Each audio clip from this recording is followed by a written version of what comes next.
Good morning, good afternoon, good evening, wherever it is with all of you. How are we? It's a Saturday, and we're live.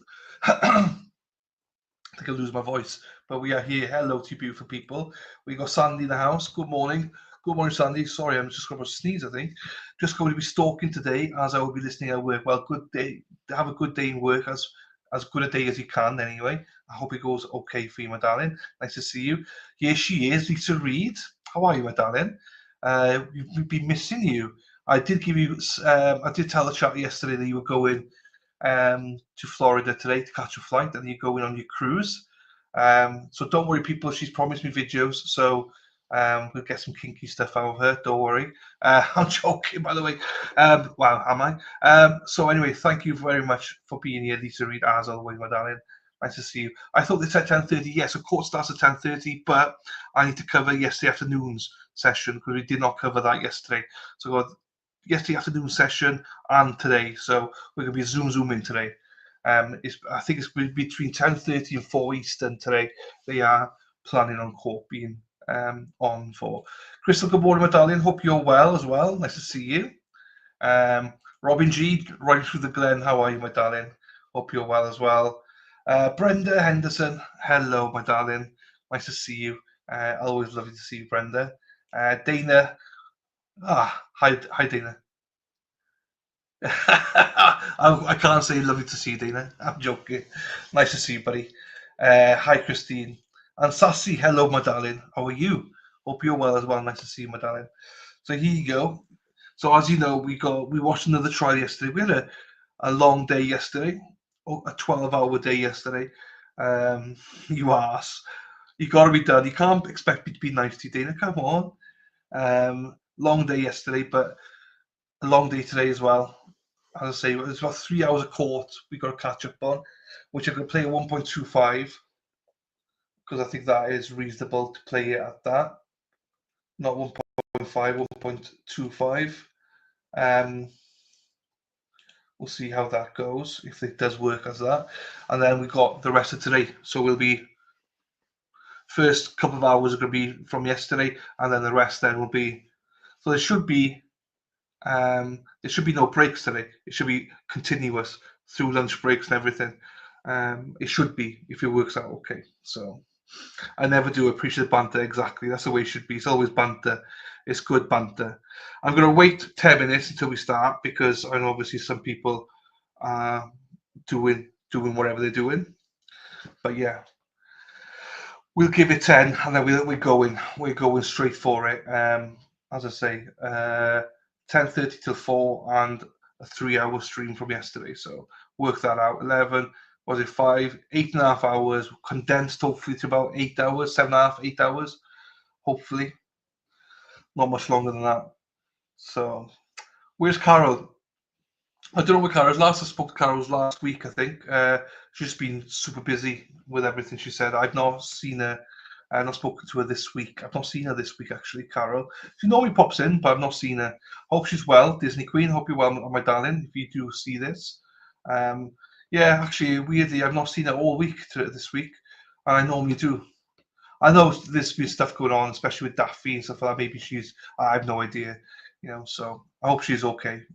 Send her my love if you do talk to Carol. Yeah, I normally do speak to her or see her at least a couple of times a week, but this week I've not seen her at all. So, but as I say, life comes first for people. So I'm just going to get my thing on charge. There you go, charged. Happy days. Now, we're just missing Erin Hack. I've not seen Hack for a couple of days. She's been in the weeds somewhere, probably cheating flat out and doing what Erin Hack does. You know what she's like, But we do miss her. So, Hack, if you do see this, hopefully you come back one day. Hey, here she is! Erin Hack, Hack, Hack, ole! She's coming. She's coming. Dana there. Ole, ole, ole, ole. Ole, ole, ole, ole. Erin Hack, Hack, Hack, ole. Love it. I know Denise. I was thinking about Denise. I've not seen Denise for a week or so. I was thinking about it. Denise Noel. I was thinking, where's Denise? Aruba. There you go. Yeah, people come in at different times. Do you know what I mean? So it's weird. So you see them, and then you don't see them for a week maybe, and yeah, I always think of that. But yeah, it's. But normally you know where they are. So I'm glad she's fine. I'm glad she's in Aruba. Doesn't Donna, blessed in Texas, Miss Donna. I've seen Donna for ages. So there's a few people. That's what I haven't seen in ages. It's Stephanie from Australia, mate. Good day, mate. Australia.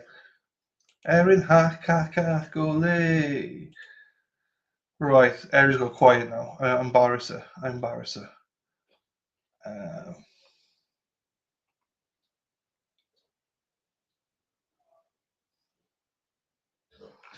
Hang on, Dennis, I'm just looking at your messages now. Dennis in the house. Dennis Sweeney. You just sent it, some pictures to me. Hang on, let me. I love this. Hang on. Let me show you one picture I love about Dennis, and then 3 pictures that he loves about himself. About himself. Don't worry at all, Erin. Don't you worry, my darling. Don't you worry at all, my darling. It's just nice to have you here, Erin. We missed you yesterday. We watched a brand new trial yesterday. Hello, Viv. Where's Viv? I can't see.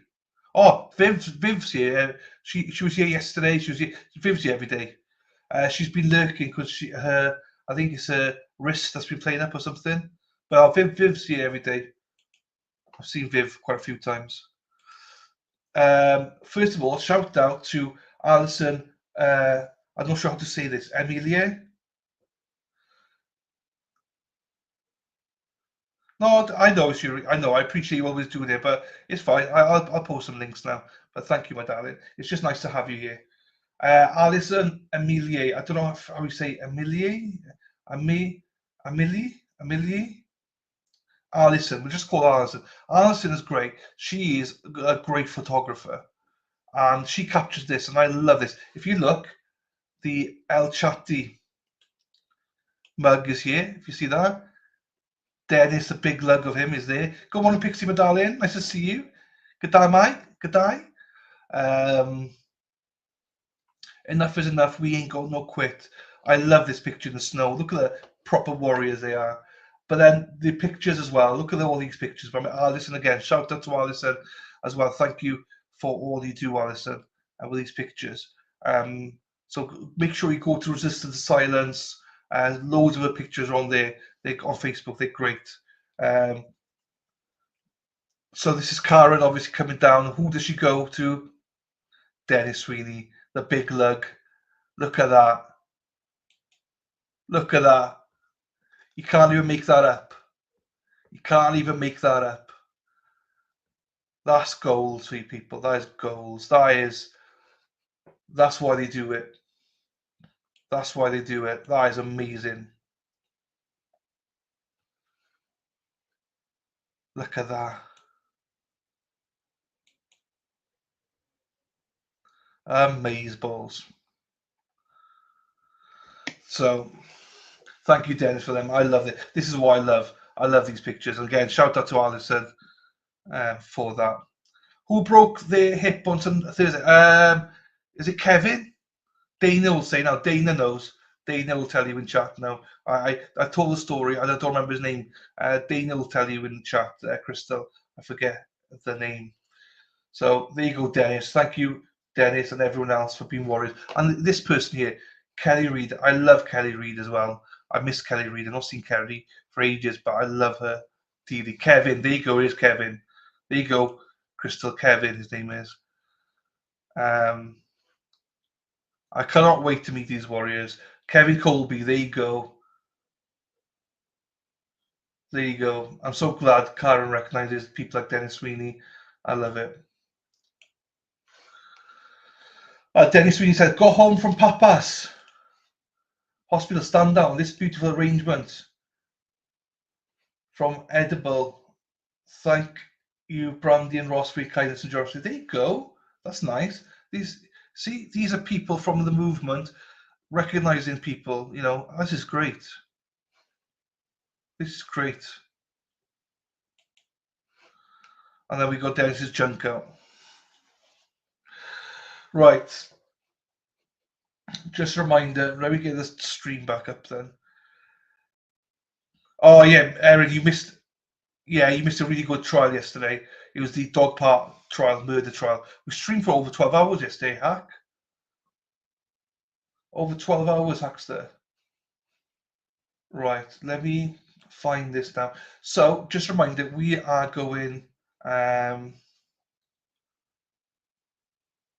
Kevin from Canton.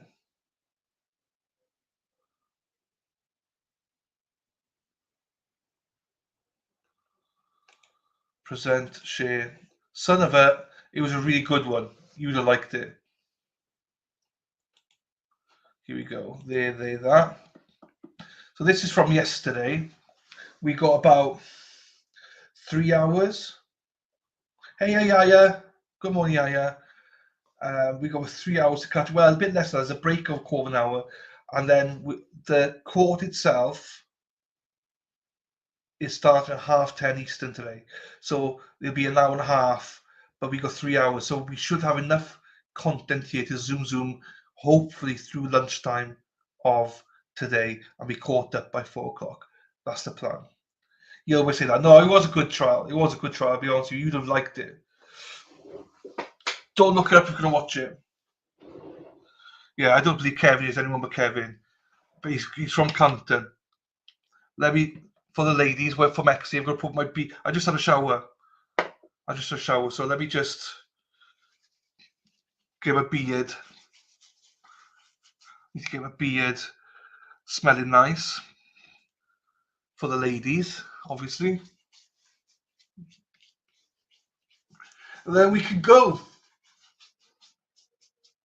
Oh, it's a bit white, isn't it? Hang on, I need to zoom in on this. I can't see where my glasses. Is that a bit white or is that just my hair?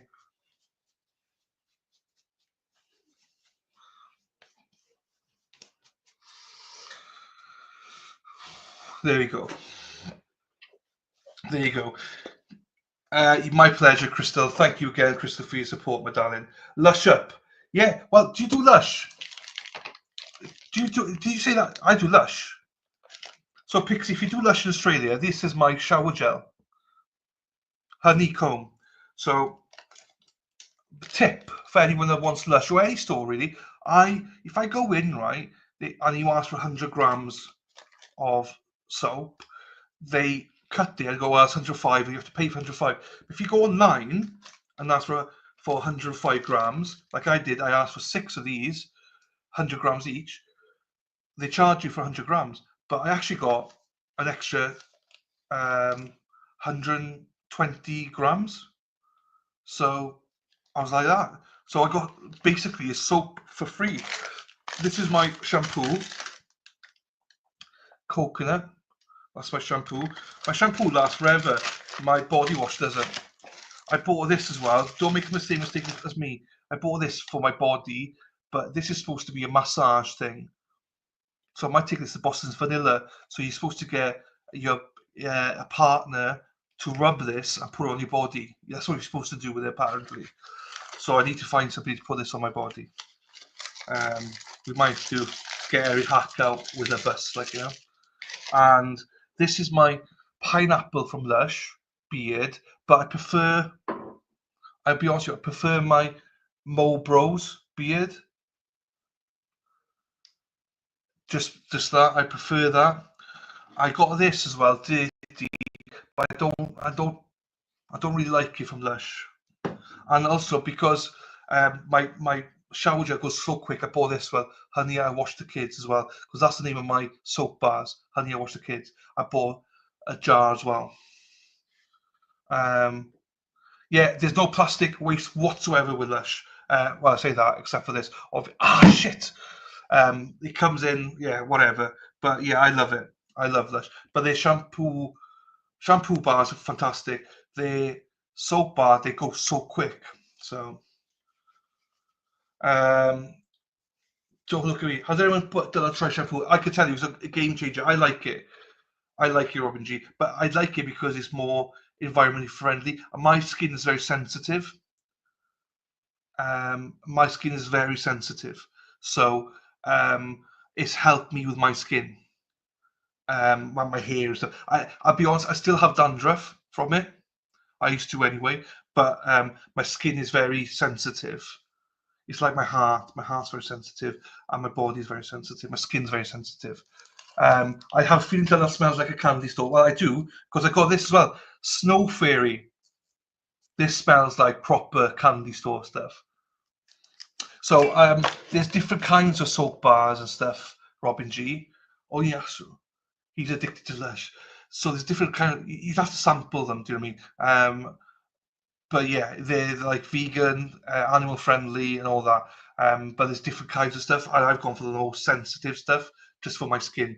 And I still have really bad spots. Not bad spot, but, you know, they sort of clear them up. You'll have to try Brenda's soap. She makes it at home. Oh, there you go. I have to try that. Dylan, do you need a hug? I always need a hug. Thank you, Crystal, my darling. Thank you. Hack candy shop, Dylan. It is my hands now smell like vanilla and mango. Obviously, you all know I'm addicted to this native, which is coconut and vanilla. So I've got coconut and vanilla on, vanilla and mango on. I got my honey wash the kids soap. I got my coconut here, and I might give myself a spray.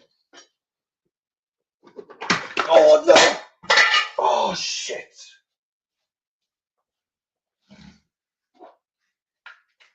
Oh fuck! Thankfully, it's one piece. Thankfully. So this is my favorite. This is my perfume's choice. Leo Men. Hang on, can you see it? This is. I need to spray a little bit of it. You don't need much on it. Oh, one for the ladies. It's Lush. On up here then. Hey, Disney Queen. We're just speaking about you. How are you, my darling? How are you? Nice to see you, my darling. We missed you. Crystal was asking where you were. I was like, I've not seen you all week. Sorry, I put this away now. What are the notes? Right, hang on. I have to do this because it's in this. It's in a clear thing. Might have to put this back. Sorry, people. I will get to this trial now. 2 seconds. Oh, it doesn't say.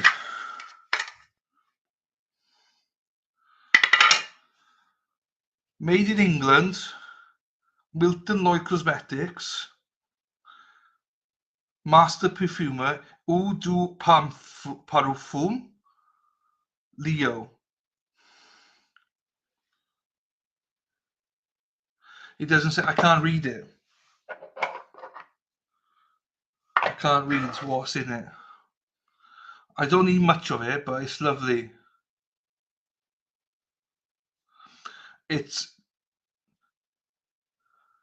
Yeah, I don't know. I can't read that. I can't read that bad boy. Do you know what I mean? Well, when I'm in Boston, you can be able to smell it because I use it a lot. Oh, hang on. I can tell you what's in it now. Hang on. It's in Amazon. That's where I get it. Does it have the main notes? No, it doesn't. The main notes are this. I can't read it. Hang on. I got Amazon though. That's where I bought it from. So, hang on. Fuck me. I did not know we were doing this today. Here we go. Straight up because I'm going to buy one again now, I think.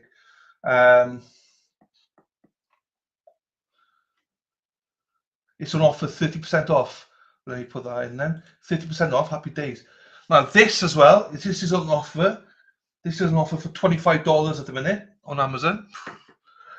Right, let's go into this then. Perfume's Choice number 11 by Leo. 83 mils. Sophisticated and powerful, radiant top notes of crisp bergamot, and exotic peppers in perfumes. Perfumer's choice, number 11 Leo, awakens your senses to feel invigorated and after every spray. Aromatic woody scent. This fragrance opens with pepper, citruses, and crisp bergamot. The heart of lavender, geranium, and vetiver drives down to a base of amber and cedar. Sophisticated, long-lasting scents captivate your senses with this seducing happy days, seducing fragrance from Milton Lloyd that emanates all day and draws the attention of everyone around you. Fucking roll on. It lasts longer, 91% positive ratings. So I bought like 3, and this is my favorite one. I bought 3 of them and just to test them out, and this is my favorite one. As for men, lots of them for girls. This one's for men. I think that's all I got on this. Main AI says customers enjoy the pleasant scent and long-lasting fragrance of this personal fragrance. They find it a good value for money and appreciate its quality. Many customers find it fresh and say it lasts all day. However, some dislike the spray effectiveness and have different opinions on the sweetness. Probiotic. I think my Llandysul's okay. Do you know what I mean? I think he is improving, to be quite honest with you. So there we go. Hopefully, probiotic. What's that? I need to look that up. Then probiotic.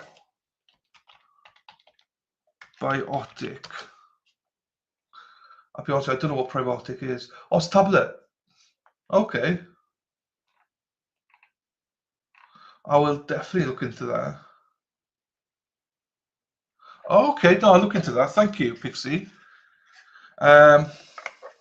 Vitamin, happy days. I do take vitamins. I take vitamin D and something else, multivitamin. My doctor said that. My doctor said to me, everyone should take vitamin D. Even himself, he takes vitamin D every single day, and everyone should. Drive carefully, Crystal. Yeah, lesson to you all. You should. Well, I mean, I suppose mostly you're okay in the sun and stuff, but he encourages everybody to, in the UK anyway, to take vitamin D. Was it vitamin C? No, vitamin D.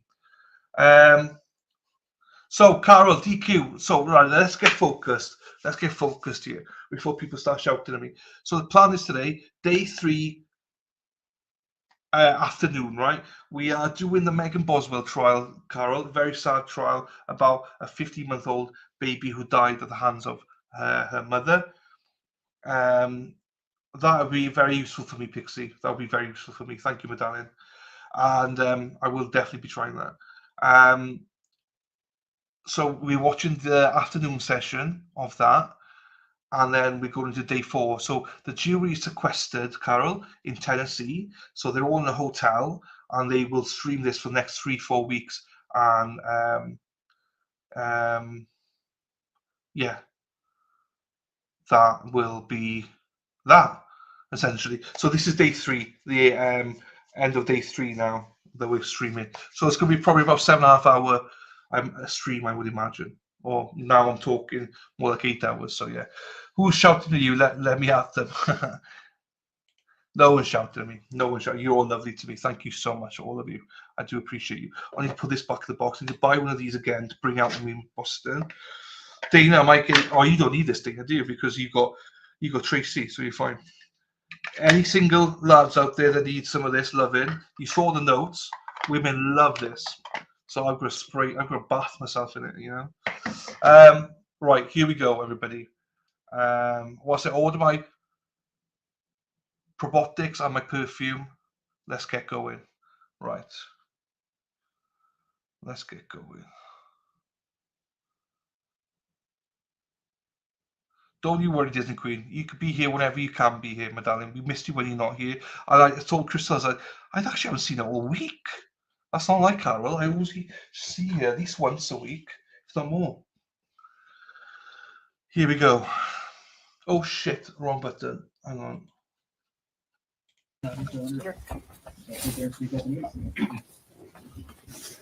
Is that Okay, thank you. 1.25 speed? Okay, should be fine for everyone. 1.25 Okay, I'm going speed. to pass you a document to see if you recognize it. Okay.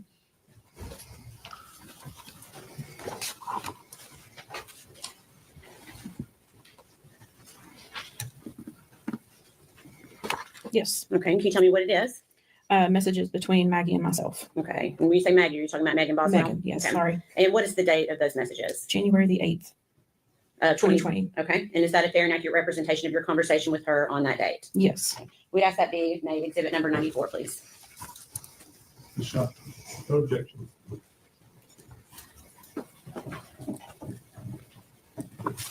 Permission to publish? Okay.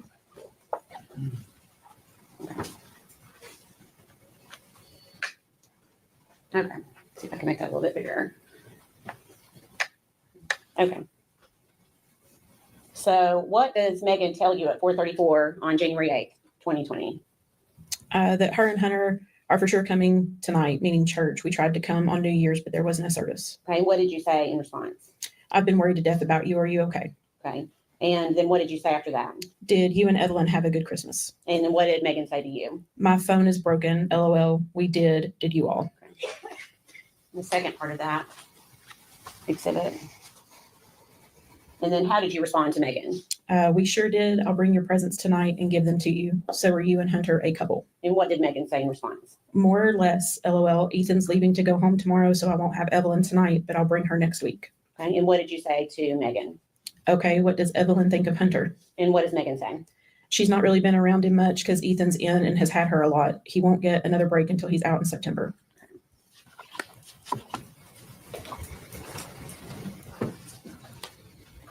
And maybe this one here. I'm gonna pass another document to you. Okay.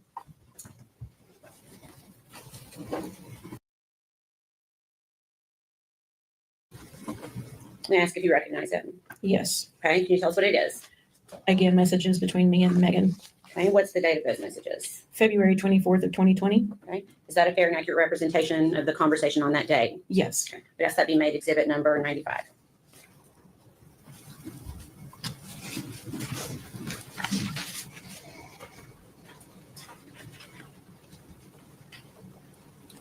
Permission to publish. Okay. 19. Before the 19. Okay. So it looks like this happened after Evelyn had been, or you had been notified that Evelyn was missing. Is that right? Mhm. And what do you say to Megan? Can you tell me who has or had Evelyn? I'm worried sick about her. And then what does Megan say to you? My mom did. That's why TBI was looking for that BMW and she's being questioned. And then what did you say to Megan? What did your mom do with Evelyn? The news said she wasn't with them. And then what question do you ask Megan here? Has she had her this entire time? And what does Megan say? Yeah, I'll talk to you later. I'm just trying to gather pictures of her, but thanks though.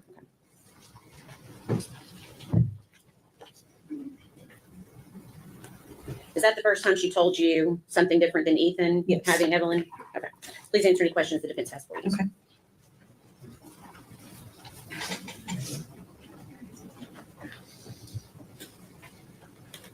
Miss Stacy, my name's Gene Scott. How are you? I'm okay. How are you? Good. Thank you for asking. It's my understanding you knew Megan through her dating your son, Caleb. Yes, sir. When did they date? It was spring of 2019. So how old was Evelyn the first time you met her? Oh, goodness. I honestly do not remember. It was early spring, Okay, so sometime around March. Is that a fair estimate? March or April. Yeah. Okay. So she'd have been somewhere 4 to 5 months old. Yeah. I was going to say 5 or 6, maybe. I don't know. Because she was born in November. So if you Right. were 6, that would put the relationship into May. Was it that Okay. late? I want to say they started dating somewhere around April. Okay. So how often would you see Evelyn with Megan? Anytime I saw Megan, Evelyn was with her. And I'm assuming when you saw Evelyn with her, you never saw any signs of abuse or neglect. Is that fair I to did say? not. Were you able to ascertain the relationship between the two of them? Did Megan come across you as a loving mother? It seemed perfectly normal. most babies that age tend to cling to mom, and Evelyn did that. What was Megan's personality like back then? She was usually kind of quiet till she got to know us a little bit better, and then she would come in and she would just have normal conversations with us. At that point, she wasn't unfriendly. No, She you described her earlier as being unemotional. the one time that we were in a car together, yes. That was different than her normal personality. Yes. You think you described her as unemotional? She could have been withdrawn. Would that be a fair assessment too? None. No, just Would be a good description. okay.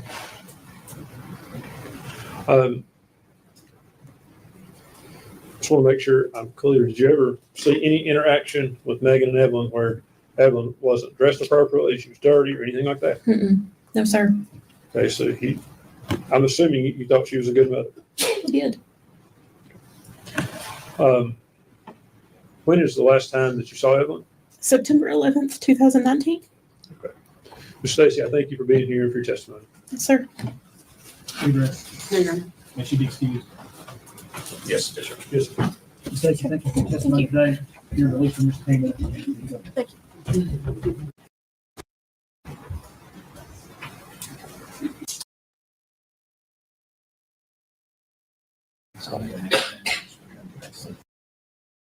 You're Randy Wood, is that correct? That's correct. All right. And Mr. Wood, where were you living back in 2019? Let's see, 217 Sandy Point Drive in Blumpville, All right. You said Blumpville. Was that in Sullivan County? Southern County. Okay. And just for context, kind of tell us where that's located. Where is It's that? located in Barefoot Landing on the lake. Okay. Out by the lake out there? Yes. Behind Behind the airport. airport. Okay. All right. Now, we've heard some mention earlier in the trial about Preston Hunter Wood. Is he your son? Yes, he is. All right. Now, back in December of 2019, did you open a restaurant here in Blumpville? I did. All right. If you would kind of tell us what it was and what you were serving. The name of it was Hunter T's Chicken Shack. I was the only owner of the place. It was right there on Highway 75. All right. I sold chicken, roasted chicken. Was it a sit-down restaurant? No, or it was drive-thru? a drive-through, just like Pal's. All right. And it's over there, right across, kind of from Northeast State. Yes. Now, you mentioned you were the only owner. Did you have employees, people that worked for Yes. Yes. you? Okay. How many people? How many Well, employees? let's see. We interviewed. We hired everybody that filled the application out because usually there only about half shows up the day you open up. So I probably had about 12 employees. Okay. And who made the decision as far as who was being hired or not? I did. And one of those employees that showed up to apply for a job and work there, did you know Megan Boswell? I didn't know her till she filled the application out. That's the first time I met her. Okay. And did she apply for a job with you? Yes. And did you hire her? Yes. And do you see Miss Boswell sitting in the courtroom here today? Yes. If you would point her out and describe what she's She's sitting wearing. right over there with the glasses on. Judge, for the record, he's identified. Is that good? Record so clear.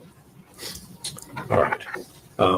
Mr. Wood, do you remember what day you opened? It was the first Monday in December, and it was the second. Okay. Second day of December, is that 2019? Yes. Was Miss Boswell working that day? Yes. And you mentioned you didn't have a whole lot of employees. Who was in charge of making the schedule and deciding? Jason Facette made the schedule and everything. Okay. Was your son Hunter an employee there? Yes. All right. What did Hunter do? He was mainly just an employee because Jason sort of run the place when I wasn't there. All right. So Hunter and Megan worked there as coworkers. Yes. Did you work there at the restaurant? Were you there on a regular basis, or? Pretty much so, Yes. Okay. So you saw Hunter and you saw Megan together at the restaurant. That's Yes. fair to say. Yes. All right. Where was your son Hunter living at that time? He was living with me at that time. Okay. At your house. Out that lake. Yes. Okay. Did he have a vehicle that he drove then? Yes. He had a Ford truck, what he drove. All right. At some point in time, did you realize that your son Hunter was in a dating relationship with Megan Boswell? Well, it is a weird situation, to be honest with you, because she got her car repoed one day at the Chicken Shack. And I made Hunter take her to the doctor that day. And, because she didn't have a ride. Okay. All right. So that's how they started running around together because she didn't have a car. Okay. So at some point in time, you realize they're dating. Well, they was together a lot. Okay. Yes. Okay. You can say dating if you want to, or All right. together a lot. Yes. Okay. And at some point in time, did she come to live at your house? Well, she didn't have anywhere to go when they repoed the car. And apparently her father, what she said, would kicked her out. So I let her come stay she stayed about 3 nights there. That's all she stayed.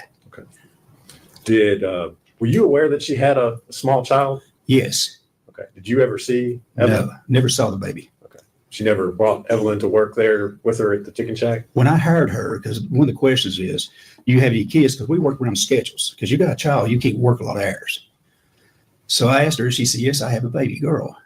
I said, well, we need to work around your schedule. She said, no, the baby daddy had the child. She said, I can work as many hours as you want. Okay. And I said, okay. Did she work a lot of hours? She did work a lot of hours. Now, you said she had stayed at your house. Did you ever bring Evelyn over? The baby never was in my house. Did she ever bring any high chairs or playpens? Or No, nothing, diapers, baby bottles? nothing. Did you ever see your son Hunter around? Evelyn? No, How often did you see Hunter at that time? every day.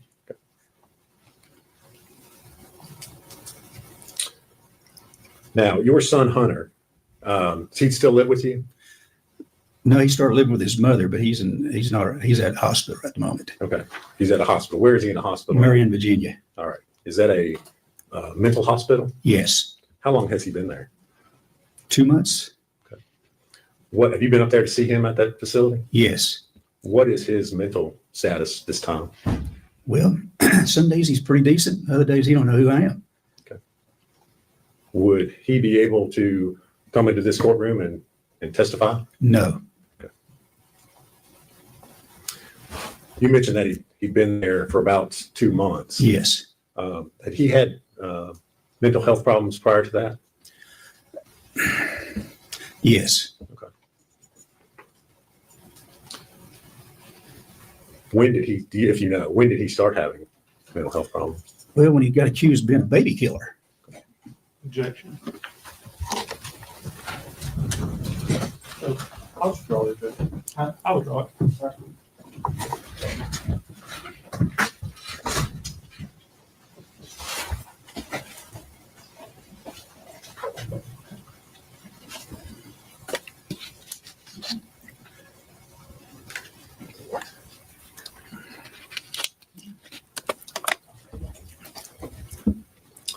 Thank you, Mr. Wood. If you would answer any questions Mr. Scott has for you.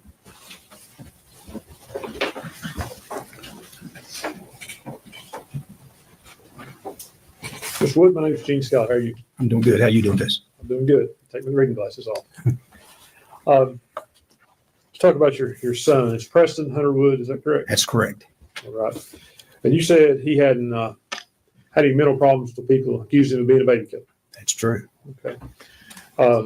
Since then, he has had quite a few mental problems. Is that True. he has been diagnosed as being schizophrenic, suffered hallucinations? That's probably true.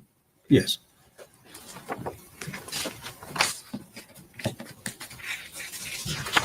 Has he been violent towards you or his mother? No. Never been violent towards his mother? Now, as far as I know, we're divorced. Okay. Okay. So I'm not there. And you say that if he were brought into this courtroom, he wouldn't be in his right mind to testify. That's very true. Could you describe his state to us a little bit more? Well, he talks about things, you sometimes you don't really know what he's talking about. I mean, I don't know how to put it. It's sad. I mean, this young man was a 4.0 student in school. Now he's, I don't know if he's ever going to function in his life again. Mm-hmm. Does he hallucinate? I don't know if he hallucinates, what you call it. I don't know, what the definition of hallucinate. I mean,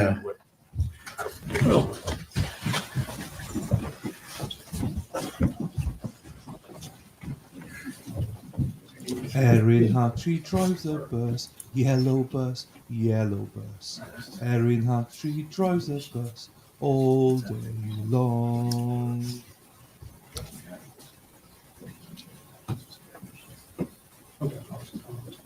That's a good idea, Erin Hack. Do not let your children do any chores, people. We shouldn't laugh, but that's funny. That is funny, Erin. Good morning, everyone. Hello, Spacey Stacey.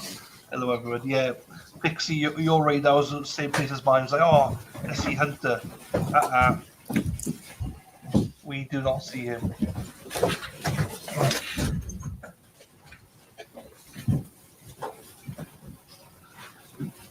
Erin is in the middle What of do you getting observe when you 6 visit your son?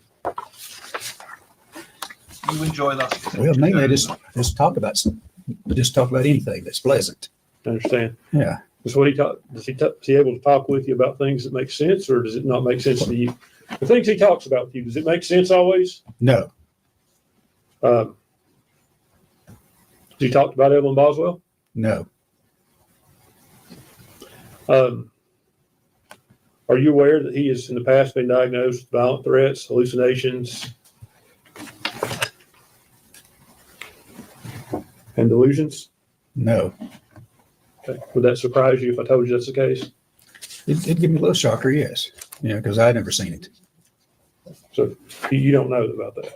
I've never seen it before. Okay, I'll move on. Have you ever seen him be aggressive? No, Is there any security measures about, as far as when you visit with him, that requires him to be restrained or anything? no,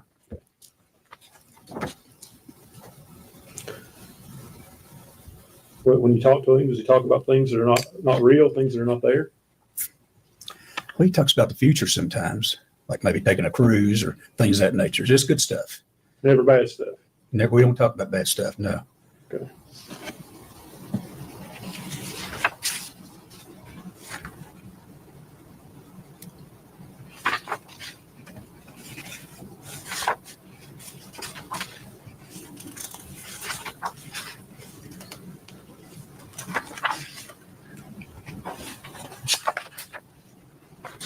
I have a minute, Judge.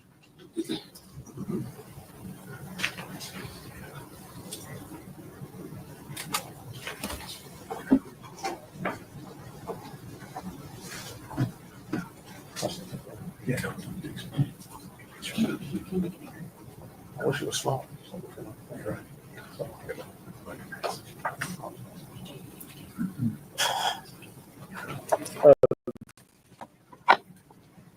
Has Hunter ever discussed anyone stealing his thoughts with you? Pardon me? Has Hunter ever discussed anyone stealing his thoughts with you? One more time, okay? Has Hunter ever told you that someone or something steals his thoughts? He usually informed me with everything. Yes, talk to me about everything. So he's told you that something. It is hearsay, but I mean, it's kind of a unique situation. I'm sorry.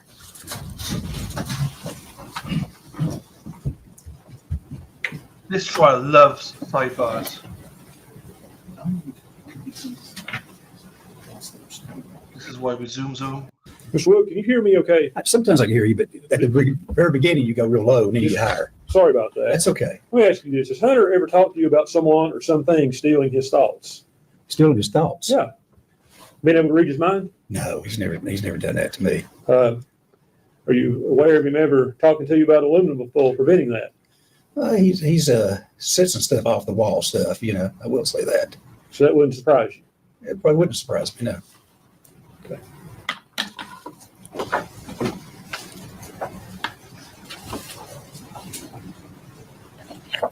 Sir, I've handed you a photograph. Could you identify that photograph? That is my son standing in front of the Hunter T's Chicken Shack. You say your son, Hunter Preston Hunter Wood. Preston Hunter. Yes.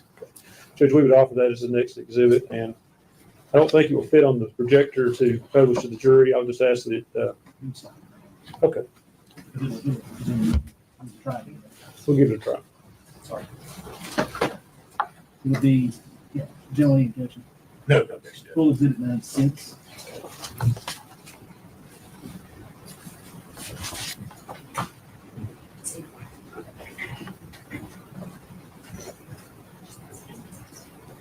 And that's the picture we're showing the jury. That's what you just identified, sir. Yes. I'll give just one moment, Judge.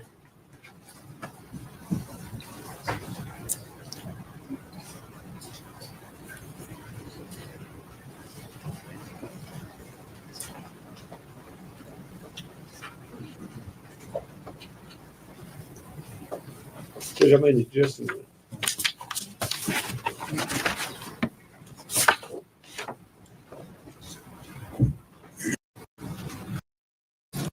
only if you're aware. Are you Okay. aware of anything in his medical history about his thoughts about people or things stealing his thoughts? I'm not aware of that. Because you're not aware that it's there. No. That's all the questions I have. Mr. Wood, thank you for being here. You agree? No. May be excused. Yes.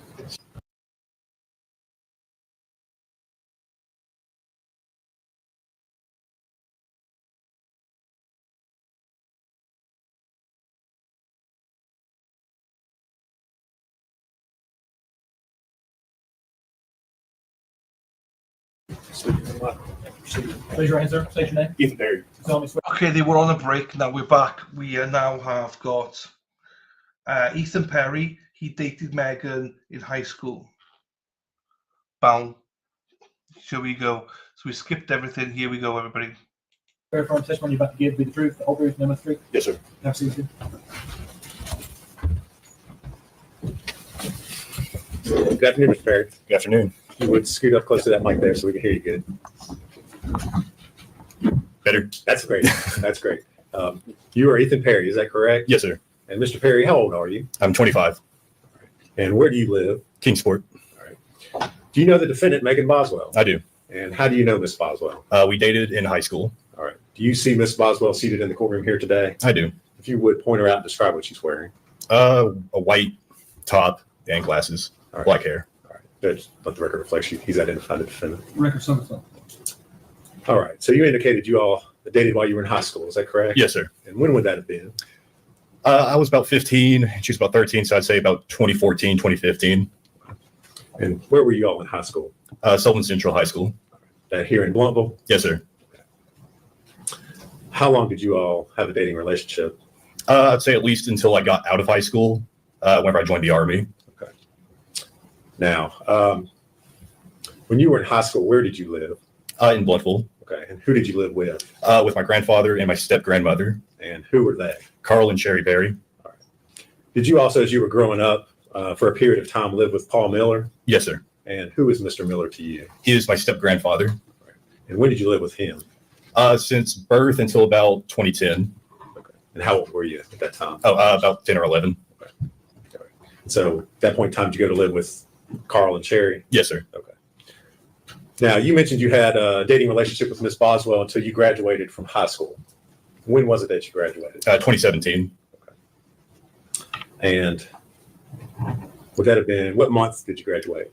May, and I believe it was May 21st. Okay. So end of May? Yeah. All right. What did you do after you graduated from high school? Joined the Army.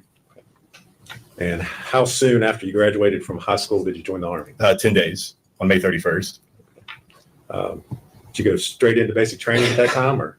Not straight in. There were some hiccups along the way. I had some medical issues, but it was relatively quick. Yes. All right. Where were you stationed? I went to basic at Fort Benning, Georgia, and then I was sent to my unit in Fort Polk, Louisiana. Did you continue to keep in contact with Megan Boswell while you were at basic training? Yes, Okay. Did you say you were still in a dating relationship at that time? I'd say so, yeah. How were you keeping in contact with her? In basic training, mostly through letters. But by the time it was over, text. Okay. Yeah. You didn't have a phone while you were. It was like once a month we got our phone, but it was only for like 30 minutes. I can't really remember any conversations that we had specifically. But you were still continuing to communicate with her the old-fashioned way by writing letters. So, Correct. Okay. So as your time in the Army continued, did you continue to have a relationship with Miss Boswell? Yes. And at some point in time, did you come back home to Tennessee? Yes. And when was that?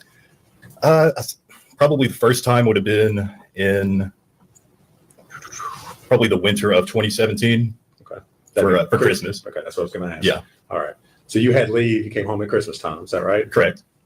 Where did you stay when you came back? With Carl and Sherry Perry. Did you have contact with Miss Boswell while you were here? Can't remember for sure, but I'm sure. Yeah. Y'all were still in a relationship. Is that fair statement? Sure. Okay. Well, if it's not, tell me. I mean, I wouldn't call it a healthy relationship, but a relationship. Yeah. All right. You saw her while you were here in Tennessee? Yeah. Okay. Now, at some time in 2018, did you learn that she was pregnant? Yes. And when was that? I would have probably around March or April. Did the two of you have any discussion about who the father of the child was? Yes. And what was that discussion? Well, it was more of whenever she announced that she was pregnant, it seemed pretty delayed. You know, it seems like she would have known sooner. Well, you know, the time that I was in. But yeah. Okay. Well, let me ask you this way: was there discussion made about the fact that you were the father of the child? There was, yeah. Okay. And did you assume that you were the father of the child? Initially, yeah, I just rolled with it, but yeah, the blinders were taken off pretty quickly after that. Okay. Yeah. You had some doubts. Yes. Okay. Now, in November 2018, she had her child, Evelyn, correct? Correct. Okay. Where were you stationed at the time that Evelyn was born? Fort Polk, Louisiana. Were you still in contact with Megan during this whole time? Yeah. Okay. Now, at some point in time, did you leave your assignment there at Fort Polk? When? What year? What time? After, this would have been November 2018. Not in November, no. Okay. Sometime later on? For Christmas in like December, yes. Okay. Where were you assigned at that point? Fort Polk still. Okay. So you came back home? Yes. Okay. Did you see Megan and Evelyn at that time, or is I did not. there a reason why you didn't see her then? Mostly just over the legitimacy and, you know, still trying to figure that out. You know, it's really embarrassing, I guess, to All right. argue over it. Not having a good relationship at that time? That too, yeah. So you leave after Christmas, you go back to the Army? Correct. Still in Louisiana? Yes. At some point in time during 2019, were you reassigned, or was your unit sent somewhere else? We were sent to El Paso, Texas to assist Border Patrol doing surveillance on the border. We would work from El Paso to the Santa Monica station in New Mexico. All right. You remember when in 2019 that would have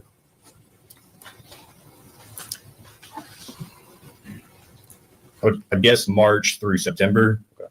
That's my guess. All right. Now, at some time later on in 2019, did Miss Boswell show up to visit you while you were stationed in El Paso, Texas? She did. Okay. Was this a planned visit? Did you know she was coming? No, it was hasty. It's a hasty visit. Okay. Well, if you would kind of tell us how that happened, or how it was that she ended up showing up down there. Well, the conversation started with her wanting me to take leave to go up to come back up here to Bluntville. And I told her, no, you know, we have a mission here in El Paso. I can't just get up and leave, you know. And so she decided to, on her own, to drive from here all the way to El Paso. And it took her I'd say about 2 days to get there. And all of a sudden, one morning while because we were staying in hotels, we weren't on a base or anything. I just get a picture from her.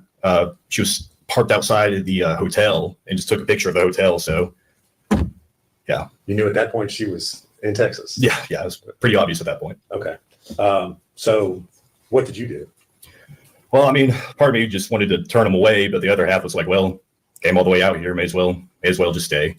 So I advised them to stay on the eastern end of El Paso because the western end is a little dangerous. And so, and then from there, we spent about 3 or 4 days together. Okay. So did you take some time off of your work assignment there and go spend time with Megan and Evelyn? Not officially, but yeah. Okay. What did you all do? I think the first day we just hanged out in the hotel room, just meeting Evelyn, you know, playing patty cake, you know, stuff like that, you know, watching her walk around. And it was mostly that. We went to the El Paso Zoo. That was like, I think the second to last day. And then on the last day, we mostly just hanged out in the hotel. The last thing we did was we went to an IHOP. Right. And that was the last time I physically saw Evelyn. Okay. And this is the first time that you've met Evelyn? Yes, Is that correct? That's correct, yeah. Okay. She's not quite a year old at this point in time? I'm not sure. Okay. Was she walking or toddling or anything? She was, toddling, just, stumbling over herself. And Okay. Yeah. All right. So at the end of the 3 days, you go back to doing your Army thing. Is that right? Okay. Where did Megan go? At least she came back here to Okay. Bumble. All right. After she left, did you continue to communicate with her? Yeah. All right. How were you all communicating during this time? Primarily through Facebook Messenger. All right. What sorts of things were you all talking about, or would you talk about? Mostly just arguing. All right. Yeah. Would she tell you things about Evelyn? Yeah. Did she ever ask you for money or assistance to help out in taking care of Evelyn? She did on at least one occasion. Okay. Did you ever send any money or assistance or anything? I sent a little bit. It wasn't much. I would say no more than $100. Okay. Now, at this point in time, you're still assuming that you're the father of Evelyn Boswell. Is that correct? At this point, I mean, I'm still just rolling with it. No, I don't, at that point, no, I didn't assume. Okay. I had my doubts definitely at that point. All right. But you're still, I guess, interested or invested in what's going on with that one. Yes. That's Yeah. your statement. Okay. Now, at some point in time at the end of 2019, did you come back to Tennessee? Yes. And when was that? For Christmas. Do you remember what date specifically you might have come back? Usually leave was about 2 weeks. And I think I was here until about New Year's or on New Year's. So I'd say, I don't know, 15th to the 30th. Okay. And where did you stay when you came back to Tennessee? At Carl and Cherry Perry's. All right. Did you see Evelyn while you were here? No. Did you ask to see Evelyn while you were here? Yes. And what were you told? I was told that she had the flu because we were planning to go over to Paul Miller's for Christmas. And it made sense because that's whenever COVID started making its rounds around the country. And so it seemed like a good excuse, made sense. Okay. And did you, in fact, go over to Paul Miller's? Yes. And did you go by yourself or did you go with Megan or how did that happen? I went with Megan. We met up at the Northeast State Community College parking lot. Okay. All right.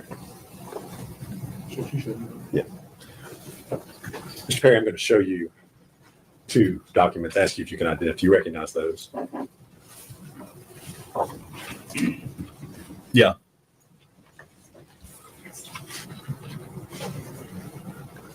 Yeah. And what are they?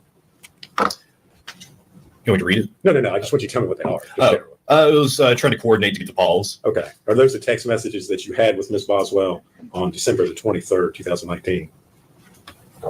Yeah. Okay. And is that a true and accurate representation of the conversation that you had with her? Yes. Judge, I'd move to make that exhibit 97. Objection. No objection. Before exhibit 97.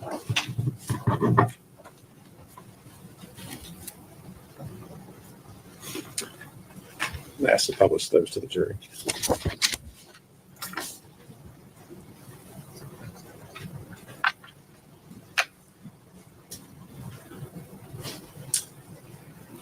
All right, Mr. Perry. So you are having a conversation with Ms. Boswell. You say your phone's messed up. I'm at Verizon.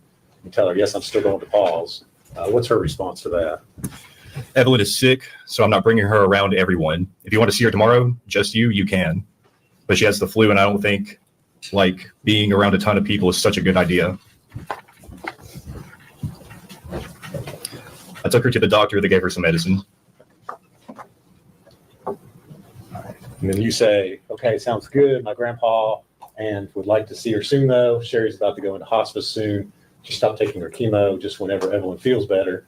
You ask, is she okay? What's her response? Okay. Yeah, she's fine. All right. And you say, everyone has the damn flu around here. And then She's just sick, and I don't want her around everyone. You want to meet me, and we can ride together? And did you all, in fact, meet up and go over to Paul Miller's? Yes. All right. And did Megan have Evelyn with her? No. Did you all talk about while you were at Paul Miller's, Evelyn at all? About Evelyn? Yeah. Yeah. Okay. Did you, and what did you all do while you were at Paul Miller's? Just mostly just sat around. Believe we ate dinner, opened some presents, and it was relatively quick. I'd say we were there for no longer than 2 or 3 hours. Okay. All right. After you left the Millers, where'd you go? I went to take Megan back to her car at the Northeast State Community College Erin parking lot. Hartree drives a bus, yellow bus, yellow bus. Erin Hartree drives a bus all day long. Did you all have further conversations while you were here on leave? I believe so, yeah. Okay. And again, were you trying to see Evelyn while you were here? Yes. Okay. Were you, in fact, ever to see Evelyn? Able to see Evelyn? No. Okay.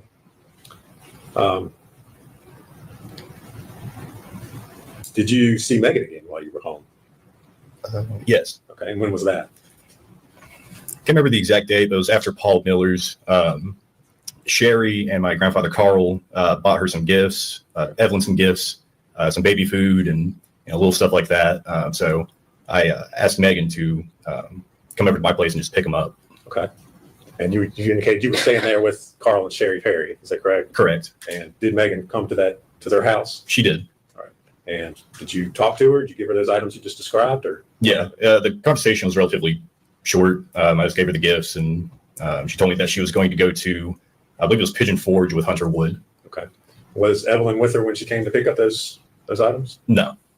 Did she say where Evelyn was? Chances are she said, I don't know for sure. Well, if you don't know or remember, that's fine. Yeah. Okay. How long was she there picking up those items? Like 10 minutes. All right. So did you have further communication or conversation with Megan Boswell while you were home? After that, it seemed like the conversation pretty much ended altogether. Were you all still communicating by text and Facebook? Yeah. Okay.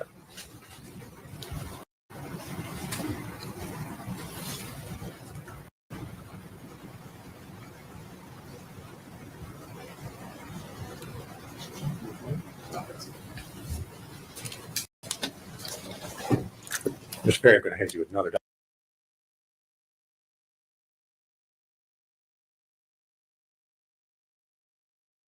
document. Ask you if you recognize that.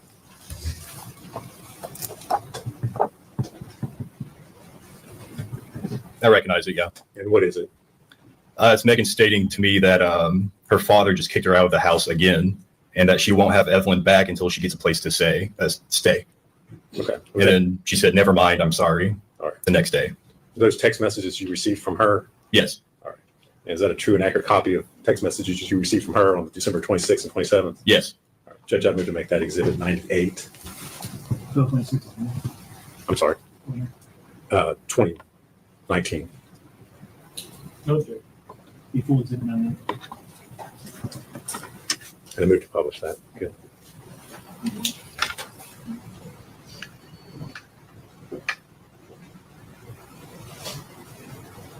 And Mr. Perry, she sent those messages to you. You did not respond to them. That'd be correct. Correct. Okay. Is that somewhat normal for you sometimes? Yeah. Okay.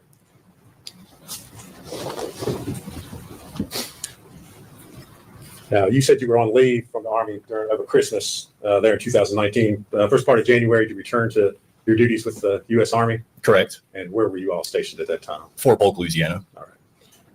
Did you continue to communicate and receive communications from Ms. Boswell after you returned to Fort Polk?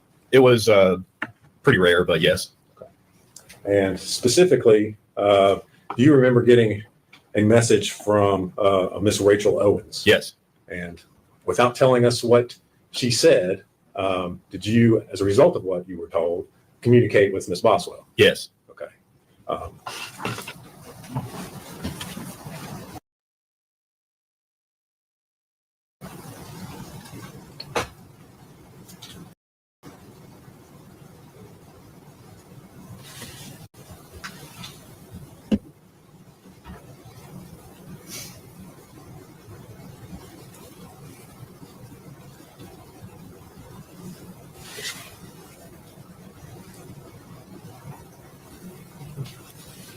And again, we're not getting into the exact conversation, but the nature of what Ms. Owens had asked you was the fact that there were concerns about Evelyn. Is that correct? Correct. Okay.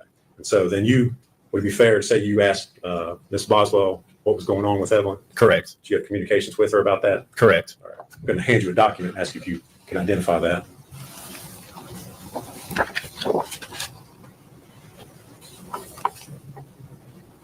Yeah, I recognize it.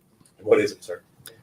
That's her stating that just to ignore. Don't read it yet. No, Sorry. you're fine. Is that, and I'll lead you a little bit. Is that the text conversation that you sent to Ms. Boswell after you had the communications with Ms. Owens? Yes, this is her response. Okay. Yes. And is that a true and accurate depiction of the messages that you sent her? Correct. All right. Judge, I move to make that exhibit 99. Okay. Full exhibit 99. And I believe the date on that's January 19th, 2020.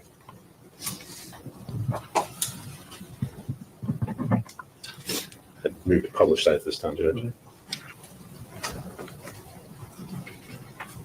Okay. So you messaged Ms. Boswell about the fact that you have concerns. Ms. Owens has expressed concerns about Evelyn. And her response is just ignore her. I've not talked to anyone in my family in weeks. Literally, I've cut all ties with them. That's why she's not seen her. She and Dad cussed me out. Dad took my car from me in the middle of work and left me in a bind and shit. Fuck them. They aren't my fucking family. They never were to begin with. That's what she said. Okay. All right. Did she ever tell you anything else about Evelyn or where Evelyn was? I can't remember. Okay. All right. So that was January 19th of 2020. In February of 2020, did you receive some phone calls? Well, let me ask you this. Were you still in the Army, still at Fort Polk at that time? Correct. Okay. Did you receive some phone calls from family members? I can't remember. Okay. Did you receive some phone calls by the Department of Children's Services here in Tennessee? Yes. That surprised you? Yes. Okay. I did. All right. And without saying what they said, why were they contacting you? For the whereabouts of Evelyn. All right. Did that surprise you? Yes. And why was that? Because, well, I didn't have Evelyn, and that's what they were asking. If I had her, or if I seen her, or the last place that, where do I think where she would be, stuff like that. All right.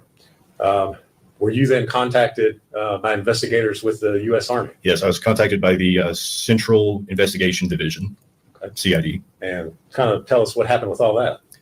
Well, initially, I got my officer of my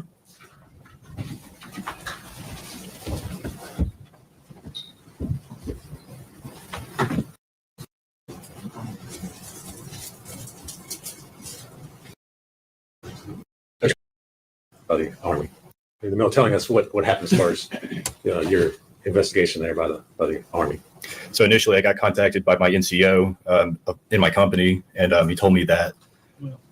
Well, don't tell them what What he he said. okay, Just tell us what happened to you as a result of. okay. I was contacted by CID. They wanted to set an appointment for after lunch, and so I went back to my barracks room, to get ready. Still had no clue what was going on until I got the call by DCS, and which they were asking about the whereabouts of Evelyn, and so.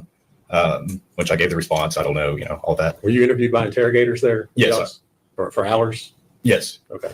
Did you cooperate with them fully? Yes. Did you allow them to search your cell phone? Yeah. Search my cell phone, take DNA, search my barracks, and search my car. Okay. So investigators searched the barracks looking for Evelyn Correct. in Fort Polk, Louisiana. Correct. Was Evelyn there with you at your Army base there in Louisiana? No. Has she ever been there No. with you? No. Okay. Did you cooperate fully with law enforcement in providing consent to search, provide DNA, anything else that was needed? Absolutely. Everything that I could. The only time you ever saw, when was the only time you ever saw Evelyn? Was in El Paso. That one time when Megan showed up? Yeah. Just out of the blue. All right. Did you cooperate with law enforcement in determining the paternity of Evelyn Boswell? Yes. All right. Were you the biological father? No. All right. So the one and only time you see Evelyn is in 2019 before you came home for Christmas. Is that right? Correct. Thank you very much, Mr. Perry. If you would answer any questions, Mr. Scott has for. Mr. Perry, my name's Gene Scott. How are you today? Doing good. How you doing? Good, thank you. I have just a few questions for you. How many times did you actually see Evelyn? Well, I saw her in El Paso through a span of 3 or 4 days. Okay, was that it? Yes. Okay. And you said Megan just showed up at your hotel while you were staying there with the Army? Correct. Sent you a picture? Yes. You told her where you were staying? Correct. Okay, so that's how she would know to find you there. Right. And what did you all do over those 3 days you spent there?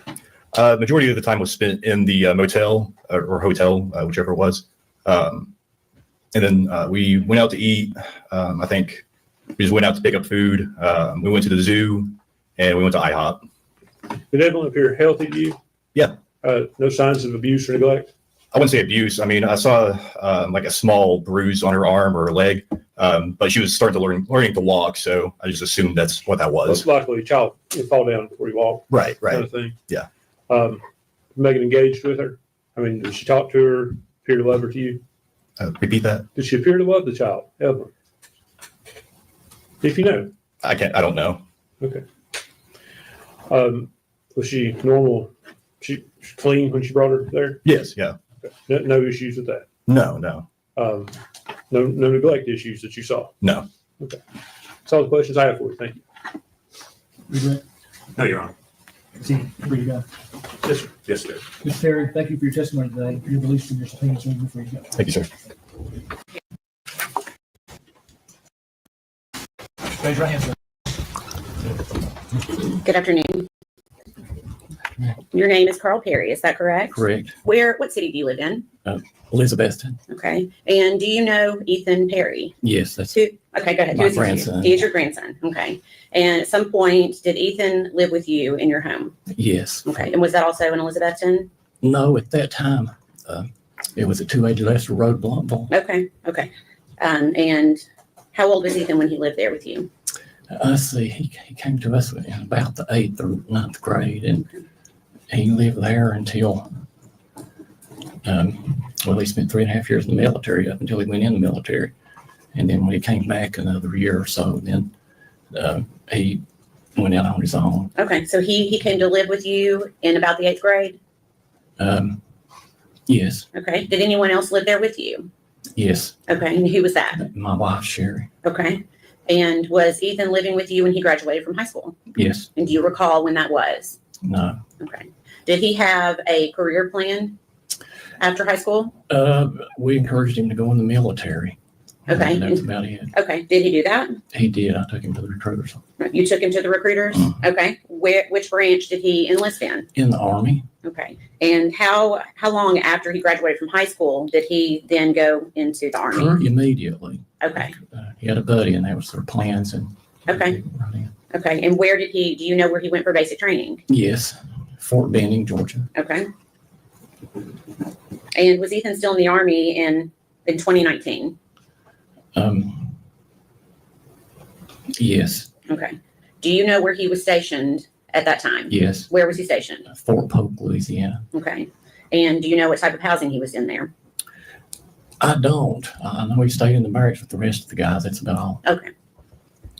Did Ethan come to visit during the holidays that year of 2019, 2019. the Christmas holidays? Yes, Christmas. I Okay. think like they come in.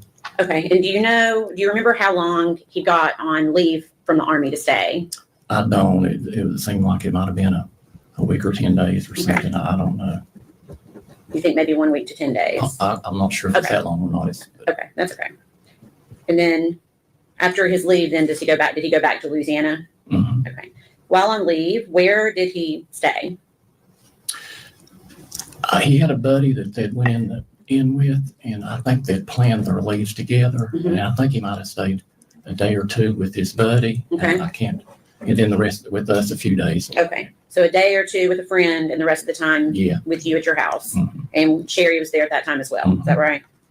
So would he have been there on Christmas Eve? I couldn't, I don't remember specifically. And that's okay. Do you remember celebrating the holiday of Christmas itself with him? I don't. Okay. And that's okay if you don't. It's a lot of time has passed. I think that usually we had a few people in, but I can't remember. It seemed like that when they just wasn't a lot there. They were in and out. Okay. During that 2019 holiday, do you remember seeing the defendant, Megan Boswell? No, Okay. Did Megan Boswell come to your house during that Christmas holiday? no, Okay. Do you know who Evelyn Boswell is? yes. Okay. Can you tell me who she is with regards to Ethan? During that time, I think that there was a conflict. They weren't sure, but I know that the only time Megan Boswell was on our property was in high school, Okay. way before that. But I know that Ethan had spoken to my wife Sherry about Megan Boswell and Evelyn. Okay. Let me stop you there for just a second. We can't talk about what somebody else has said. Okay. But essentially, to help you out, it was alleged that maybe Evelyn was Ethan's child. Is that right? Right. Okay. And I remember telling him to get a DNA. Okay.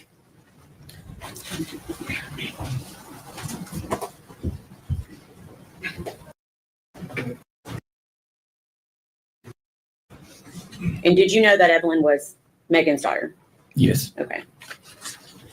Did Evelyn ever visit your house? No, Did Evelyn ever visit your house in or the holidays of 2019?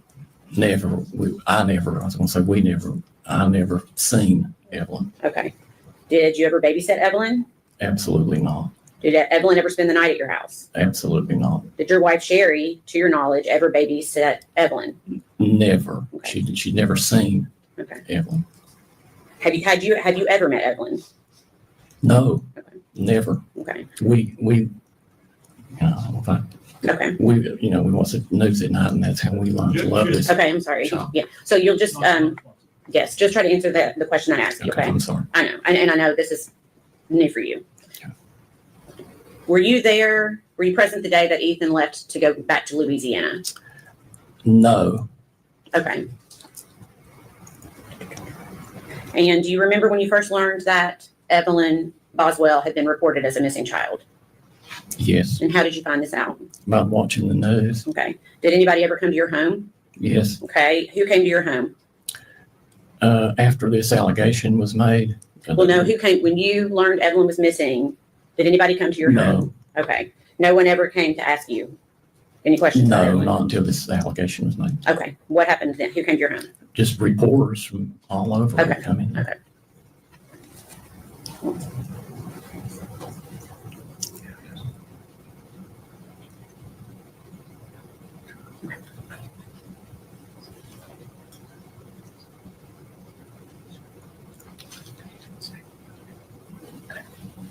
Did the police ever come to your house? Yes. Okay.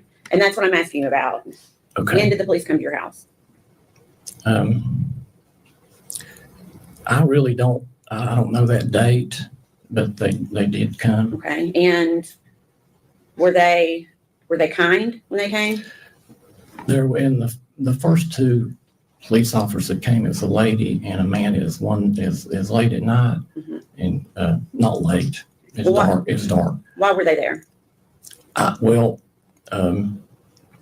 They were, as he said, when I let him in, he said, You can't say what he said. oh. You can't say what they said, but why you were they asked me if He there? was kind. Okay. I wanted to tell Why you were what they? They, Okay. Just try to. I'm going to rephrase it a different way. Okay. okay. Why were they at your house that day? They were there for, to see what we knew about Megan. Okay. Not Megan, I'm sorry, Evelyn. Were they looking for Evelyn? I'm sure they were, but they didn't, Okay. once they seen my wife, they, Okay. What do you mean once they saw your wife? her physical condition. Okay. What do you mean by that? Why would that? She had cancer with metastasis to her left arm, Okay. her left scapula, both lungs, brain, and voice box. Okay. And what did that have to do with the police coming? I think when they glanced at her, they knew that That Evelyn was she not at your house? wasn't a babysitter. Okay. Okay. All right. Please answer any questions the defense has for you. No questions. Secret. Ms. Perry, thank you for your testimony. You're released from your subpoena, sir. You're free to go. Sir, may I ask, I thought that since she might have made that allegation that I could.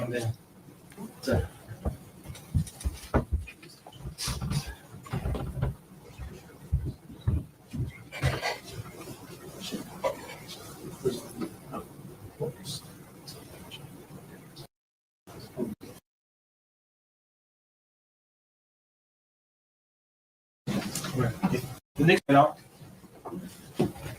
Call you next, Jim. Take a call Michelle Yellow.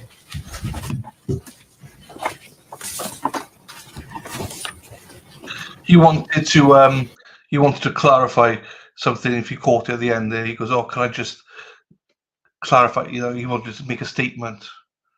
So, no worries, Carol. See you in a bit, my darling. See you in a bit, Disney Queen. Because obviously she accused them probably of, doing something to baby Evelyn. So he wanted to address it, but like the judge said, no, you can't get off. I can imagine it's hard on the family when you get accused of killing a baby. That would be tough for them to handle. And you would want to clear your name. But obviously can't.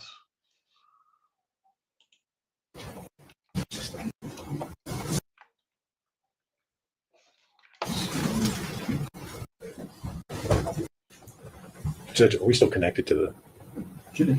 well, I don't want it to be, is I guess what it was, so we're trying to queue up the one.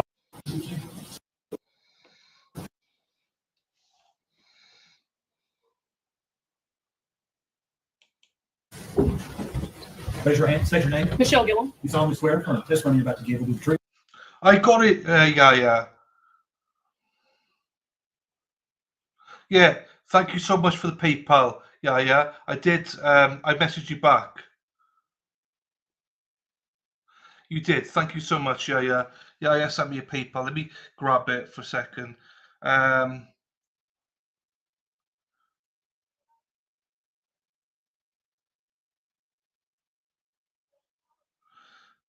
Yeah, sends it a PayPal and says, "Thank you for all you do and your ever loving kindness to your El Chatty." Well, thank you very much. Yeah, you did it right. Thank you very much, my darling. I really appreciate that. Thank you very much. It came through absolutely fine. Thank you. Yeah. I did email to say thanks as well, but thank you so much, my darling. Whole truth, nothing but the truth. I do.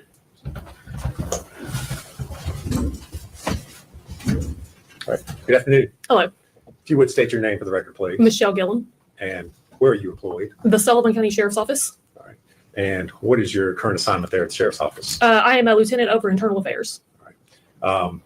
Lieutenant Gillum, back in February of 2020, what was your assignment at the Sheriff's Office? I was a detective in our criminal investigations division. All right. And within the criminal investigations division, did you have a particular set of crimes that you worked or investigated?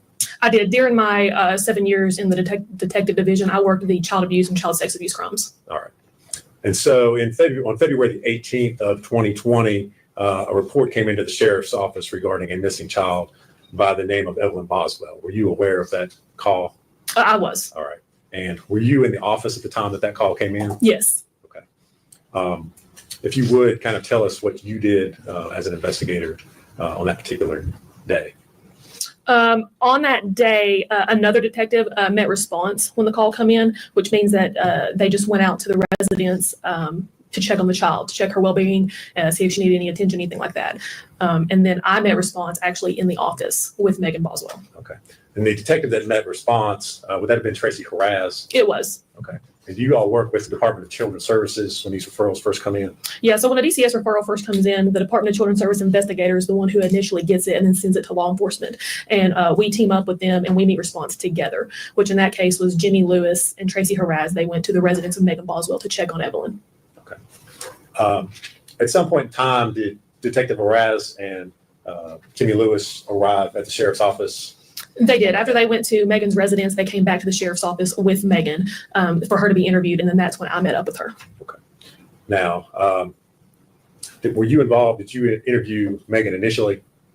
No. The initial interview was conducted by Jimmy Lewis and Tracy Horeb for a brief time before I got to the Sheriff's Office. All right. Then I took over. Okay.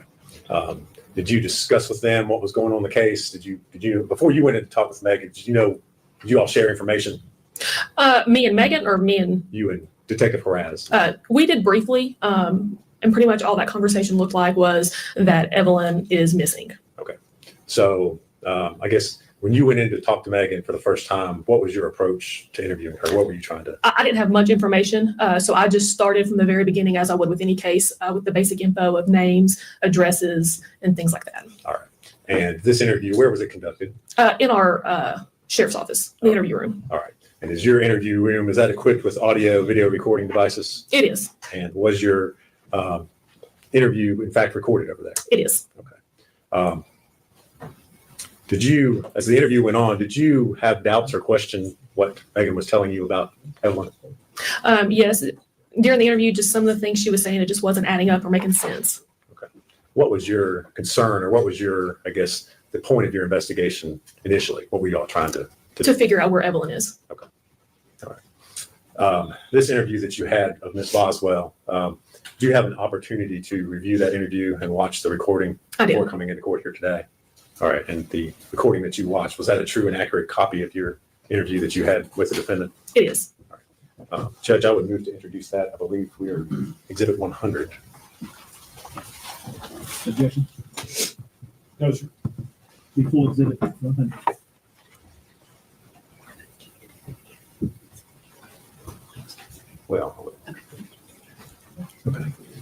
If I could, Judge, I would ask to play that video at this time.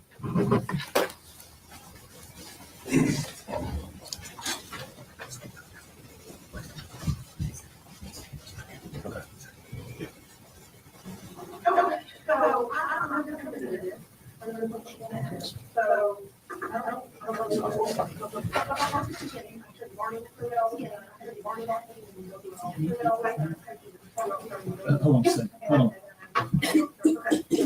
Pause it. Hold on. Now try it again.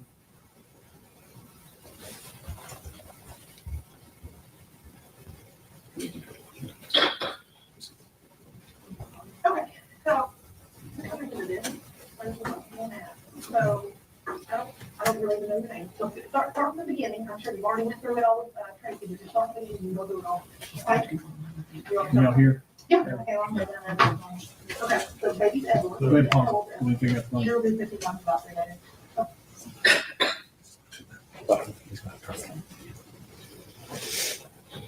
That's the only volume control that I have. That's okay on your screen.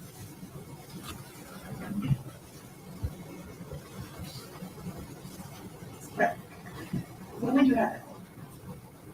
Well, I had her and the dad came out from the army. No. When did you give birth? Can y'all hear me? Oh, okay, 11/21. Anybody can't hear? And, did she come Barely, from barely. Yes, I was foster care. So I had to sign, what do you call it? I don't know if you know. It was like I was placing. I don't know what, there's no master volume switch up there that I have, but I know it.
$159. Close up.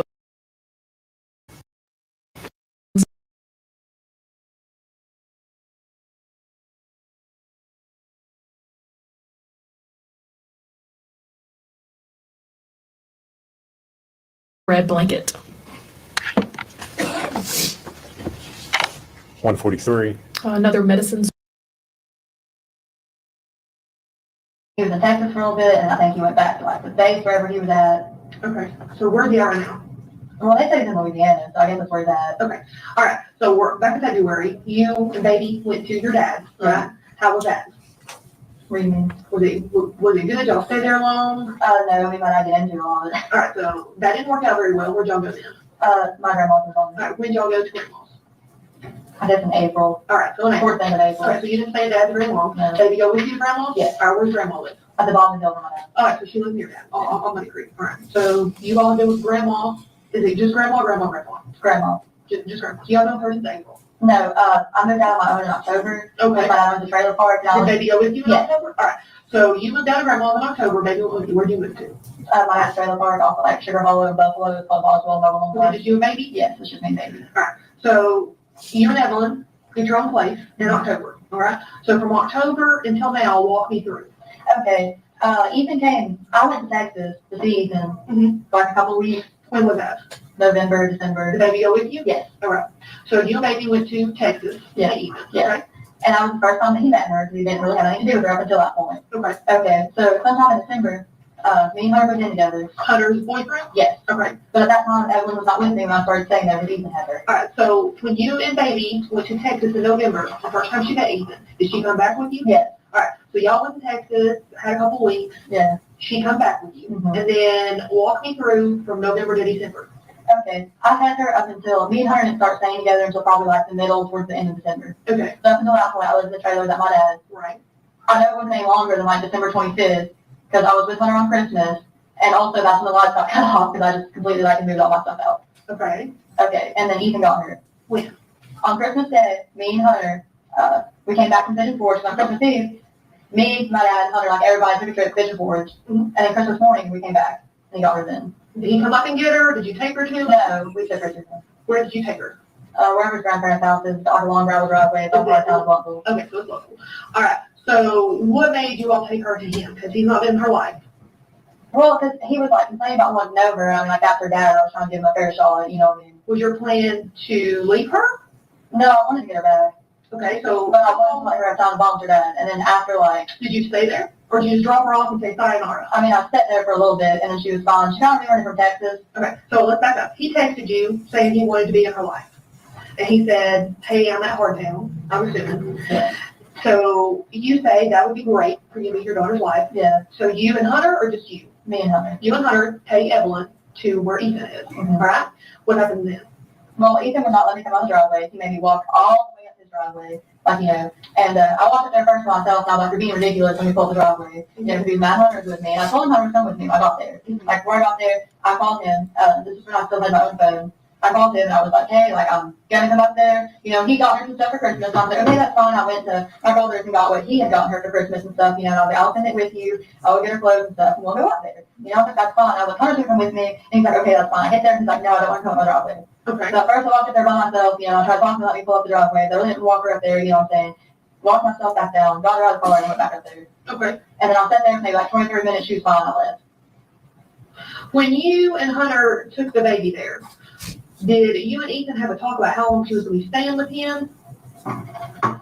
So you took your baby, correct me if I'm wrong on any of this, Okay. you took your baby that you cared for since the day she was born to her dad's house that she's had nothing to do with, and you stayed for 30 minutes, and he was being an ass, made you walk all the way up the driveway, being difficult, and you left your baby with this man. Well, I mean, I trusted him, so I was like, it's her dad.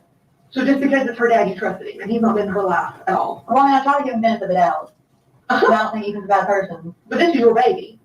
Well, You see where I'm coming from? I see that, but like, you also have to understand that was like your dad. Okay, so I'll give you the benefit of the doubt. I'm sorry, I'm not trying to argue with you. I No, just no. sometimes like I am, but Well, like, this story, I feel like you're being honest, but there's a big chunk that you're not telling us. And I'm just gonna call it like it is, okay? Something within the story has happened. There's a huge chunk that you're just not telling us. I think you took her to me, probably around that time. But there's something missing, and we've got to find that missing piece, okay? And just looking at you, I can tell something ain't making sense. Can you gather that? Okay. She gathers it too. So you leave her with Ethan on Christmas, all right? Walk me through from Christmas till now. okay, he talked to me like the next day, and then he kind of stopped, like, talking to me about answering the phone, you know, and then he got mad, and he got drunk, and he told me he was gonna come kill me, because he does that. When was this? New Year's, I think. All right, so he had the baby. Did you try to get the baby back? I went by where I picked her up, and she wasn't there. Okay, so I'm trying to wrap my head around this again. You're a mom who's dropped your kid off with a dad that she don't know. Well, then I tried to, And now you can't find her. But you don't know about us. You just have a good New Year's and carry on with life? well, I mean, he told me he was going to his friend's house. Okay, what friend? I don't know their names, but I kind of know about where they live. So now this man that don't know your child is taking your child to someone's house and you don't even know their name? Well, it was his friend. Like, I understand where you're coming from, but also I was really trying to give him the benefit of the doubt, because he never helped me with that. How many benefits of the doubt are we going to give him in the story before you start telling me the truth? Because there's two ways this can go, okay? in order to do our job, we gotta have your cooperation, and you've gotta be honest with us, okay? But if you sit here and you continue to lie, which I know you're doing, it's not gonna end well, okay? Because at the end of the day, we're gonna figure out what happened. We are. Okay? So, do we need to back up, Annie, and start over, and have you start telling us the truth? He got mad because he didn't want Evelyn to be around Hunter, Okay. and then he just stopped talking to me. Like on New Year's, he got mad, and he used to get mad all the time at me and be like, well, I'm gonna kill you, blah, blah, blah. And then me and him broke up because he was like threatening my little brother. So you have not talked to him since New Year's, is what you're telling me. And he's messaged me maybe one time. I've tried leaving him several voicemails, he won't answer me. You got your phone on you? Mm. You don't have a phone. Where is your phone? Me and my dad got into it, I'll be honest with you, probably like a couple days after Christmas. Got the last time dinner around my dad, and I was kind of smashed because I want to talk to him. I just really not have money to around him. So within the messages you would send Ethan, how would you do that beyond the phone? From Hunter's phone. From Hunter's phone. Okay. I tried to call him several times, he's not returned my calls. So when were you going to notify us about your baby? If he didn't meet me tomorrow. Oh, tomorrow. Why tomorrow? Because you waited months and you've not cared in months. So why tomorrow would you notify us? I was gonna try to meet him tomorrow to get her. Have you talked about that? He told me he'd get her back to me in about 2 months. Or when me and I broke up. So he told you, and you just picked tomorrow without notifying him of anything. Tomorrow would have been 2 months. Oh, well, have you talked to him to verify a date? So then what would you want to notify us of? Because how would he know to meet you? Because that's what he said, 2 months. Where was y'all going to meet at? Ingles, second one, Holly. So where do you think your baby is right now? I had no clue. I thought she was with him. Is this your only kid? You ever had a kid before? No, it's my only kid. She got confused with the records and thought that I had 2 kids, but when I was in foster care, I had to place Evelyn in an agreement with Holton Homes so I could keep her with me at the foster care place, because they would not let me keep her any other way. So where do you think she's at? I don't know. You seem totally unfazed by this. That tells me that you know where your baby's at. No, I don't. Megan, I've been doing this a long time. I've talked to a lot of mothers. I've talked to a lot of girls. Okay?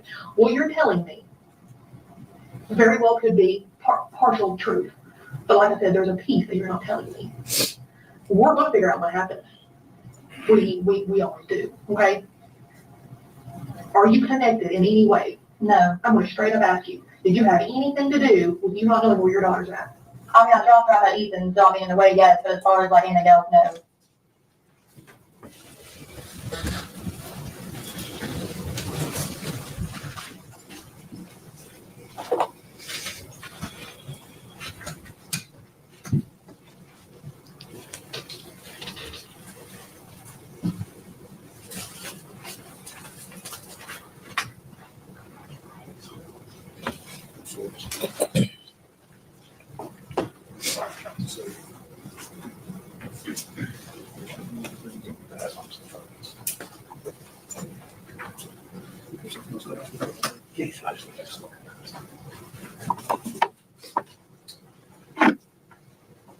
You're ready to continue, Judge.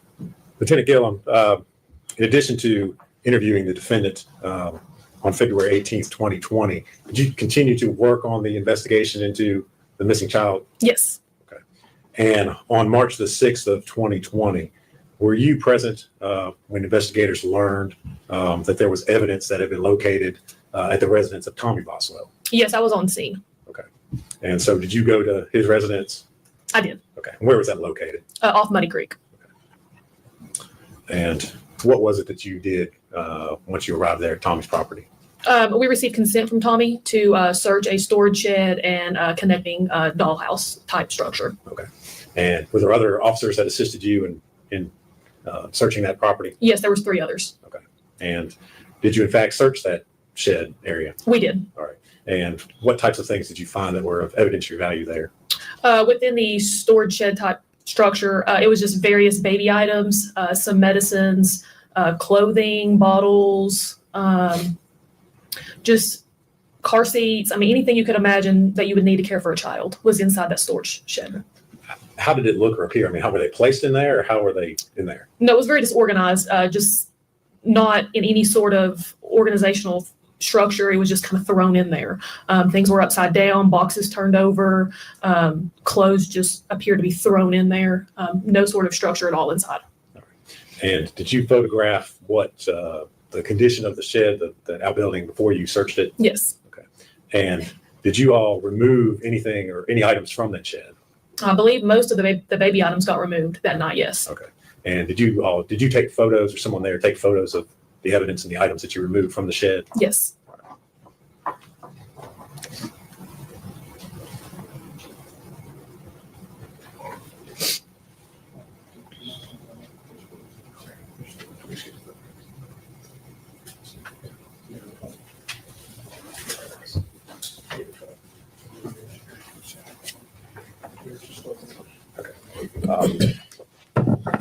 Lieutenant Gillum, I'm going to hand you some photographs and ask you if you recognize them. Mr. Scott's still going through some of them, but if you would go ahead and take a look at those, see if you can identify what's been handed to you.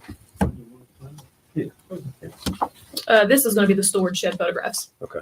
And are those, looking through those, are those the photos of the items that were recovered and removed from that outbuilding? They are. During your search? Mhm. All right.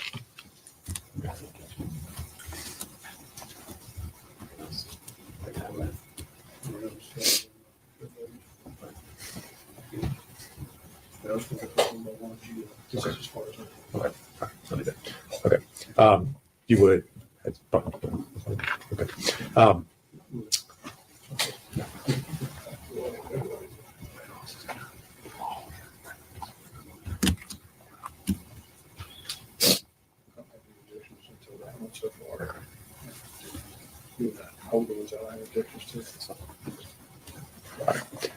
We'll just kind of go through these one by one. We'll try to go quickly. Okay. The first photograph that's there on the top, what is it a photograph of? This is the outside of the storage shed, just with the door open, showing the contents inside and how they looked before anything was touched. Okay. And does that accurately depict the shed, that outbuilding there before you all removed any of the items? It does. Judge, we move to make that exhibit 101.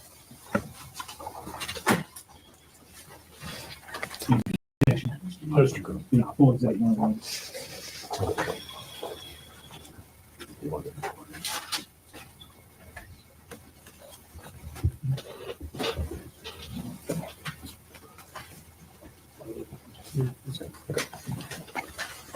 All right. And the next photograph, what is that a photograph of? This is inside the shed. Again, just showing the various items. There's a swing type thing and looks like a bag of clothes and some more baby All items. right. And again, is that a true and accurate photograph of the? It is. Exhibit? Judge, we move to make that exhibit 102. Exhibit 102. And the next photograph. Same type thing inside the shed. This one is showing a picture of a bottle. It still actually has a little bit of milk in it. Is that a true and accurate photograph? It is. We can make that 103, Judge. Be 103.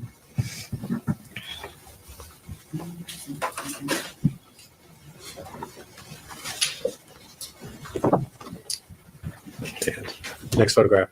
Inside the shed, there's a box.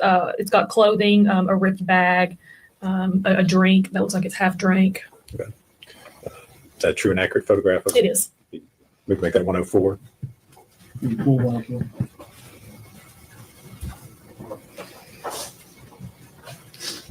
Next photograph, please. Zoomed in on that box.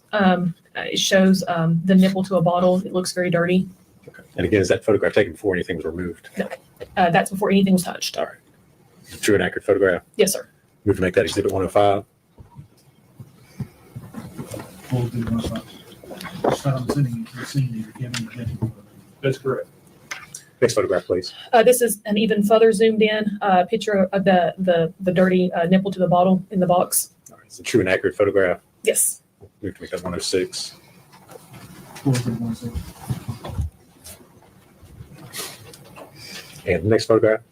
This is an item just used to take care of a baby in everyday needs. It had been removed from the shed. It's like a squeegee type thing. Is that true and accurate photograph of that item? Yes, that one right there had been removed from the shed before the picture was took. All right. But it was located in the shed. It was. Judge, we move to make that 107. Full 107. Next photograph. This is a yellow bottle. Again, there's still liquid inside of it, and it's dirty. That was located inside the shed, and it's a true and accurate. Judge, we make that exhibit 108. 108. And the next photograph, please. This is going to be baby clothing. It appears to be like shorts. It had been removed from the shed before the picture was taken. Is that a true and accurate photograph? Yes. We have to make that exhibit 109. 109. And the next photograph, please. It's a picture of just right inside the door of the shed. You see a little onesie laying there on the ground, various diapers, a pillow with some sort of stain on it. Is that a true and accurate photograph of those Yes. items? Make that 1010, Judge, please. 110. What did I say? 110. It's getting late. This next one's going to be a close-up of the onesie. It shows a stain on the inside where her boat would have went. Is that a true and accurate photograph of It that is. item? We have to make that exhibit 111. 111. Next photograph. This one is of the pillow and a blanket inside the shed, both with various stains on them. Is that a true and accurate photograph of those items? Yes. We have to make that exhibit 112. Full exhibit 112. This next one is just going to be a close-up of the pillow and the blanket that I just described. Is that a true and accurate photograph? It is. We have to make that exhibit 113. Full exhibit 113. Next photo. This one's going to be of a cloth bib, again with various stains on it. Have been located inside the shed. Yes, inside the shed. Judge, we move to make that exhibit 114. Full exhibit 114. Next photograph. This is going to be inside the shed as well. It's just showing kind of what all was thrown in there. Looks like a cat carrier, some bibs, cloth bibs, diapers, and I believe that's going to be one of them diaper dispenser things there in the corner. Is that a true and accurate photograph? It is. We move to make that exhibit 115. Full exhibit. Next photograph, please. This is as well going to be inside the shed before anything was touched, and it's just showing various things that was thrown around in there. Looks like this is going to be a smart pump, some more clothes, and diapers. Judge, we move to make that exhibit 116. Full exhibit 116. Next photograph. This is as well going to be inside the shed. There's a picture of a ladder, some more clothes tossed around. Is that a true and accurate photograph? It is. We have to make that 118. 118. I'm sorry, 117. Is it 117? I'm sorry. 117, sorry. Next photograph. It's going to be a close-up of a dirty sock and like a medicine syringe. Were they located inside the shed They as were, well? yes. They were within the ladder. Make that 118, Judge. 118. Next photo. It's going to be a close-up of the medicine syringe that was inside the shed. Is that a true and accurate photo? It is. We have to make that 119. 119.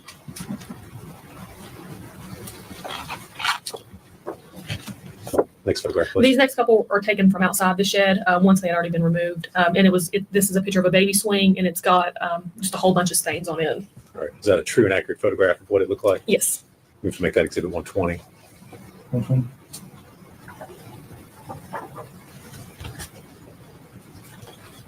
Next photo. This next one is just the close-up of the swing where the stains were on the outside, just showing that the stains went all the way through the swing. That photo accurately reflect the condition of it? It does. We have to make that exhibit 121. Full exhibit 121. Next one. The next one is going to be a Mickey and Minnie bottle with what appears to be milk still in the bottom of it, and it had been removed from the shed when the picture was took. We have to make that exhibit 122. And that is an accurate state or picture. Full exhibit 122. Next photo. It's just a close-up of the exact same bottle, just showing you about how much liquid was in the bottom of it when we took it out of the shed. You all did not in any way empty it, manipulate it, do anything No. else before you. All right. We have to make that exhibit 123. Full exhibit 123. Next photograph. This is the onesie that I was talking about at the beginning. I don't know if y'all remember me talking about a onesie that was laying on the floor of the shed. This is going to be a close-up of the onesie once we removed it from the shed. It shows that there's brown stains toward where her butt would have been, and there's yellow, orangish stains toward the collar of the onesie and the sleeve. We have to make that exhibit 124. Full exhibit 124. Next photo, please. And this is just going to be a close-up of the stain where her butt would have been on the onesie, where it's brownish green. Is that the same onesie that was from? It's the same onesie, yeah. It's just a close-up. We have to make that exhibit 125. Next photograph. Just various baby toys that was found from inside the shed that we removed. Is it a true and accurate photograph? Yes. We have to make that exhibit 126.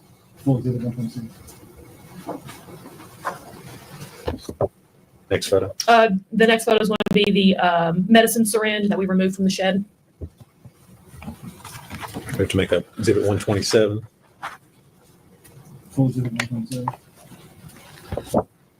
Next photo. It's going to be a bottle that we removed from the shed, and it's discolored with some sort of brown substance. Is that a true and accurate photograph? It is. We have to make that exhibit 128.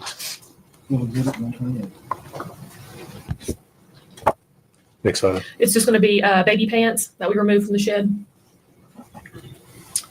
We have to make that exhibit 129.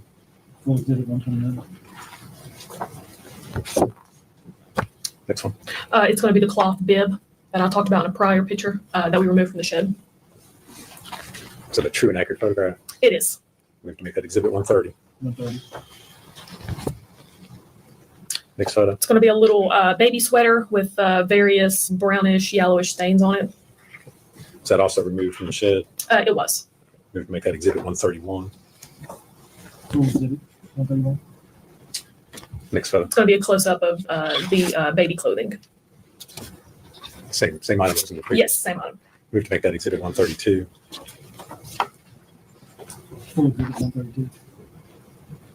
Next photo. Little baby shorts. It says 6 months old for the size. They're dark blue. And again, were those found in the shed? They all were, yes. Okay. We have to make that exhibit 133. Next photo. It's just going to be the top of a baby bottle. Is that a true and accurate photo? It is. Make that exhibit 134.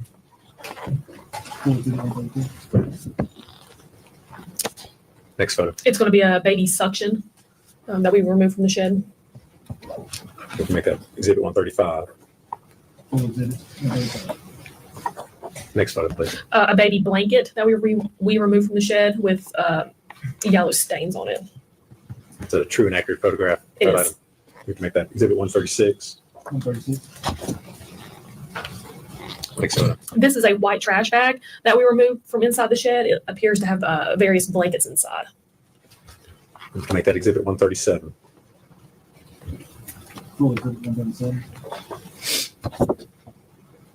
Next photo. It's going to be the contents inside that white trash bag, and it looks like it's going to be a couple blankets and a cloth bib. And have those items been removed from the bag that they were originally in? Yes, they were removed from the bag. We can make that exhibit 138. Next photo. It's going to be a child's toy. It's a little pink bear we removed from the shed. We can make that exhibit 139.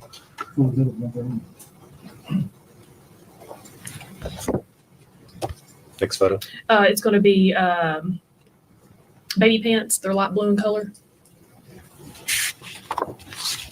Is that a true and accurate photo of that item? It is. We have to make it exhibit 140. Next photo. It's going to be a cloth bib that we removed from the shed with various stains on it as well. We can make that exhibit 141.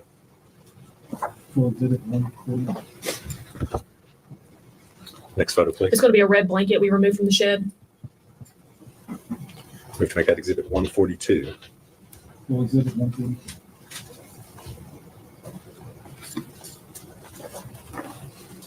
Next photo. That's it. That's it. Okay.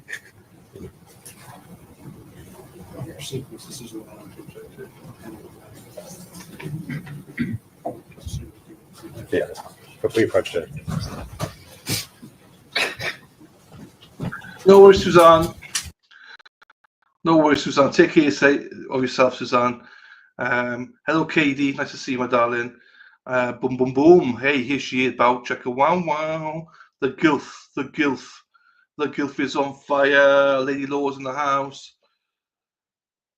I'm on my standing desk. I'm standing to attention. This way and that way. Now the gilf is here. Hey, this trial is about baby Evelyn. 50 months old. 50 months old, died at the hands of allegedly her mother. It's a very horrific trial. She was missing for like 2 to 3 months, and they found her obviously dead. So very, very sad trial. So, and because the jury is sequestered, it's in Tennessee, so we're doing this 6 days a week. 6 days a week.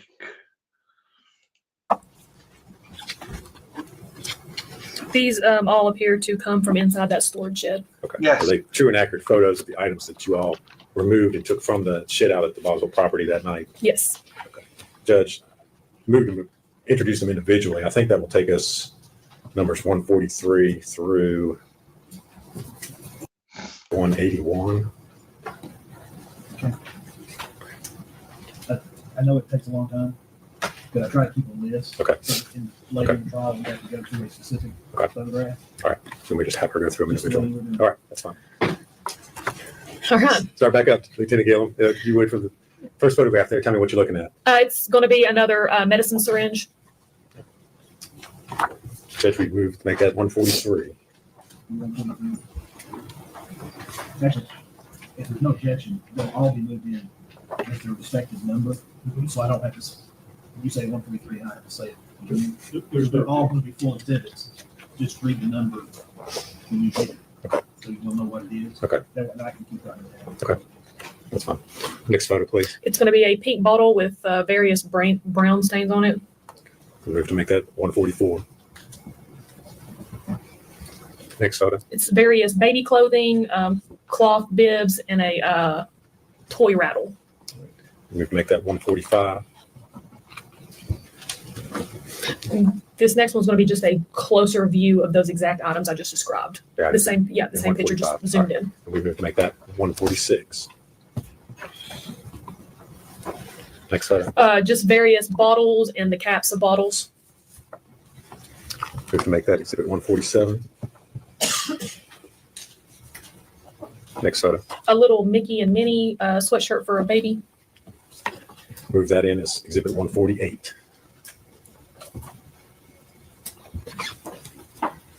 Next photo, please. Not really sure exactly the proper name for this, but it's like a measuring cup for like medicine liquid. Is that a true and accurate photo? It is. Make that exhibit 149.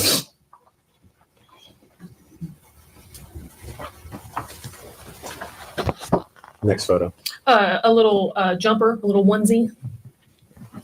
Move to make that 150.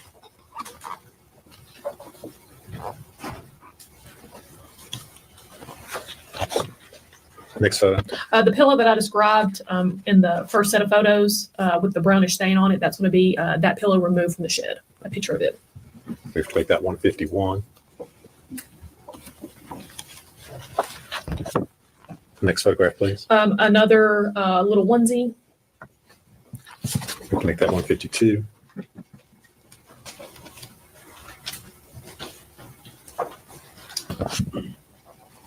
Next photo. This is another onesie covered in what appears to be dirt. We have to make that 153.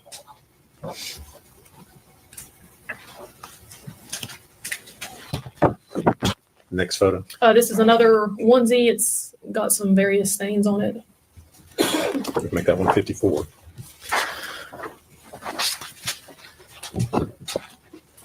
Next photograph, please. Another medicine syringe.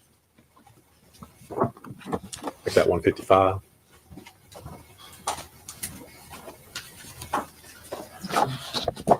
Next photo. This one's going to be another onesie. It's black in color with gypsy princess on it. 156.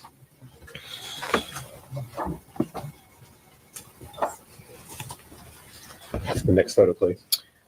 This is going to be medicine. It looks like it's prescribed to Evelyn M. Boswell, and it's some sort of ointment. I can't pronounce that the name of the ointment. All right, is that a true and accurate photograph? It is. Collected?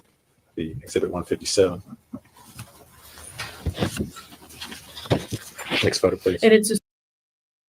Thank you to Genty for the gifted memberships. Who got some?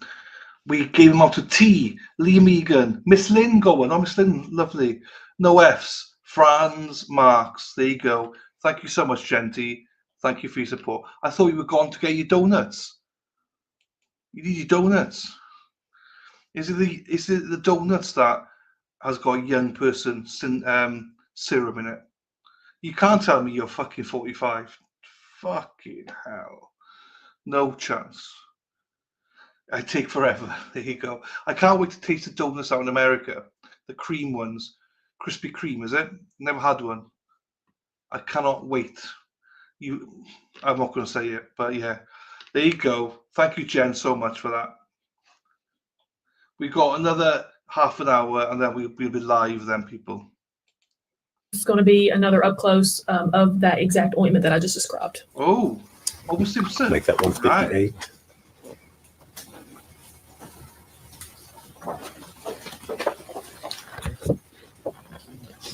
Next photograph, please.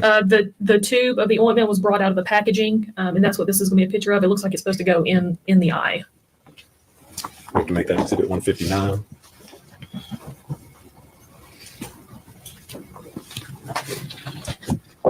Next photo, please. It's going to be a sippy cup. Move that as 160.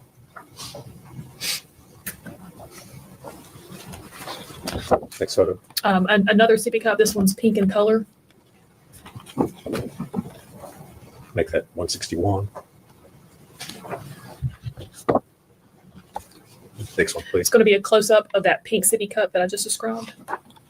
Move that as 162.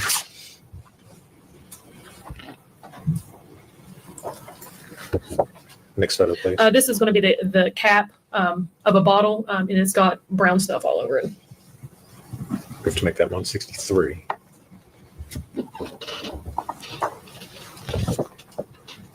Next photo. It's going to be a passy. Exhibit 164. Next photograph, please. 2 baby spoons. We have to make that 165. Next photo. This is going to be a diaper bag that is unzipped, but all the items are still inside untouched. And it appears to be some medicine, a Mountain Dew can, some diapers, and just various things that I can see so far. We have to make that exhibit 166. Next photo. This is going to be the medicine inside the diaper bag. It looks like it's going to be children's Tylenol. We have to make that 167.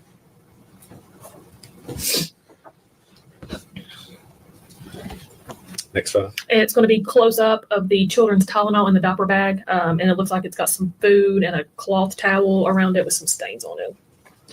Make that 168.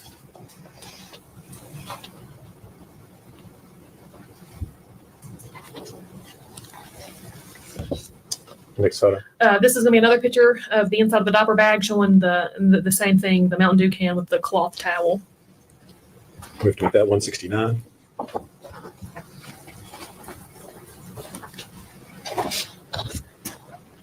Next photo, please. This is going to be a children's spoon, and on one end of the spoon, it is got black residue on it. We have to make that number 170.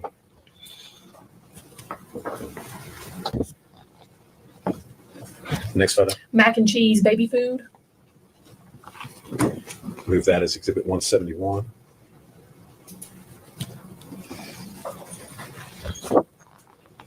Next photo, please. This is going to be some sort of tissue paper with brownish red stains on it. Move that as exhibit 172. And next photo. It's just going to be another angle of the tissue paper with a brownish red stain. Move that as exhibit 173. Next photo. It's going to be a suitcase with various clothing items inside. Move that as exhibit 174.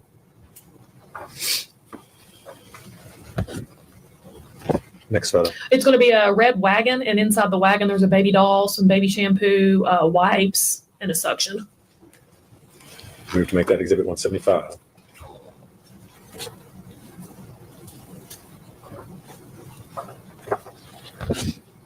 Next photo. This is going to be a picture of the items beside the wagon inside. And it's got clothing, a car seat. It looks like a little bunny rabbit teddy bear top thing. Move that as Exhibit 176.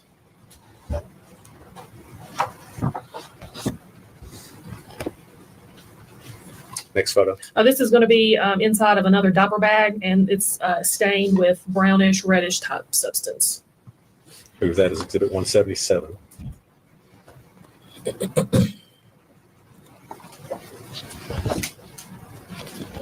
Next photo. This is a cardboard box, and inside the box is several white bags. Move that as Exhibit 178.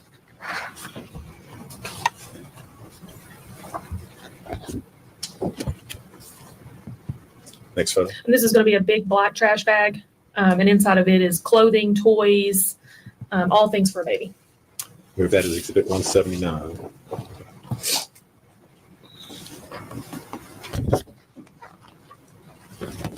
Next photo. It's going to be 5 tubes of diaper rash cream. Good to make that Exhibit 180.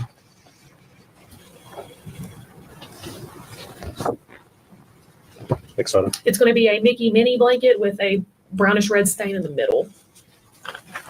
Good to make that Exhibit 181.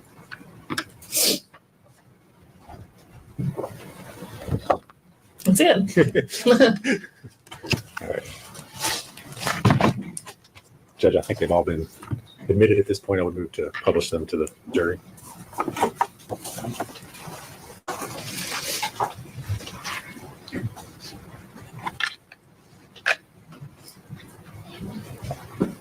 Take the deal. I put up what's been introduced as Exhibit 101. What are we looking at there? That's going back to the very first picture. It's going to be outside the shed when the door was opened, exactly how the contents were when the door was opened, untouched. Okay. You all had not moved anything at this point? No, sir.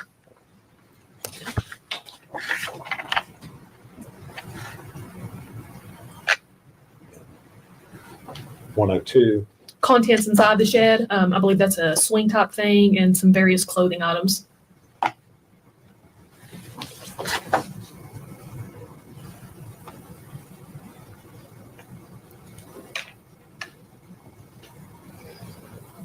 (103). That's going to be the contents inside the shed. There you can see a Mickey and Minnie bottle with some liquid still inside.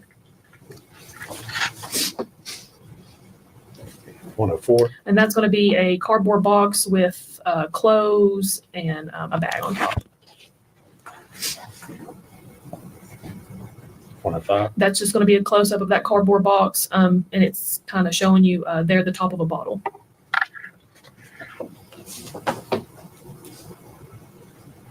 106. Again, it's zoomed in on the top of the bottle.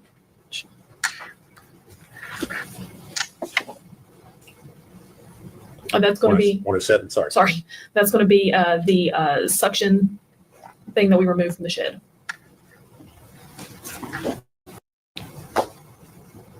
108. That's going to be a bottle that we located inside the shed.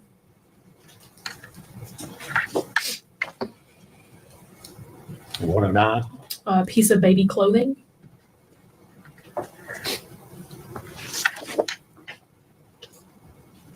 110. And that's going to be a onesie on the floor of the shed, along with a pillow there on the left-hand side. Are those the items that are sitting below the pillow? Can you tell what those are there? Looks like diapers. Or are you talking about right below the pillow? Yes. Yeah, those are diapers. I think you have a laser pointer sitting beside you there on the stand.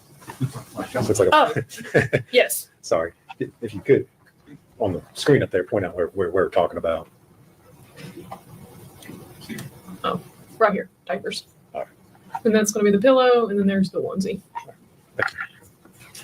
And Exhibit 111.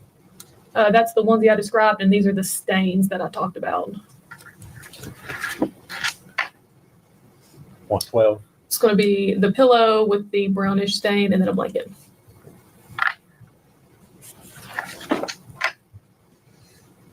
(113). Again, it's the same picture, just a little bit closer up to show you that pillow and blanket.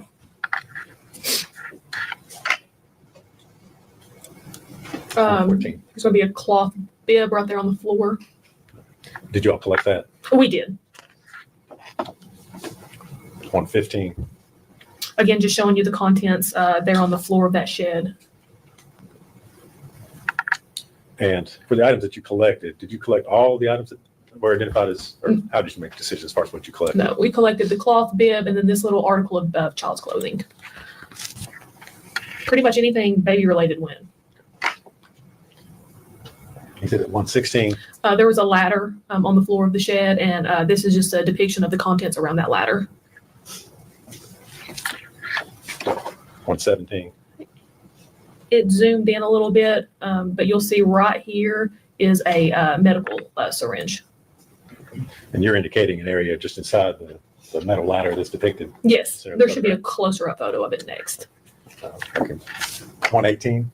You see it under there.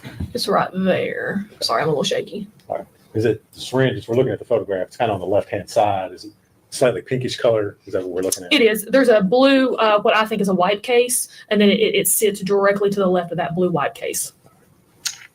And I'm going to show you 119, which I think might be a little better. Yes. Right there. Is that a close-up image of that syringe? It is. Exhibit 120. That's going to be the child swing that was taken from inside the shed. 121. And then this is what I was talking about. If you recall where I said it shows the stain went through the entire swing. You can see right there what I'm talking about. All right. So we're looking at the bottom. We're looking at the photograph. That's the bottom, the base of the. Yes. Okay.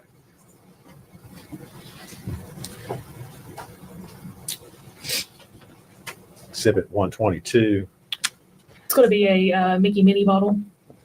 Did there appear to be any sort of substance inside the bottle? There appears to be some milky, whitish looking liquid. He just shy of the bottom of the cup. Exhibit 123. That depicts a little bit better where the liquid is inside the cup.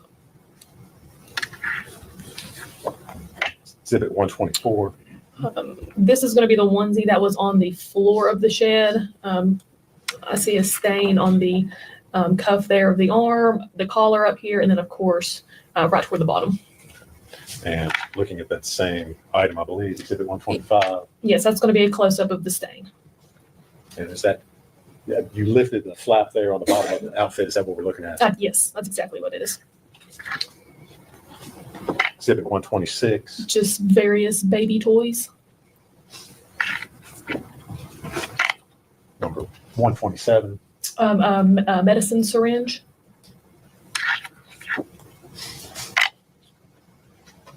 128. A bottle.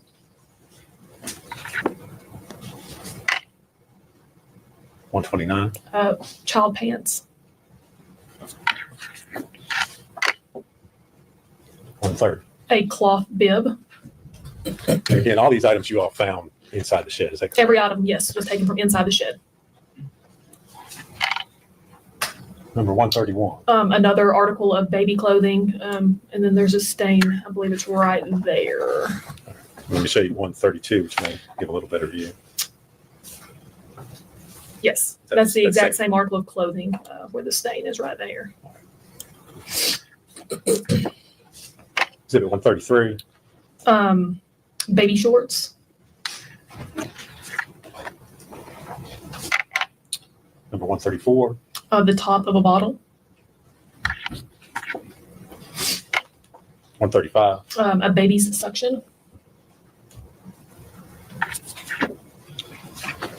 Number 136. A blanket. And these photos that are taken of these individual items, you all removed them from the shed. Is that correct? Yes, that is correct. And took them back over to, it looks like, to the sheriff's office to photograph them. Yes, they were in our evidence. Number 137. That's going to be a white trash bag with various blankets inside. All right. And showing you 138. Is that the same bag with blankets there? That's going to be the contents inside the bag, yes. All right. So you've removed them from the Correct. bag at that point. Number 139. Just a child's toy, little bear. Exhibit 140. Pants. Was it the condition of the pants when you found them? Were they turned inside out like that? Or did you all- Yes.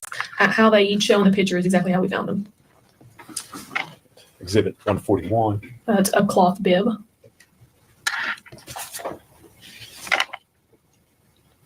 Number 142. A red blanket. 143. Another medicine syringe.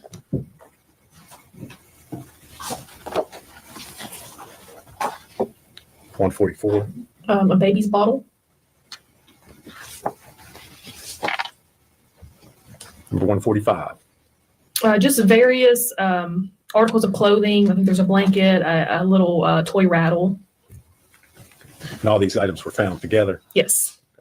And show you 146. That is just going to be a close-up of those items, just a little bit more in detail. You can see what appears to be a sock there with some stains on it, like a little bow headband there. Just a close-up. All right. Exhibit 147. Various bottles and their lids. 148. A Mickey mini sweatshirt for a baby. Number 149. Looks like a type of a measuring cup for some sort of medicine liquid. 150. It's going to be a onesie.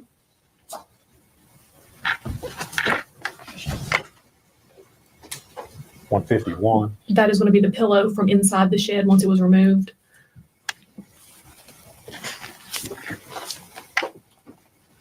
Number 152. It's another baby's onesie. And 153. Another onesie.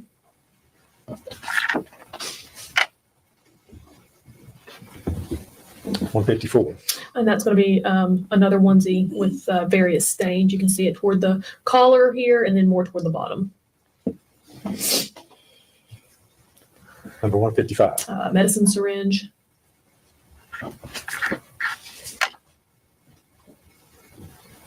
156. Another onesie.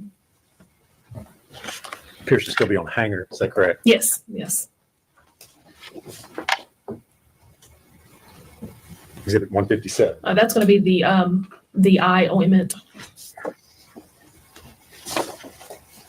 158. The ointment removed from the box. 159. A close-up of the ointment tube. All right. It looks like it's erythromycin. Yes. Ophthalmic ointment. Yes.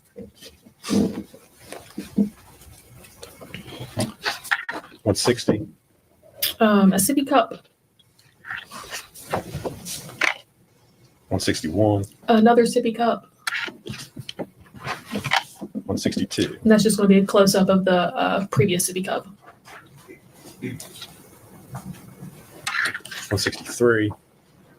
That's going to be the lid of a sippy cup. It just shows the various stains on it, the blackish brownish stains. 164. A passy. 165. 2 baby spoons.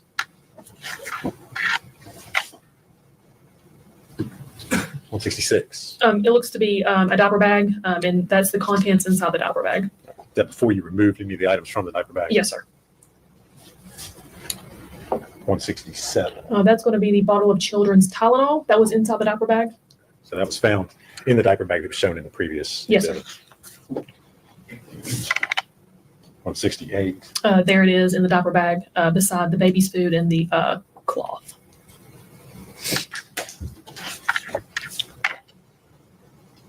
169. Just another angle of inside the diaper bag.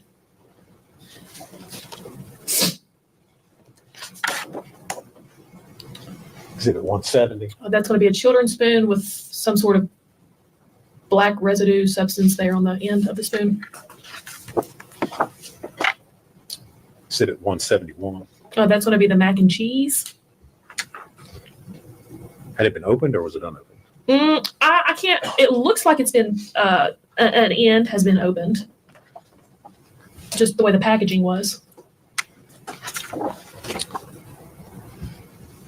Exhibit 172. That is going to be the piece of tissue paper with the brownish red substance on it. 173. And that's just another angle of the exact same tissue paper with the brownish red substance.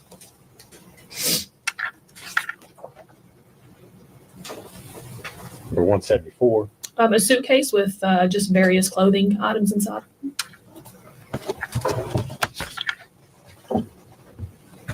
175. That's going to be the red wagon. As you can see, there's baby shampoo here, a suction, some wipes, a baby doll. For 176. There's going to be a car seat and just some various clothing items.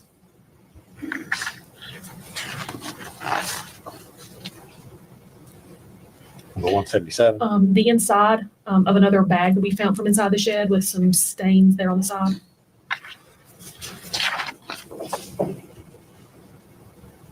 Is it at 178?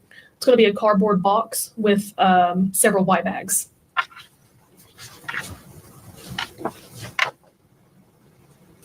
Is it at 179?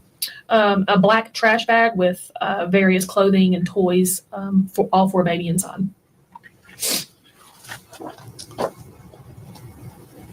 Number 180. The 5 tubes of diaper rash cream.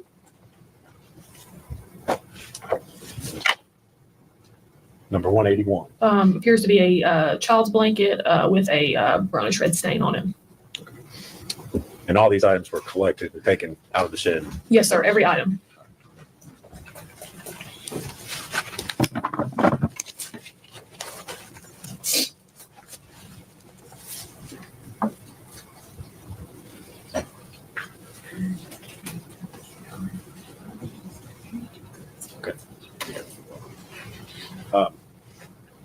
Detective Gillen, you testified earlier about the interview that you did with Ms. Boswell at the Sheriff's Office. Yes. Sheriff's Office located here in Bluntville, correct? Correct. That's Sullivan County? Yes. All right. The property that you went out to search, Tommy Boswell's, down on Muddy Creek Road? Yes, Muddy Creek is in Bluntville inside Sullivan County. All right. If you would answer any questions that you saw that for. Y'all come up here, Nick.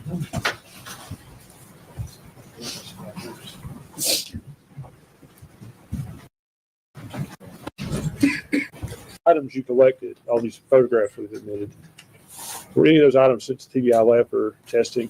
I'm not sure if they were or not. You weren't involved in that? No, I was not. You just collected them? Correct. Okay. Let's go back an hour and a half or so to the interview we watched. Uh-huh. You talked to Megan on February the 18th, is that correct? Yes, sir. What time of day was that? It was in the evening. It was after working hours. Okay, if you could help me narrow it down a little bit more than that. So when do working hours end? Between 4 and 5. That interview probably took place around 6:30, maybe even 7. Okay. She had an earlier interview with Tracy Haraz and a DCS worker. I think you seemed to reference that in your interview. Yes, sir. Okay. What kind of time gap between those two interviews? I know when the referral first came out was right at 4 to 5 that day. And that's when Tracy and the DCS worker went to the residence and brought Megan back to the sheriff's office and had their interview. So I would say their interview might have took place around 5:36. Okay. And your interview was basically just a follow-up on their interview? Yes, sir. Continuation, so to speak? Yes. All right. All the questions I have? Redirect. Nothing from the judge. Will she still be under the suspended? Or she should be released?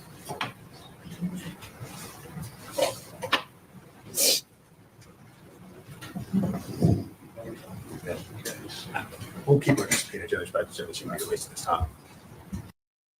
You'll still be.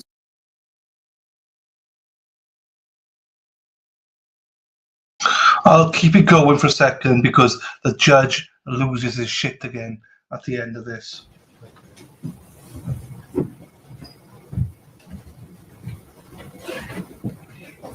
Erin, ha. Maybe see. Here we go.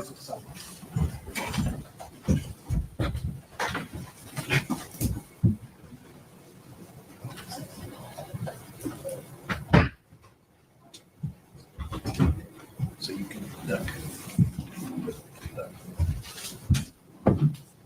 Look for what that means. Talk to them, you don't know in the well. Oh, okay. All right, folks, with the median.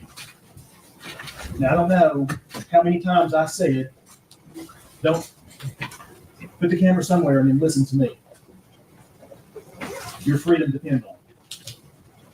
I don't know how many times I said, leading up to this trial and the first day of this trial, that you're not to zoom in close-ups of the defense lawyer, his client, his computer, or the same for the state.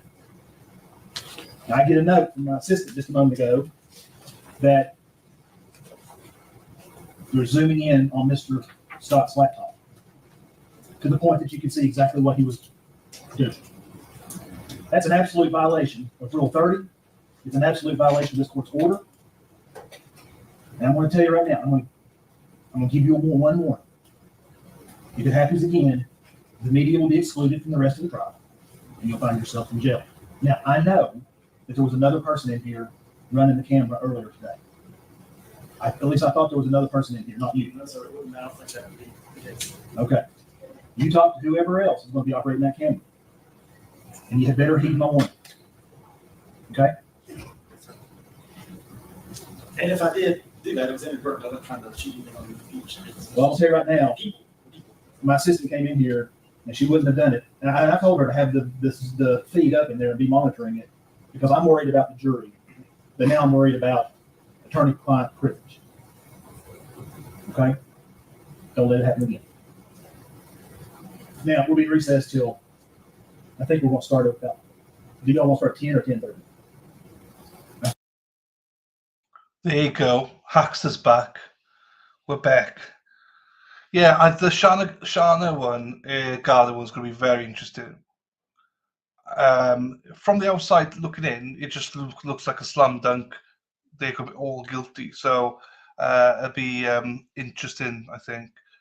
And she's got that not Bezos, Jose, Jet, whatever, you like him.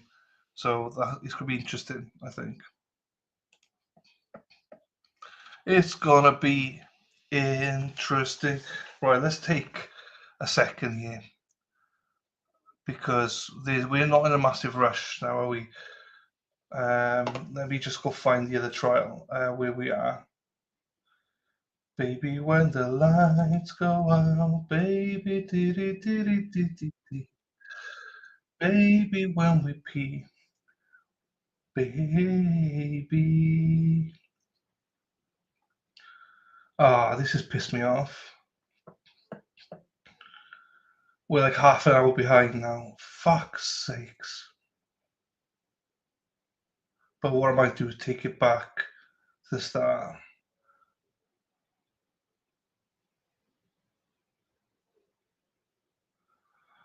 You mofos. You're supposed to start. For frig's sake. Anyway, we got plenty of time.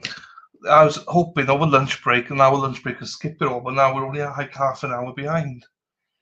These mofos. And after the first break, we'll basically be caught up. I do love Jose Baez. In spite of Casey Anthony, he defended a Doctor Who's in Ohio, yes. First trial I watched was Sean, Potentially Criminal. He was amazing in that. He was acquitted of 20 counts a minute. I remember that. What's her name? Matthew Moore's attorney was in that as well, wasn't she? That's one that I do need to watch that one. I do need to watch that one. Because that is an interesting one. We are the champions, my friends. Ba ba ba ba. Murder by giving fentanyl patients, ridiculous charge. Yes, Josie. And Diane Minaj. I like Diane Minaj. She's amazeballs, amazing. Matt was very lucky to have Diane. Very, very lucky. Lucky. Do you feel lucky, punk? We got Diane Minaj on our side. You and me, we're meant to be walking free in harmony. One fine day, we fly away. Don't you know the airing's gonna be hey. So, Robin G, 1,000% he was innocent. There were lawsuits against the hospital for terrible care. The hospital diverted attention to the doctor. It was not the doc. He helped them die. After their care was horrible, he did not get to the patients until end-of-life care, the ICU. The damage was already done. Yeah, it's an intriguing one. I do need to watch it. I might watch it, not stream it, just watch it. Do you know what I mean? I do need a good trial just to relax. And something I could just chill out on. Relax, don't do it. I'm just annoyed now. I'm annoyed now. I'm annoyed now. Yes, I am. I just want to do something for the next 20 minutes so we got enough to cover the lunch break. Oh, and then we got another fucking break. I mean, fucking bastards. Fucking court. Bullshit court.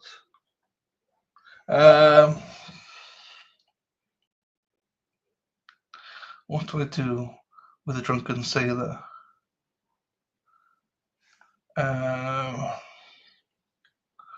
What should we do? No, I'm not playing anything, Robin G. Very rarely, unless it's from even from a news source.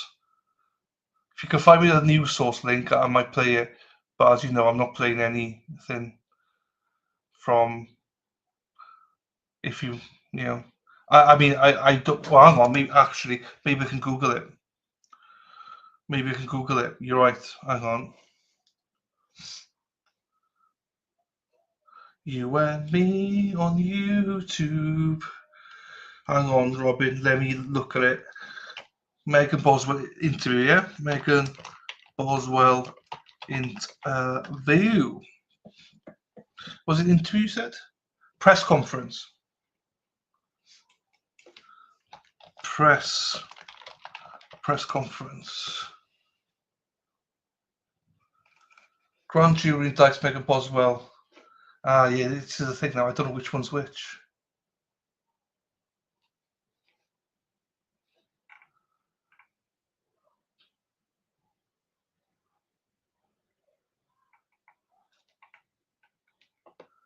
No, but where is it? That's my question, though, Robin G. I don't know where it is, though.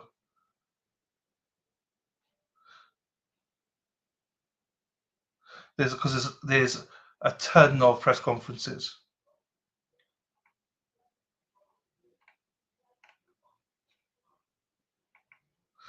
There's like 24 to 5 and 6 and 7.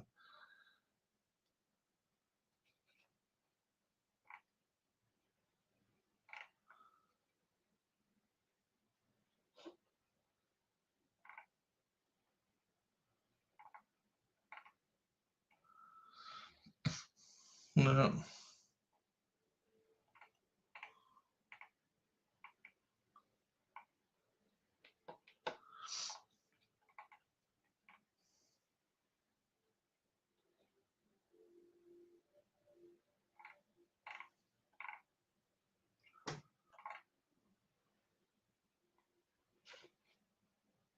Hang on, I got one here. Megan Boswell claims her mother took Evelyn to. Well, I got one here.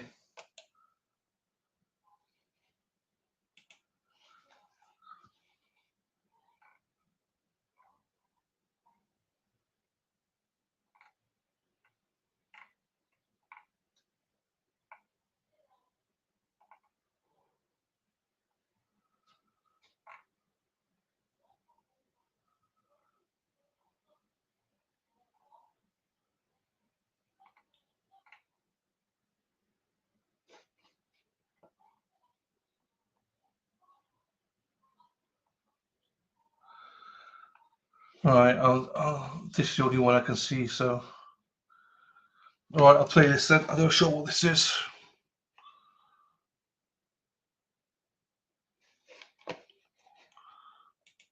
Yeah, they have resumed in COVID. It's just more of a. We're only like half an hour behind, so I can't zoom it.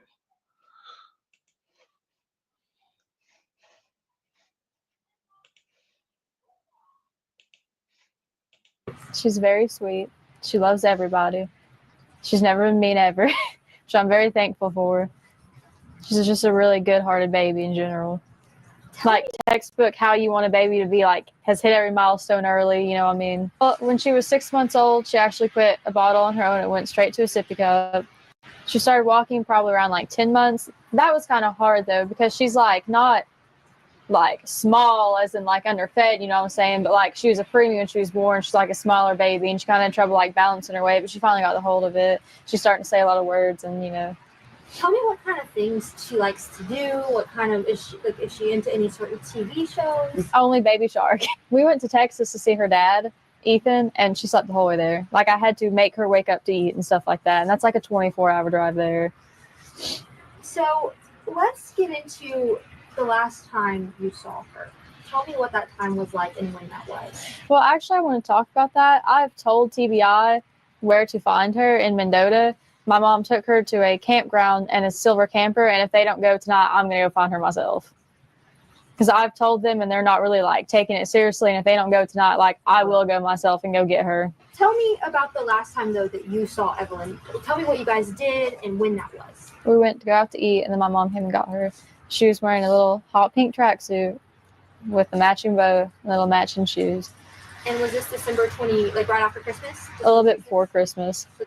My mom, like, you can ask her. So she blamed the mother initially then? Okay, interesting. I know she blamed the boyfriend, but then she also blamed the mother. Okay. Very vindictive, manipulating person. And Yes. she basically, like, threatened me the whole time that she was gone. Do you know who has Evelyn right now? She dropped her off somewhere in Mendota at a silver camper. But my mom would always say the person, not, like, people, plural. So there is a person that has her in Mendota. They're not taking me seriously. TBI isn't, because I've not fully told them. I've been like, hey, like my mom camped out at Mendota. You want to go check them out? But I've never been like specifically, hey, she's not your silver camper. Because my mom did threaten me, like, you know, if I told anybody. I'm not going to get into that, but she did. So your mom has had Evelyn the whole time? Or the whole time? Or the person that is in Mendota has had her the whole time. Tell me why you let your mom take care of her. Did she take her from you that night? And Well, she was just supposed to babysit her because I was going to work. And then when did you know that something was wrong? Well, whenever, like, she picked me up Wednesday, and I told her, like, hey, they're doing a press release about the Ambler thing, and then she freaked out, and that's why they couldn't find her. Like, nobody talked to her for days until they arrested her. She just kind of poof, gone. But she kept trying to take me to Mendota, and I kept asking. I was like, are you taking me to Evelyn? And she would never tell me yes or no. And I was like, well, if you're not, I'm just calling somebody from the police station to come and get me. Like, I'm not playing these games with you.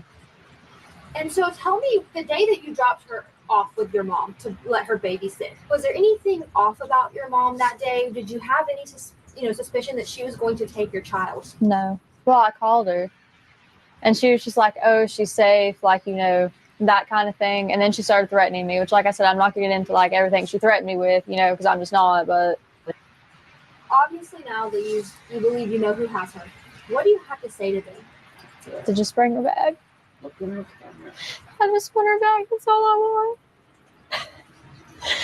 I've been so long without her, and I know a lot of people are like, oh, why didn't you report it missing earlier? Because my mom threatened me, and I just want her back. That's all I can think about is how much I just want her back. Talk to me about when you had the indication that she was missing and something was seriously wrong. Just when she left and took off and just didn't answer her phone. Talk to me about why your dad made that report. Because he was talking to my mom the night before, and he was like, oh, well, if she doesn't come home, I'm going to call. And she was going on, well, you're going to regret this. Like, I'm going to have to leave and never be able to come back. You will regret this. Was there a reason that, that you didn't make the call and it was your dad? Because mom kept threatening me if I made the call. Well, you said that you've had some issues with your mom in the past. Was there a reason you decided to let her babysit her that night? I know that, you said that you had... Well, she's my mom. I wanted to trust her. Sheriff Cassidy told the media on Friday, I was there, that you were giving conflicting statements. Because I wouldn't necessarily... I was trying to protect my mom, maybe in hopes, oh, well, she'd just tell them where Evelyn was, but obviously she's not going to. So now you're coming out and you're saying this is the honest truth, that you know where she is. I know she has to be in a campground in Mendota with somebody. And mom told me that they had a silver camper, and that's all she would tell me. Are you cooperating as much as you can with TBI and the Sullivan County Sheriff's Department? I am. But just tell me, how so are you, constantly on the phone with them, talking about the tips, anything like that? Yeah, and I've looked into stuff online myself. Like, people are like circulating pictures around me, like, oh, this is Evelyn, you know what I'm saying? And like that kind of thing. but no. And like Saturday, nobody would answer me, and I blew all their phones up. So, And every chance they've let me be up there, I have been up there. and Wednesday will be a week since the Amber Alert went out. Tell me what you're thinking right now. I just don't know if the person who has her is like maybe scared that they're going to get in trouble, but they won't. They just bring her back. What are you thinking about her current status right now? Do you think she is okay? Do you think she's being taken care of? And what is your message to authorities right now? To the TBI, Sullivan County, and all of the sheriff's departments and any authority that's working on this case? Just that if they don't take it seriously, what I just said, I will go find her myself. They've told me before they'll arrest me for tampering with evidence, and I told them on my phone, I was like, I don't care if you arrest me for tampering with evidence. If you go up there, I'm going to tonight. Do you have a message to the public? Don't stop until she's back. They need to stop reporting like psychics for one, like, come on. You know what I'm saying? Because that just wastes the TBI's time when they could be actually trying to find my daughter. Instead, people are like, oh, well, this lady did tarot card reading. Like, you know what I mean? I feel like that just takes away from the time of like them actually searching for my daughter. I'm just happy that people are coming together to try to find her. Because the main important thing right now is the baby. I'm just happy that people are trying to find her. Have you been in contact with her father, Ethan? Yeah. He's actually trying to get leave approved right now to come up here and try to, help find her. What is her relationship like with him? She's only been around him a couple times because when he was in the Army. And what is your relationship like with him? Do you keep in contact with him? Well, yeah, we have a kid together. You know what I mean? Did you notify him when you knew something was wrong? Mm-hmm. Why do you have multiple social media profiles? Is one that we've been getting. Because I break phones a lot and I forget the password. I'm not going to lie to you. I'm really bad about remembering passwords. Now I have them all set to one, but, up until that point, I just, I just couldn't remember the password to them. So I'll just make a new one when I got a new phone. Tell me why you wanted to come out today and speak with us. Just to talk about Evelyn, and, if TBI doesn't go find her tonight, I'm hell-bent on going myself.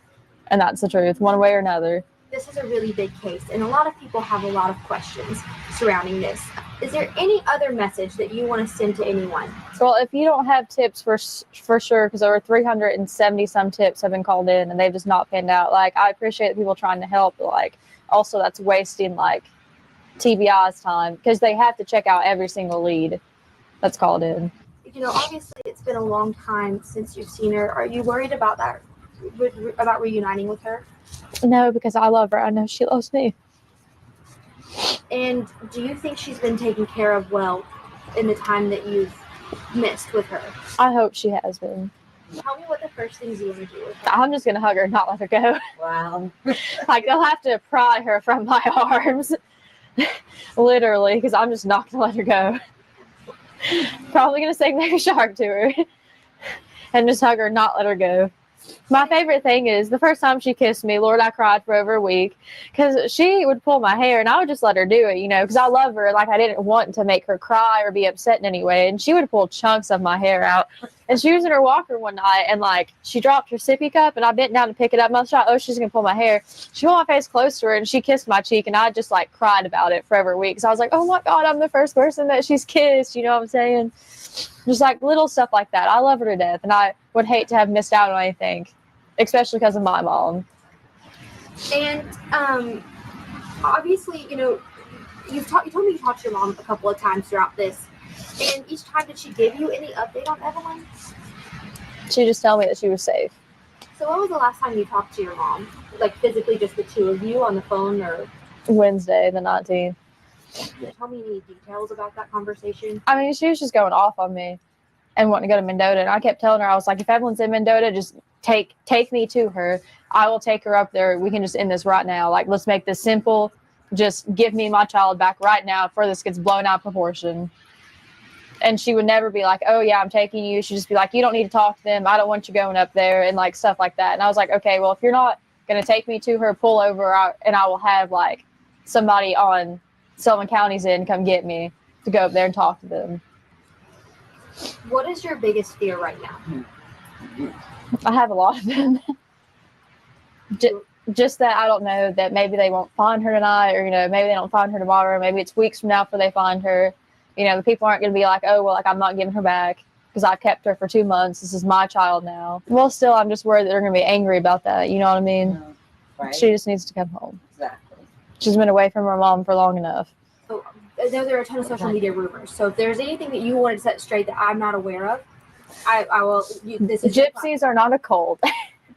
They've been asking people if there's like a gypsy ringleader, and like, I mean, like, we're not like ringleaders. We're not like out here kidnapping babies or anything like that. So would you describe your family as a gypsy family? Well, yeah. And like, my dad's very proud of that, you know, but he's just mad about all the rumors going around, like trashing them because like, we're not a cult, you know what I mean? And now that your mom is back here and are getting ready to be back here in Sullivan County, what do you hope comes out of that? Obviously, she and her, what believes her boyfriend was arrested. Well, I doubt she's going to tell the truth, but hopefully she does, for Evelyn's sake. Not even for her sake at this point. Just if she hears this, I hope you tell the truth for her sake. Like, that is your grandbaby. It's went on long enough.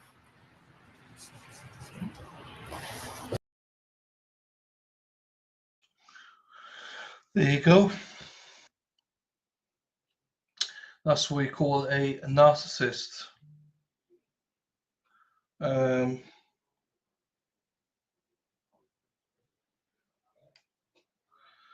narcissist.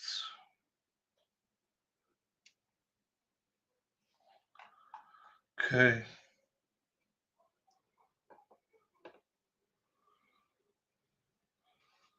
Right, let's get to the trial then, shall we? That's fine.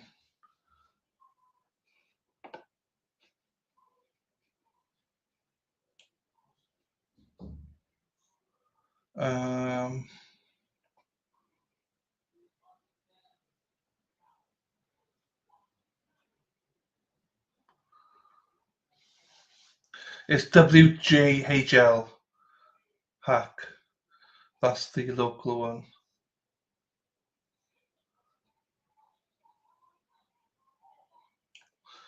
Hang on, let's look. I want to look at the charges. Hang on.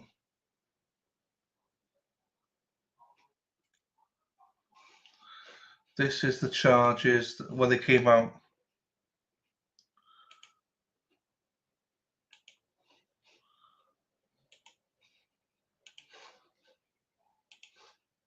From News Channel 11. We begin with breaking news. Today, the Tennessee Bureau of Investigation says it will release new developments in the Evelyn Boswell death investigation. You're watching News Channel 11 at noon. I'm Sydney Kessler. The TBI says a news briefing is set for 5:30 this evening at the Sullivan County Justice Center, and we're here to bring you the very latest throughout the entire day. Now, back in March, weeks after she was reported missing, the toddler's remains were found on a family member's property in Blountville. Now, as of this afternoon, no one has been charged in her death. Kaylin Cluck joins us live now from Sullivan County. Kaylin, what do we know so far?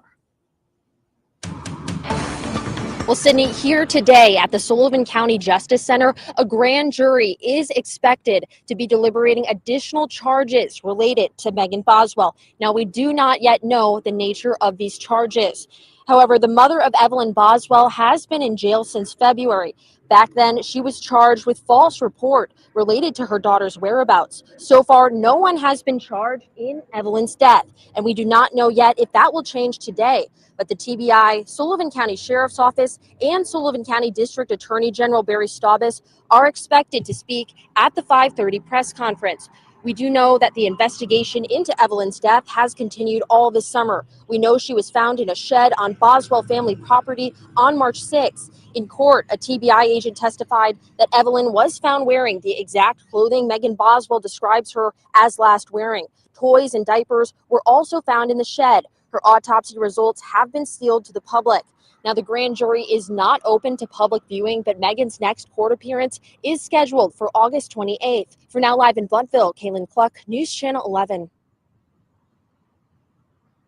Kaylin, thank you. Live for us this afternoon. And again, the TBI's news conference is set for 5:30, and we're told TBI Director David Rush is participating. We'll have a live coverage on the air and throughout the evening, starting in our first at 4 newscast. We'll also have live coverage on our WJHL Facebook page and on WJHL.com.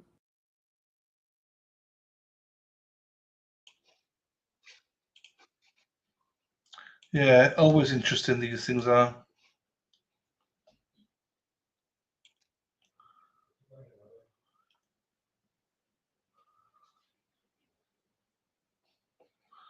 Okay.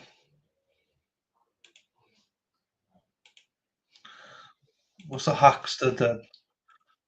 Hackster's done something. Let's have a look at what you posted, Hackster.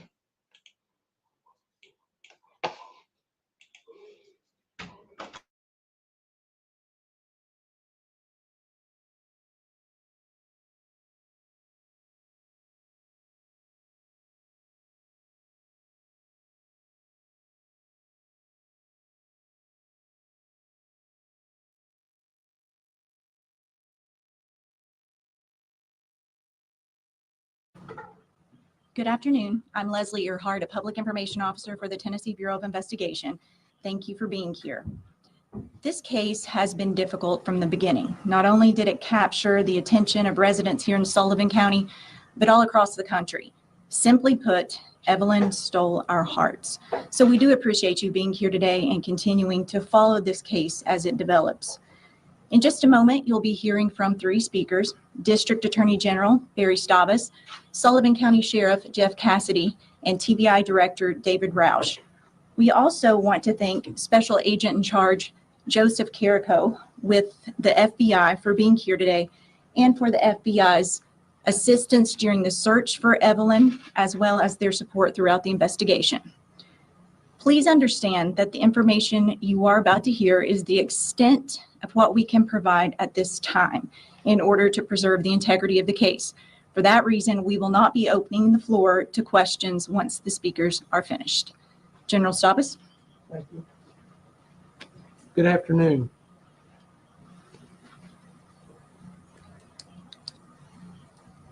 This afternoon, the grand jury of Sullivan County returned a true bill, a presentment, charging Megan Boswell with a total of 19 counts. There were 2 counts of felony murder, 1 in perpetration of aggravated child abuse and 1 in perpetration of aggravated child neglect.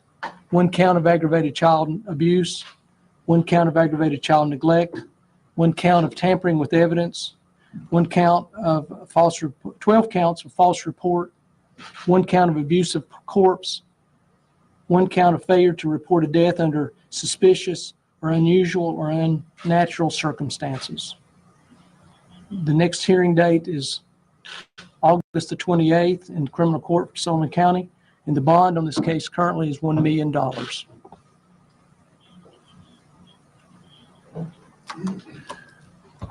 Thank you, General Stavis. Baby Evelyn's body was found on March 6th.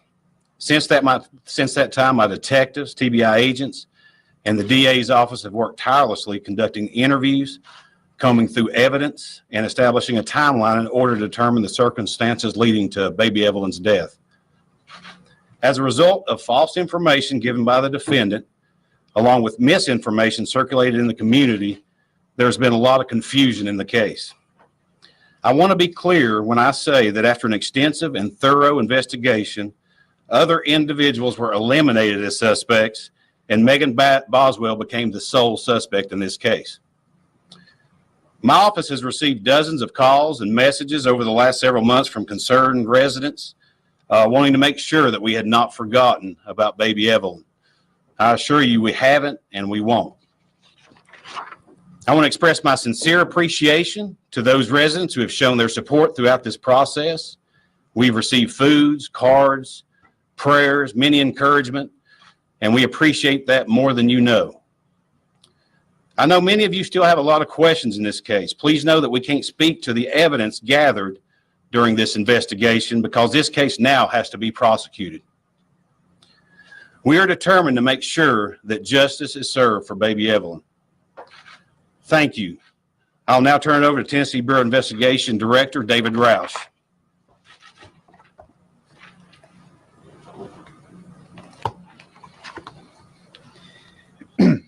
Thanks, Sheriff. I appreciate it.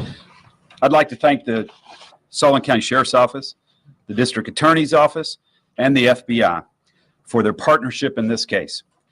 This case is yet another example of the excellent collaborative efforts of law enforcement in Upper East Tennessee, and quite frankly, throughout the state. Every single person who worked on this case should be commended. I know it wasn't easy, and it had to be heartbreaking throughout. As we struggle to attempt to understand why or even how someone can harm an innocent child, we will never know, because thank God most of us are not wired that way.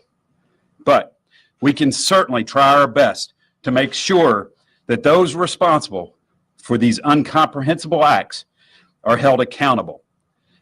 Today's indictment is the first step in assuring that that happens. Our hearts and prayers go out to the family and friends who love baby Evelyn, along with the many citizens who, like us, developed deep-seated love for this sweet little girl. She didn't deserve this. No child does. And that's why we will continue to work to pursue justice in this case. It's the best and most important thing we can do to honor her memory. We now move to the critical role in our system of working with General Staubus's office to engage the courts and provide the proof that so many have worked tirelessly to collect. We are deeply grateful to this team of professionals for the determined and methodical investigation.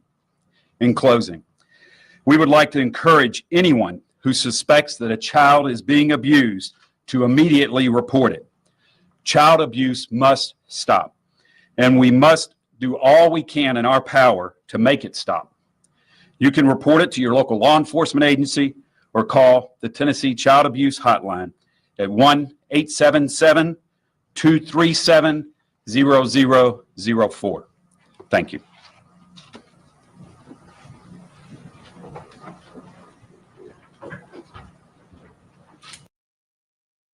Okay, that's enough then. Hi Toots, hope you're well. Let's get into the trial. Let's get back into the trial. Oh, let's get it on. Day 4, right.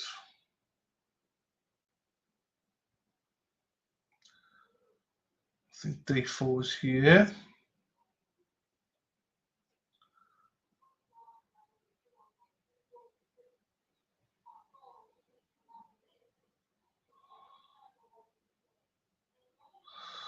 Let's do it from where the jury come in. Right. You and me. Yeah, I literally went hi tits as I fucking caught it before I pressed enter. Hi Toots. Hey June, you make me fine. Mm-hmm. Da, da, da, da, da. Here we go, everybody. Let's look at the speed and stuff.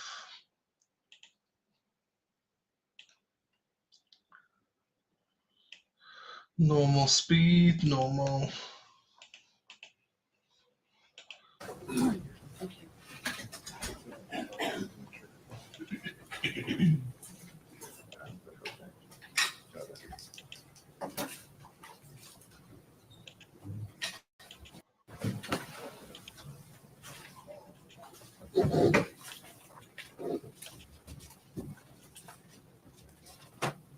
One stand, please.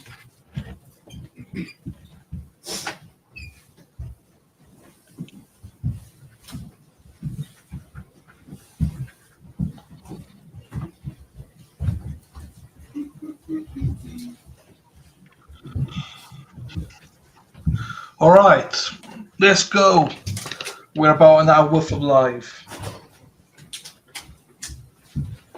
You may be seated. Thank you. Thank you, Judge. We will. Good morning, ladies and gentlemen.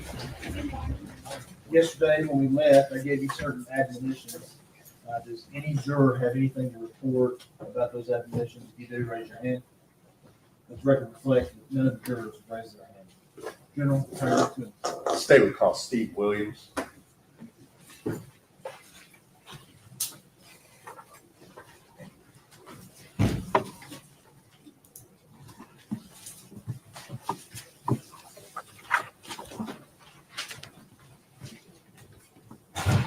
Steve.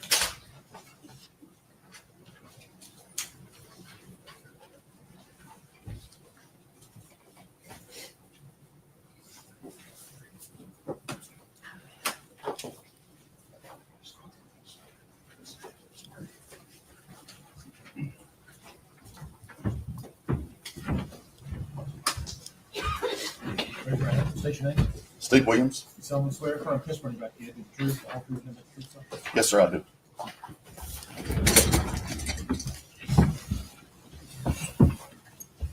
Good morning. Morning.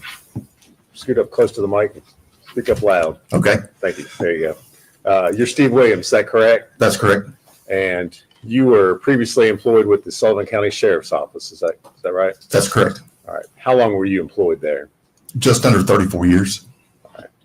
So back in February of 2020, were you working at the Sheriff's Office? That's correct, sir. And what was your position or assignment there within the Sheriff's Office? I was lieutenant over criminal investigations. And during that time in February of 2020, did you assist in the investigation of a missing child by the name of Evelyn Boswell? Yes, sir, I did. And specifically, did you participate in interviewing the defendant? Yes, I did. All right. Now, at the time at which you interviewed Miss Boswell, had other detectives already spoken with her? Yes, sir. Okay. And were you aware, did you know what she had already told them? Yes. All right. So what was the information or what did you know about Evelyn's disappearance and Miss Boswell's involvement before you went in to talk with her? I just knew that she had told that her daughter was missing, that it come in through DCS that her daughter was missing, and we was trying to follow up on her daughter being missing. Okay. Where did you talk with her? At the sheriff's office in criminal investigations division in the interview room. Okay. And this interview room, does it have the ability to sit outside and listen to the interview as they're going on? Yes. All right. Did you listen to the interviews that were done by the other detectives? Some of them and parts of them. I can't say I heard every one of them. All right. And is this interview room located over at the Sheriff's Department? Yes, sir. And is that here in Bluntville and Sullivan County? Yes, sir. All right. When you went in to speak with her, let me ask you this, what was your approach in speaking with her? Did you take a different tack than the other detectives had taken, or? Well, I just went in and was just being nice to her and trying to talk with her, or if you'd say civilly and not browbeat her or anything. All right. And was your interview with her recorded? Yes, sir. And prior to coming to court here today, did you have a chance to watch that interview? Yes. And was it a true and accurate recording of that interview that you had with Megan Boswell? Yes, sir. All right. Judge, I'm going to move to introduce that as exhibits 182. No objection.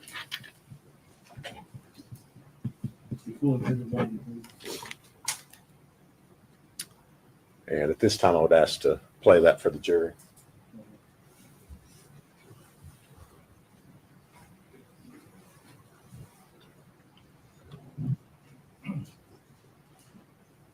Hi, Hello.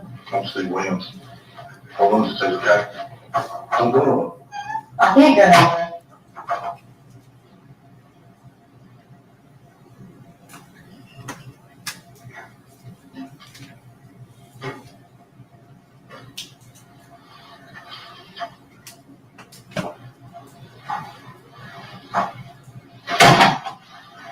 They've been talking to you about your child, right?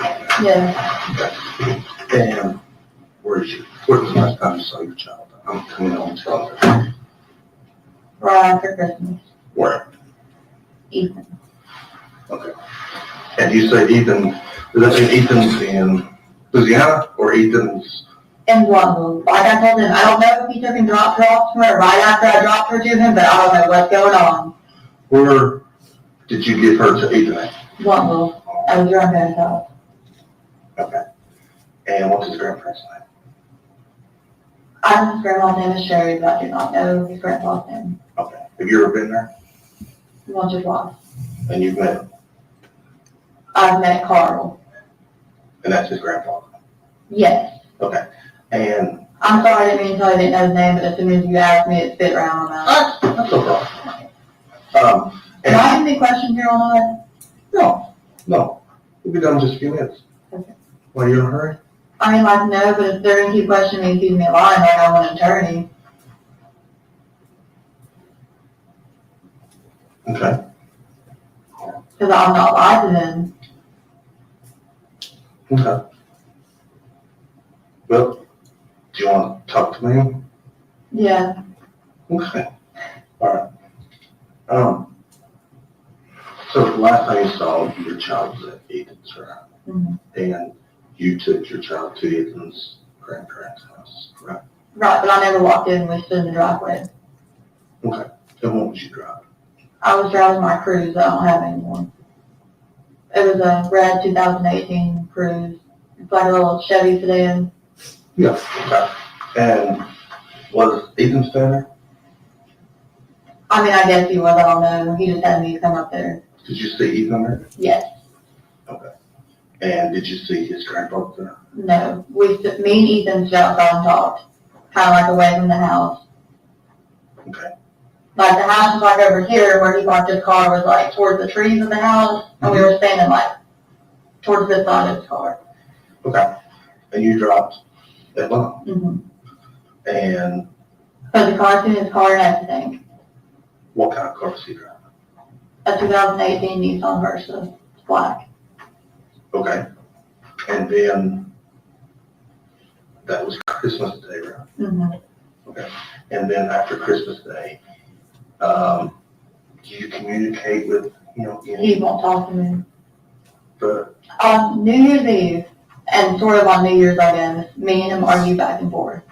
on text message or, No, or actual? On the phone. Okay. So actually talking. Yes, he would get mad and hang up, and I'd call back, and he'd answer for a little bit, get mad and hang up, and just quit answering. Did he say he had Evelyn in? Yes. And I left him tons of voicemails, and I was like, look, like, if you want me to leave where I'm at, like, I'll come spend New Year's with you and Evelyn, like, I just want to be there as a family, you know what I mean? But I'll come to where you are. Where was he at then? I think he was at his friend's house. Who's his friend? I don't know, to be honest with you. Friend around here or friend? Friend around here. Okay. And you don't know who his friend is? He doesn't tell me anything. Okay. How long have y'all dated before? Like 3 years, maybe 4. Okay. But you 3 years, yeah. And you know his friend? No, I was never allowed to be around any of his friends. Okay. And then, did you ever call him and say, hey, where's Evelyn? It's been... I tried to call, and he won't answer. I would leave voice messages, he wouldn't call back. And honestly, like I was telling them, like I had Evelyn for like over a year, and he never checked on her, and I had to support her by myself. So when I got up here, I was like, you can take care of your daughter for a little bit. Not that I don't love my daughter, want to be with her, you know what I'm saying? But I was like, you don't help me at all. Like, I want you to see how it feels, so no help. So he didn't help you financially or No. taking care of her? No. He was in the military. Yeah, like he would never even be like, hey, like, is she okay? Or like try to check on her and help me at all. Does You know? he live in a house there? I don't know. And you don't know where she's at? And the last time you saw her was Christmas? Right. Right. Have you went to his grandparents' house? Yeah, but nobody was there when I went. Okay. Have you called them and asked them where she's at? Okay. And what brought you here today? I guess my dad called. So you still hadn't heard from her, but somebody's called about her, Yeah. right? And you have no idea where she's at?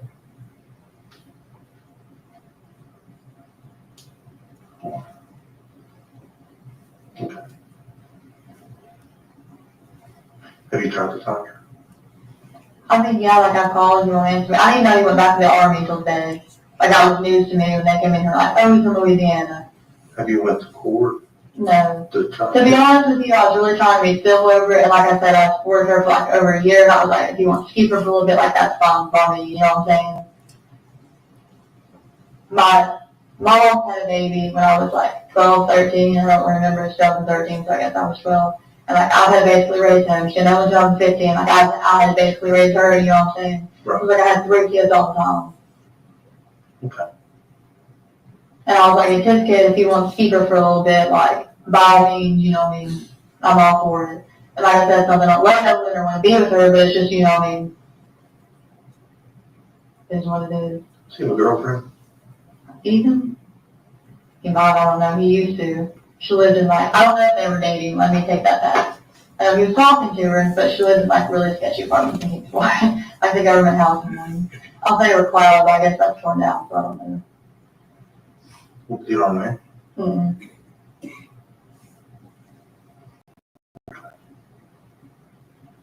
So if you was guessing where she was at, where would you say she was at? I don't know if he dropped her off somewhere with somebody or what he did, so I don't know. Well, but they have to be somebody he trusted. Right. So who would you think that he would trust besides his grandparents?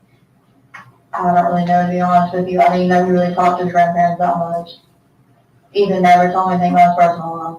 Like, especially after he got in the army, like, he just was not talking about it. I don't care how much I tried, he just was not talking about it, to be honest with you. And also, when he was in the army, he'd go like months without talking to me, Well, before and after I had one.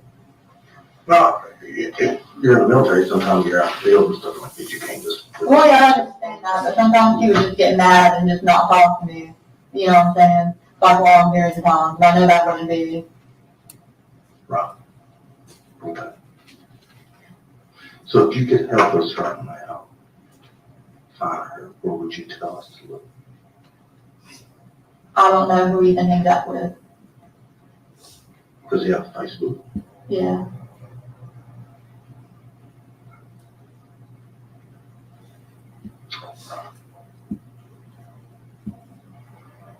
Does he go lost stuff on Facebook? Not really.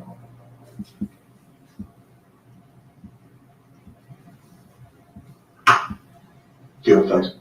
Mm-hmm. Do you have communicating on Facebook? He does not respond. I think he's blocked me on Facebook now. He blocked me on Instagram. So he didn't want to talk to me.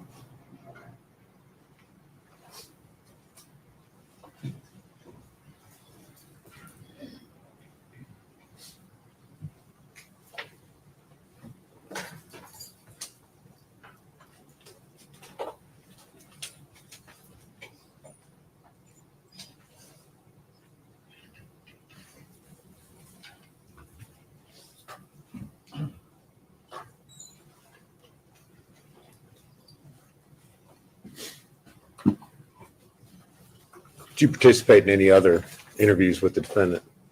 No, sir. Okay. Did you do anything else as far as the investigation was concerned? I assisted other officers in the investigation. Okay. You continue to do other things? That's correct. All right. Thank you. If you would answer any questions Mr. Scott has for you.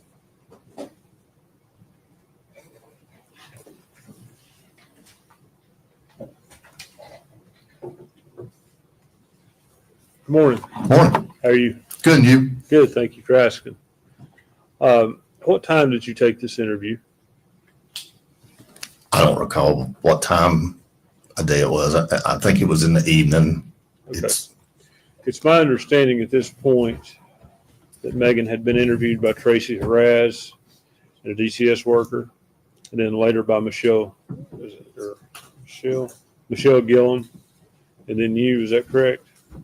I couldn't tell you the exact order of the people who went in and interviewed before me or after me. I can't tell you that. I don't know. Okay. Your interview and those other interviews that day, they were basically a continuation of the same interview with different people. Is that?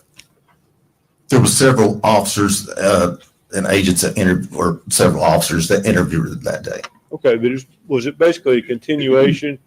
I've talked to her, now you go talk to her and see if you get more. Yes. Okay. At one point, she asked you for an attorney. No, sir. But you didn't feel like she did? No, sir. She said, if this happens, I want an attorney. Okay. She didn't say I want an attorney. She said, if this happens, I want an attorney. You had instructed her not to go anywhere? The sheriff's office is a secure facility, and we can't have people walking up and down the halls of the sheriff's office. Okay, so she wasn't free to leave the room she was in. If she wanted,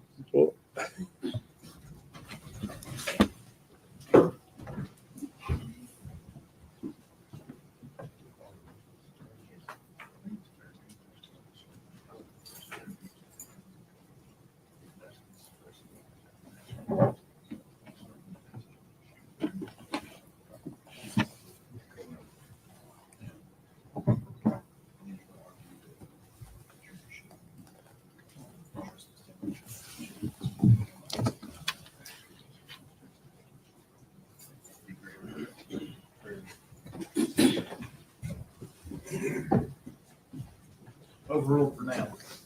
After she asked for an attorney, let me ask you this, had she been Mirandized? Yes, she had. Did you do that? No, You know who did? no, sir, How do you know she had?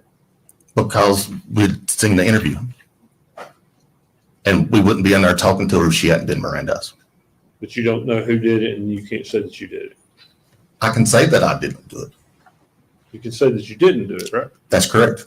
But you can't say who did. No, sir. And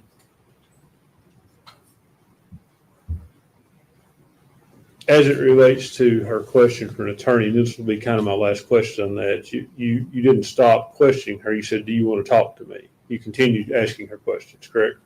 That's correct, because she never asked for an attorney.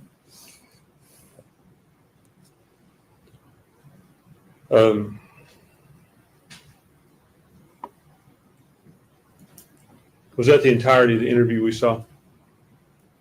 Yes, I was walking out the door and she asked me if she needed an attorney, and I can't answer that for her. So she asked you about that again? She asked me if she needed one, and I can't answer that for her. She's 18, old enough to go in the military, old enough to fight in war, so I can't answer that for her. She's an adult.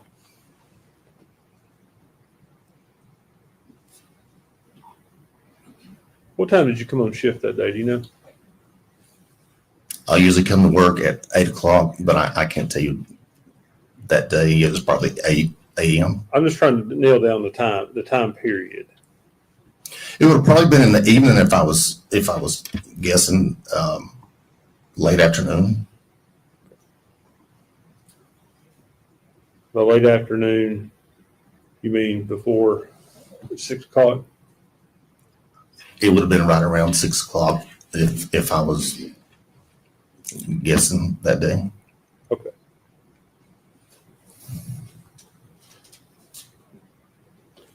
Mr. Williams, thank you for being here. It's good to see you. Yes, sir. You too. You read it? There you go.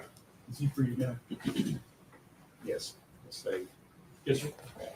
Thank you for your testimony. Your relation understanding is ready to go. Thank you, sir.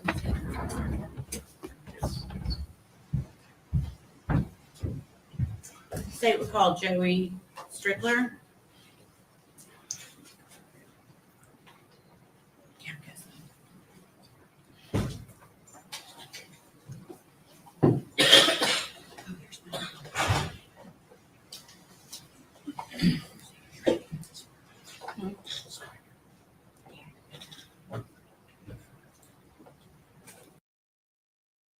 Thank you, Lady Di.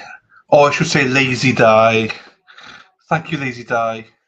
I appreciate you. Thank you so much, my darling, for the 10 gifts membership. Who got them? Let's look great. We went to Anita Agozav, Luby G, Luby, na na na na na na, Dame Dystopia, Mary Lucy, Laurie Reed. Oh, Laurie got one. Beautiful Laurie. I love Laurie. Bex got one. JK Not Rowling got one. John Warlick got one. Victoria Slays got one. And Starlight 84 got one. So there you go. That's another 10. Genty gave 5 and you gave 10. So thank you so much, my darling. I appreciate that, Lazy Di. Luby got one and Laurie got one. Laurie, I'm glad, because Laurie pops in all the time. So yeah, Chris, I don't think so yet, but he may well be. But obviously, I know she says he's involved, but I don't believe anything she says at the minute. Do you know what I mean? So we'll see as evidence goes in. I think the defense could present something that he was involved. So I'd be interested to see that if and when it comes. But he's not testifying, so that's also playing a part of it that he won't be testifying. So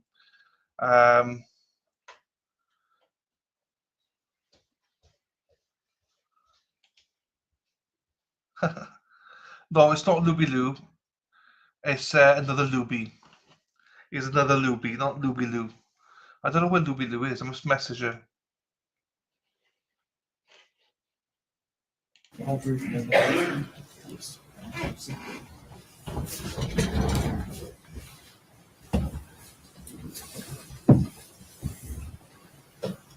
Good morning. Good morning. Can you please tell us your, actually just spell your last name for us for the record. Strickler, Strickler. Okay. And where are you currently employed? The Second Judicial District, District Attorney General's Office. Okay. How long have you been employed there? Since September of 2021. Okay. And what is your title there? Victim Witness Coordinator. Okay. And prior to that, were you employed in law enforcement? Yes. Sullivan, excuse Okay, me. go ahead. Tell me where. Yeah. Sullivan County Sheriff's Office. Okay. What was your title at the Sullivan County Sheriff's Office? Captain over Criminal Investigations. Okay. And how long had you been captain of criminal investigations? I was with the department for 30 years before I retired, and two different occasions. It was several years. Okay. So could you give the jury just a brief rundown of your experience with the Sullivan County Sheriff's Office? I started out in as a when I graduated from college, I started out as a corrections officer and worked my way up to a patrolman, and from patrolman went into detective division, and then worked my way up through the ranks there to being a captain over the criminal investigation division. Right. And were you employed in that capacity in late 2019 and early 2020? Yes, I was. Did you assist in working the case of missing child Evelyn Boswell? Yes. Do you recall what your role was in this investigation? Was the captain over criminal investigations. My main duty was administrative, and basically what I was doing was being a conduit between our agency and the FBI, the TBI, the district attorney's office, the staff and command of the sheriff's office, and also helping out any way that I can with making sure they had the resources they needed and the manpower. Okay. So you're essentially a liaison between the different agencies that were working this investigation. That's correct. Okay. Did you personally interview Megan Boswell at some point? Yes, I did. And was that on February 20th of 2020? Yes, it was. Okay. That day, did you conduct more than one interview of the defendant? Yes. Okay. How many? 2. Okay. To your knowledge, and you may not know this, had the defendant been interviewed by anyone else that day prior to you speaking with her? Not to my knowledge. Okay. Where did these interviews take place? The Sullivan County Sheriff's Office Detective Division's interview room. Okay. And is that located in Sullivan County, Tennessee? Yes, it is. Was the interview video and audio recorded? Yes, it was. Okay. And who was present during the interview? Myself and Miss Boswell. Okay. Have you had an opportunity prior to court to fully watch both interviews in their entirety? Yes. Okay. So first we'll go to the first video. Is that a fair, since you've watched it, is it a fair and accurate representation of the first interview you conducted with Megan Boswell on February 20th, 2020? Yes. Okay. Your Honor, we'd ask that be made exhibit number 183. 183. Any objection? No, sir.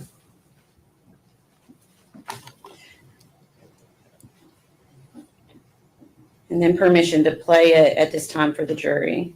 Just 1 second. Okay.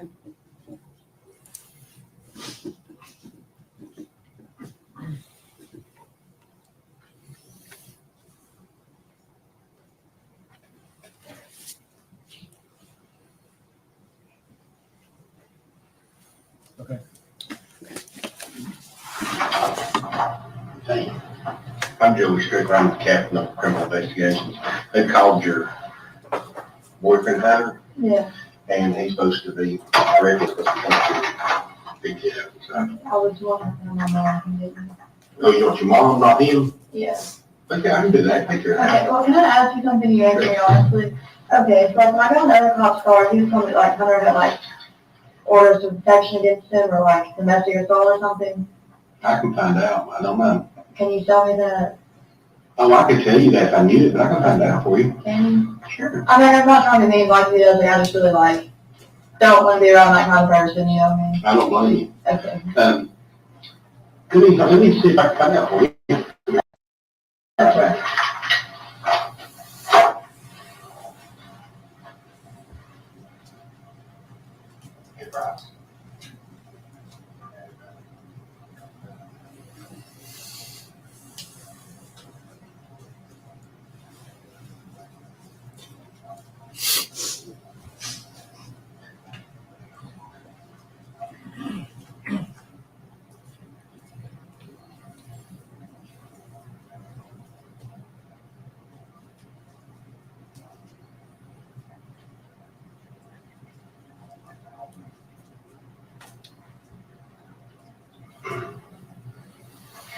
they're calling right now. But tell them no mom can give me. Yeah, I can do that, yeah. You know, I've been watching, you know, those videotapes. I've been watching it. I've been doing this a long time. I've been a cop for 30 years, and it breaks my heart to see a young lady like you, and you have a child. We don't know where it's at. Did you watch me cry? I was trying not to cry for them. That's okay, though. That's okay, okay? Because the fact of the matter is, you go to Maggie, right?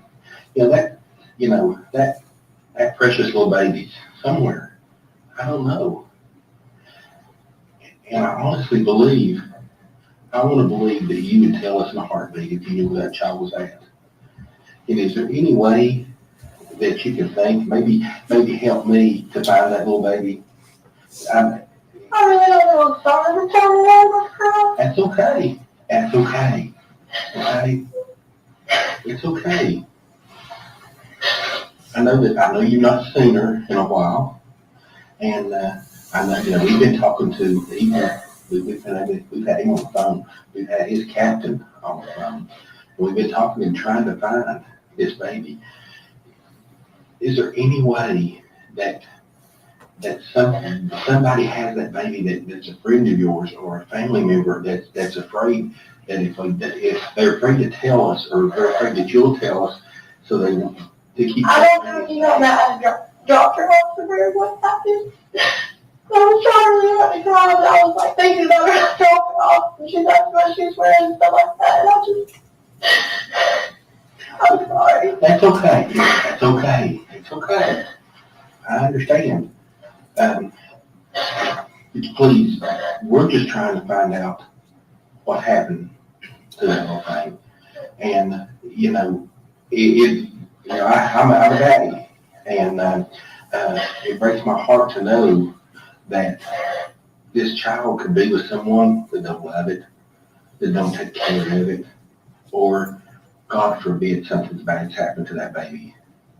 And, the thing about it is, everybody's going to point back to you because you're the mama, and you're the mama that let the baby go.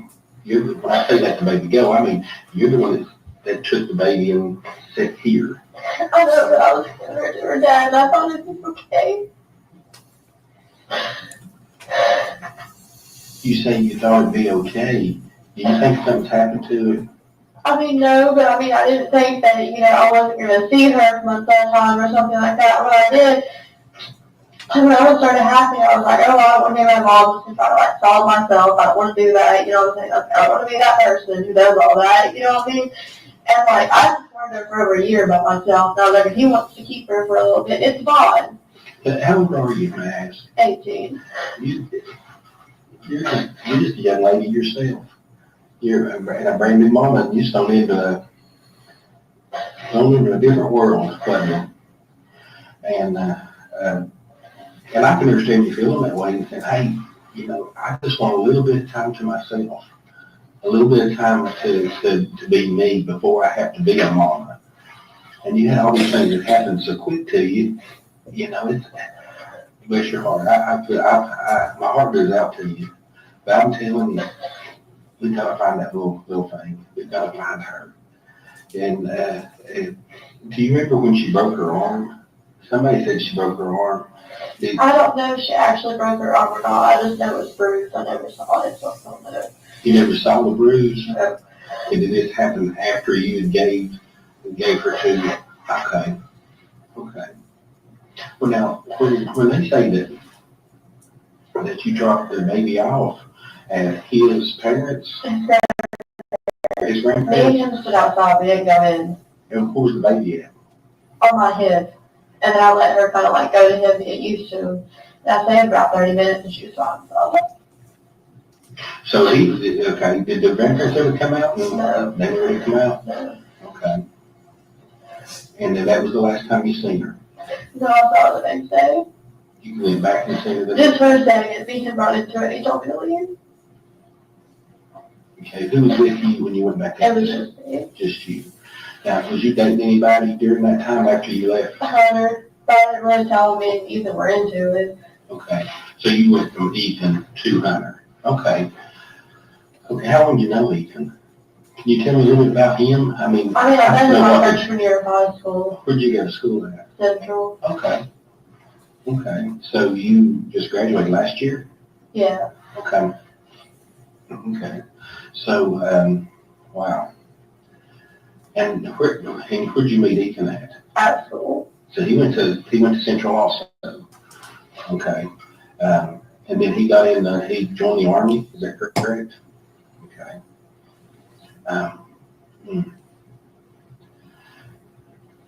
So the last time you seen your daughter was sometime around Christmas, the day after that you dropped him off, you went and he didn't want to let you talk with her, be with her or anything. Was there a confrontation or anything? He just basically ran you off or say, hey, you're not talking to I think he just basically ran me off. Okay. When you all met down in El Paso, when you went down there, did you all just meet down there and you turn around and come back home? No, I stayed for a little bit. He didn't come back home until a couple weeks after. So did you bring the baby back with you? You had the baby with you, you brought it back, okay. And then where was you staying at that time? My dad went to trailer park and I was staying in one of his trailers. Okay, okay. And your dad's? Tommy. Okay. So you stayed at these trailers and in the trailer park, where's that located at? You know where Sugar Hall Road is? Sure It's like do. on the corner of Sugar Hall and Boswell. Oh, yeah, I know where that's at. They're like stores used across from it. Yeah, that's up there close to Moody's, the restaurant, or the little restaurant place. Yeah. Yeah, okay. All right, so you stayed there and then you moved down there and moved in with Hunter? Yeah. Okay. Did Hunter ever see the baby? Yeah. Hunter Not see- much, I won't lie to you, just because I'm That's worried fine. about bringing everyone around people, you know what I'm saying? I understand that. And also at the time, I'm not gonna lie, Hunter told me his occupation, we were talking about before, you know what I'm saying? I'm like, iffy on who I bring her around, you know what I mean? Okay. So you was thinking that you were doing the best for your baby by Not having her around. him and I know that sounds bad, but I know that knows him better. I don't think he's that person, don't be wrong, you know what I'm saying? But I only known him at like a couple of weeks when I was there with him, you know, when I was kind of like taking me out, you know. okay. Didn't really have anyone else to go. But that led you to, I guess what I'm trying to say though is, that was a natural route for you to go as far as if you wanted someone to watch Evelyn was take her to Ethan. Yeah, her dad. Her dad. Okay. Okay. Wow. We're fixing to send out what's called a nationwide alert. So we're trying to find this baby, and I don't know what's going to happen. I just pray to the good Lord above that we're going to find her, and we're going to find her alive, and find her well taken care of. Because I've been doing this a long time, and the worst thing that's ever had to deal with is the death of a child, or a baby that's been hurt, or a baby that's been abused. And I have a lot of nightmares about that, and it's been too many to count through the years. And all I want to do is stand up for that little baby that may not be able to stand right now. And I need your help. I do. I need your help. And if you can think of any way, fashion, or form, you know where that baby's at, or where, just to point me in the right direction, please tell me. Please tell me. I want to bring it back in. Bring her back in. I don't know. Is there any way that you Can you tell me a reason why that you didn't reach out since Christmas to the family to try to find Evelyn and talk to her? Just even put her on the phone, let me speak to her. Because I was really just trying to resolve it between these, to be honest with you. You was what? Just trying to resolve it between these two.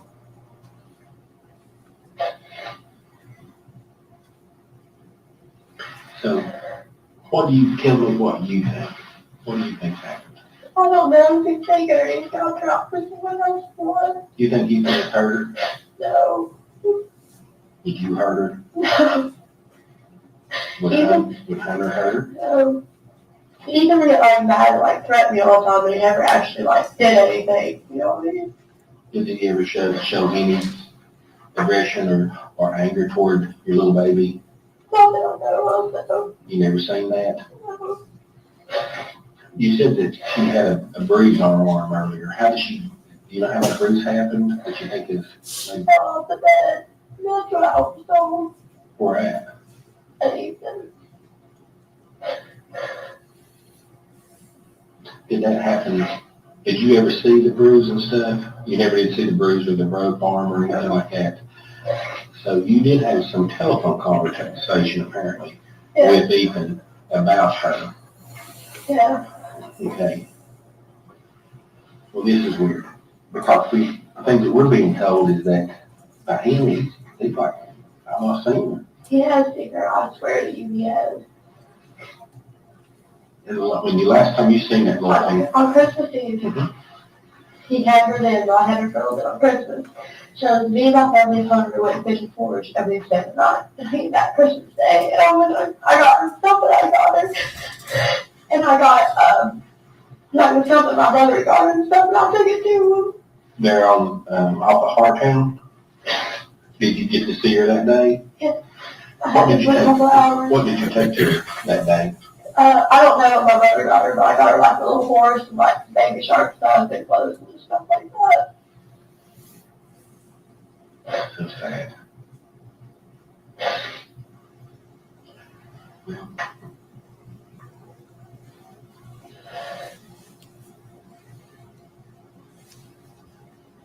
I don't know. I don't know where this is going to lead to. Like I've told you before, I've been doing it a long time. And in cases like this, the fingers point toward the mama. And it points toward you because for one reason is that you willingly took the baby to Ethan. I understand why. I mean, you're telling me why you did that. But then, of course, he's not saying something didn't happen there. It was not right. That's what he said, of course. We got to find the baby. We've got to find Evelyn. Got to find her. Take care of her. And if it's a situation where, you know, that you don't feel like that you can take care of her, then I promise you, we'll find some people to take care of her, that little thing for you. And I promise you that. We'll do everything we can to get you help and get her help to take care of her. But we got to find her. What do you want, Father? Does this mean I won't custody of her anymore? No, it doesn't mean that at all. Does not mean that at all. But I can tell you this, if you think for a second. So my dinner just arrived, just to show you what my dinner, because some of you don't know what takeaways are like in the UK. You don't know what we get in takeaways. Normally people get fish and chips and stuff like that, but I got a takeaway. Mine is chips, baked beans, and a pie. I'm sure you can see the pie. It's a steak and kidney pie. That's the top of it. Bit of ketchup on the side. Look at the side view. I can't tip it anymore. Some ketchup on the top. So that's my dinner. That's a chip shop dinner. So yeah, there you go. That's what I'm going to be doing for the next 15-20 minutes.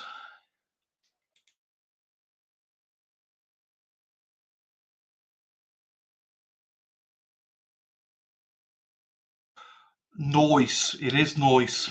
Vixie knows it. Loves it. Didn't fancy fish, so I went for the pie. a little sliver that you might know where she might be. Well,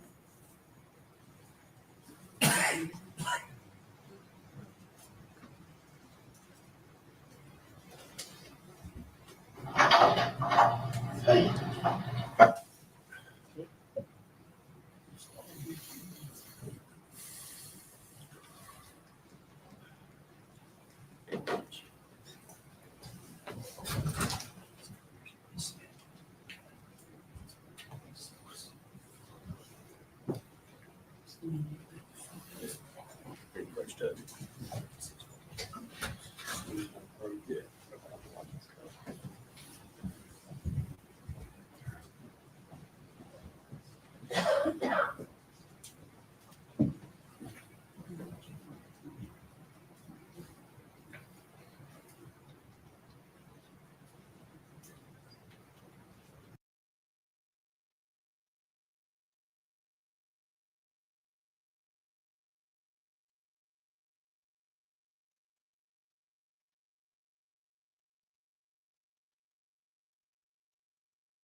One stand, please.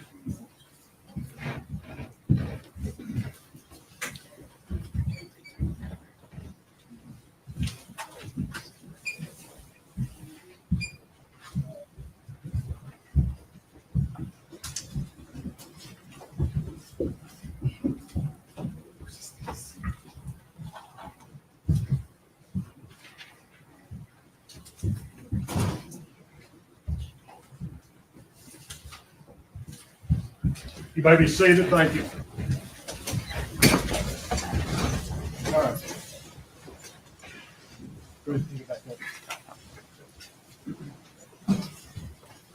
I mean, be around that. If he's an abuser and stuff that you didn't know about, you don't need to be around that. And, we'll find out.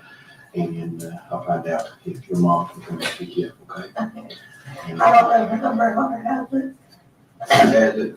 $100,000, so I'll probably give you a call here and tell her to come get me. Oh, okay, tell her, okay. We'll find out. Thank you. No problem.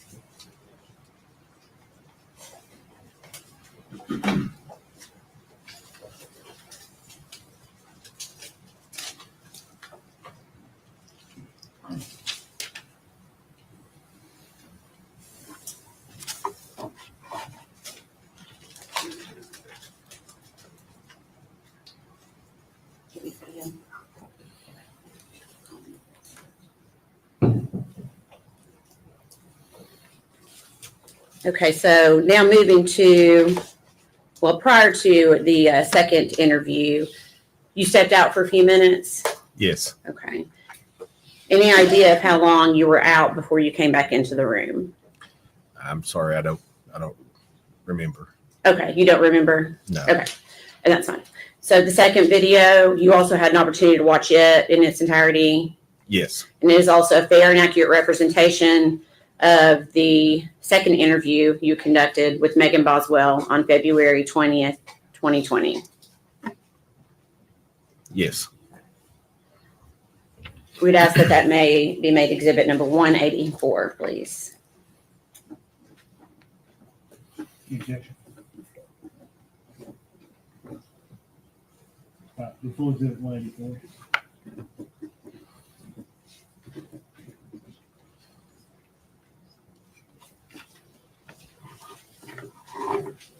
And permission to play it for the jury.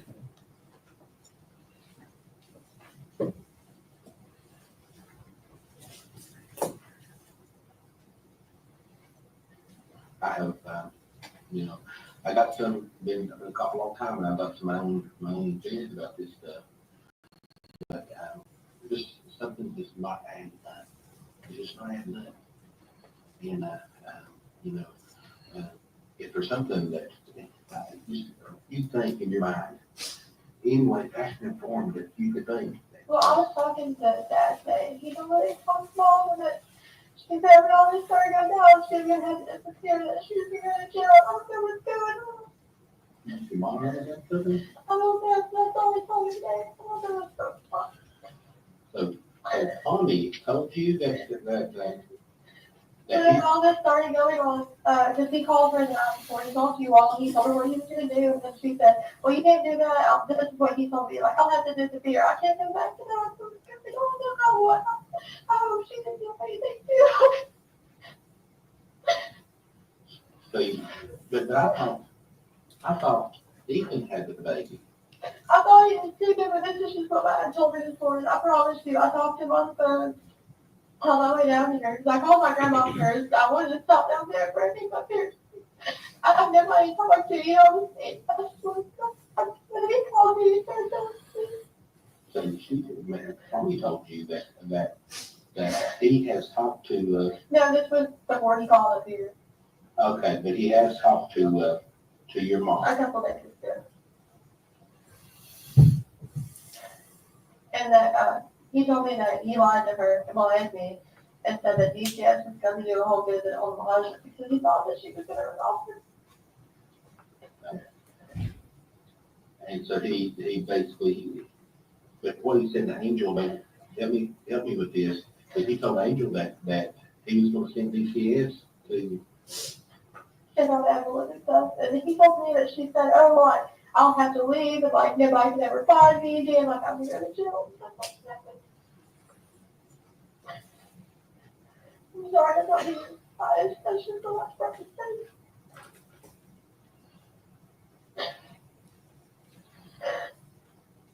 Okay, and then Angel said that she was going to run, but she's going to leave and stuff. Well, that's what she told Dad apparently.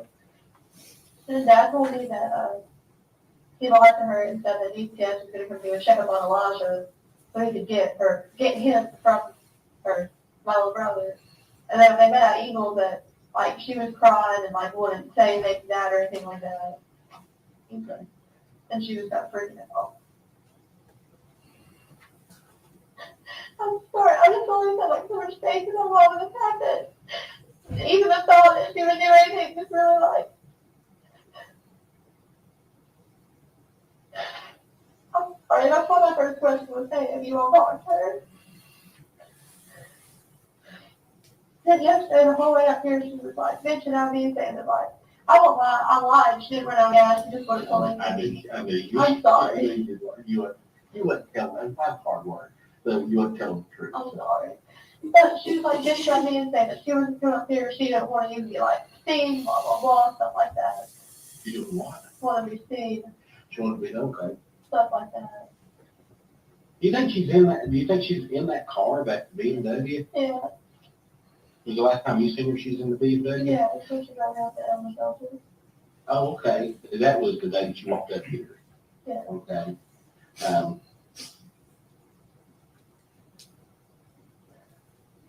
Was McLeod with her? Yeah. Did he drive or did she drive? He usually drives. Did he drive it? He was driving that day. Okay, and whose car is that? Whose Beamer is that? Well, Hunter gave it to her, but he didn't get the title on it over there. Okay, so that car should be in Hunter's name? I think it's his brother's name, that's why he didn't get the title on it over there. It was Hunter's car, but Tanner was going to buy it, and then Tanner backed out on it.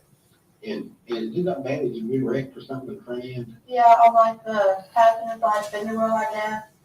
Like, it's kind of like popped out, and it's kind of big, and the headlights, a lot different on that side. Okay. But that's who it should be, okay? And, Well, Taylor's first name is Austin. I mean, I don't know if you all know that, but it's Austin. I'm sure we got that. And McLeod usually driving. Yeah. I'm gonna ask you a couple questions with that, because I'm just trying to clarify things. Are they just ate up the dope? I mean, he is. I don't. Listen, if I'm gonna tell you something, Maggie, I've got a girl, I've got a daughter, and my daughter she's old now, she's 25 years old. But I love my daughter dearly. I want to ask you something. Do you love your little girl? Yeah. All your heart. Okay. Okay. Now, that's what I'm getting to. And we need you to help us. Because everybody, we are trying our best to find her.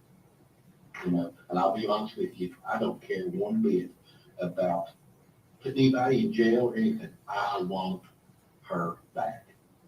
If I can get her back and we can get you straightened out in your life and everything together, y'all can come back together again. There's no doubt in my mind that we can work those things out. No doubt in my mind we can work those things out. But we gotta get her back. I know. And so, with that being said, I just want you to be completely honest with me. No more feeling or anything like that. Completely honest. Are they running dope? Are they just using heavy? What's their drug? They're just using. I don't know what she does. The only thing that she'll admit to me is that she's very far. Okay. Other than that, I don't know, to be honest with you.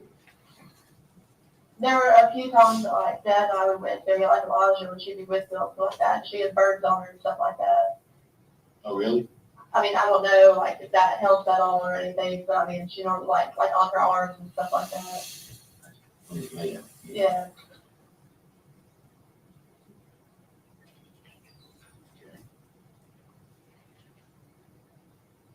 Does she go by Angela or Angel? Angel. So, if you had to, if you had to lay it all on the table, okay, about one shot to find my baby and to get my baby back, where would you go?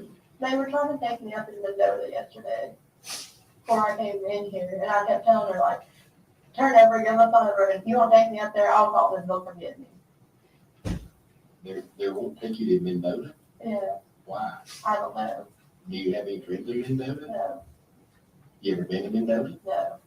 But they want to take you there.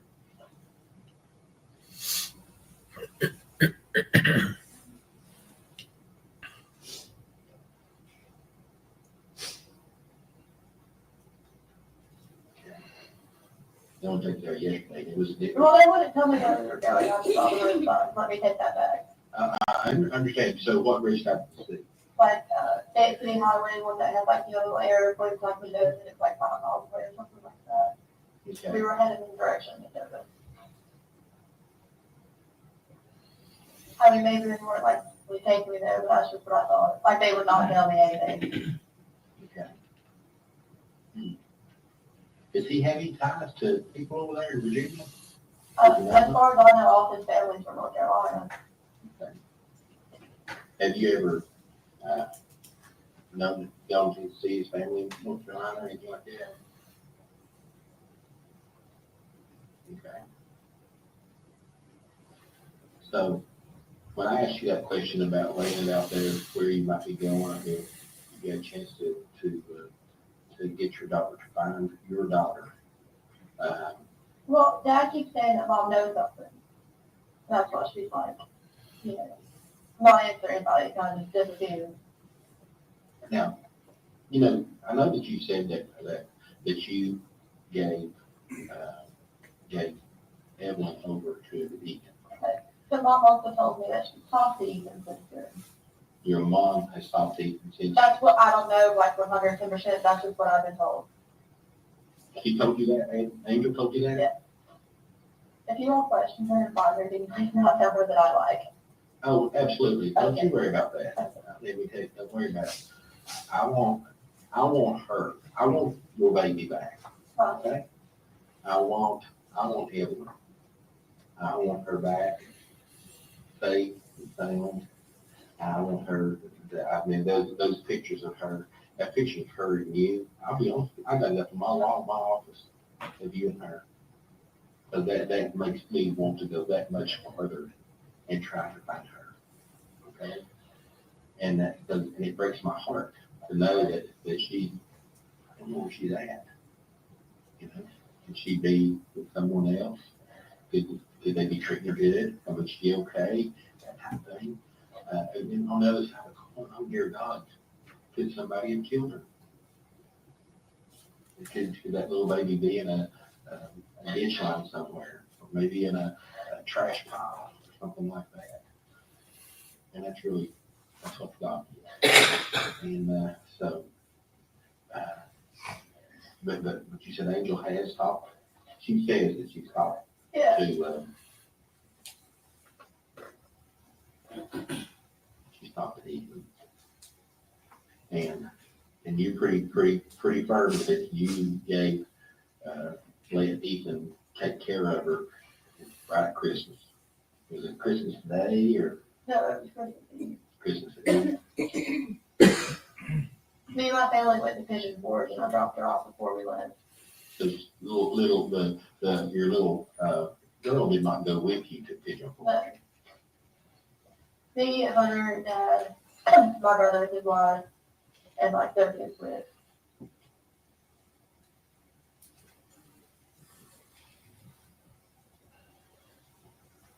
Where'd y'all go to when y'all went to Pigeon Forge? Just ask them. We went out to eat at Olive Garden, and then we went around Grove Park, and then we all stayed at Margaritaville Island.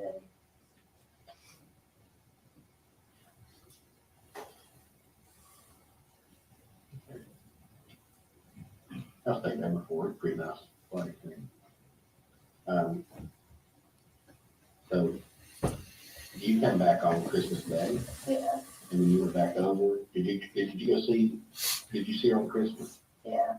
Okay, so you went back on Christmas Day. I had her at Christmas, so Did you get to see her? we're sitting out. Did you let you hold her or anything? What time did you go over on Christmas Day? I don't really know, to be honest with you. I went to my brother's, picked this up, I probably got like 4 or something, so I guess it was after that, So you took presents to her you know. at Eaton's. And you took them over there. Did you get to go in or did you just? No, he always made me say that's fine.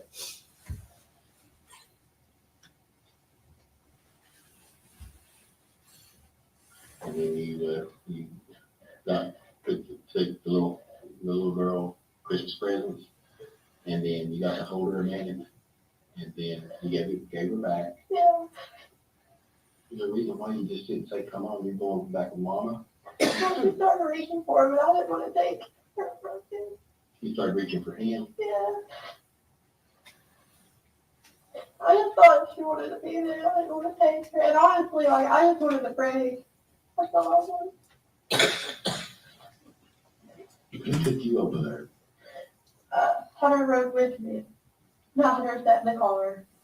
Not exactly at the bottom. But you drove and He drove back. But you drove over and Yes, he drove back.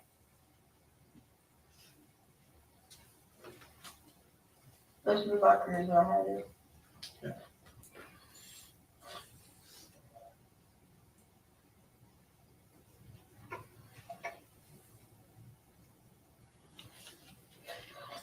I'm sorry we're not as much as I've been able to get the past 2 days. I don't understand it anymore. you've been through hell and back, and you're still in it. You're still in hell. I mean, you really are. The whole fact of not knowing where your baby is at. Oh my gosh! I know it's heart wrenching. And you know,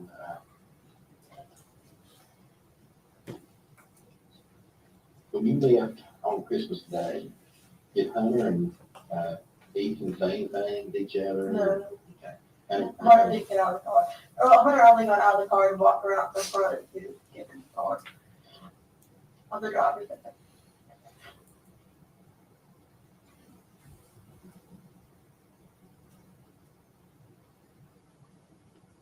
okay, and you, what did you say you pulled out? So did she just walk back in with, I didn't see where he was standing at the top of the driveway.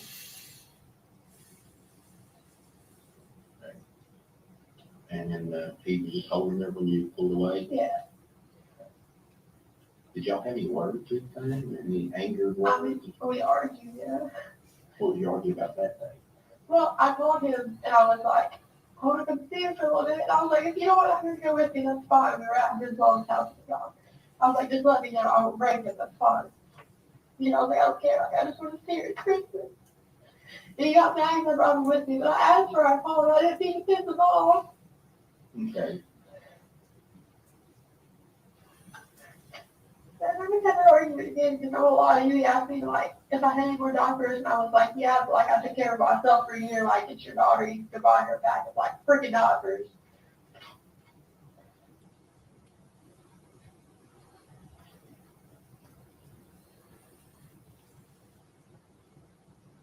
I'm sorry, I don't know about it. So I thought I wanted to do without anything. It's just, you know.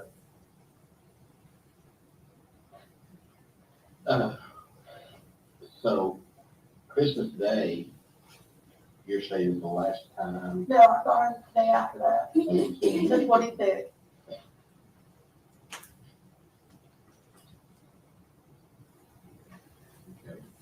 And then you, when did you see her over at Ethan's tent? Yeah. He was pulling out the driveway and I pulled in for him to pull out. He had her with, he had her. Yeah, that's cute. He got me out for second me because we're arguing and he's like, you can't just show up here and stuff like that. And I mean, we just got into an escalate from there. And then he told me that I had to leave or he was calling off, so I left.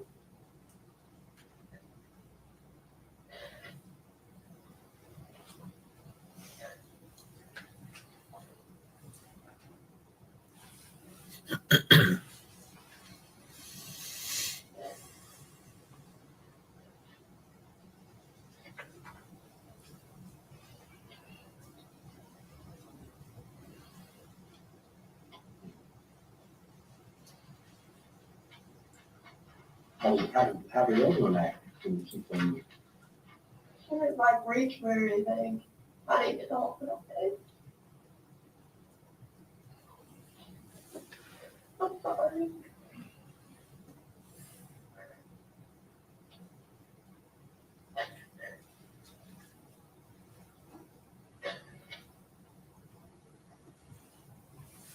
Was anybody with you then? No.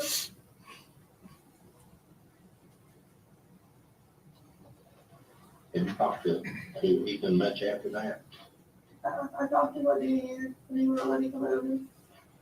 Or New Year's Eve. If I say New Year's, I mean New Year's Eve, like the 31st. I'm trying to talk to him, he's just not really like answering me. But apparently my mom told me that she talked to him.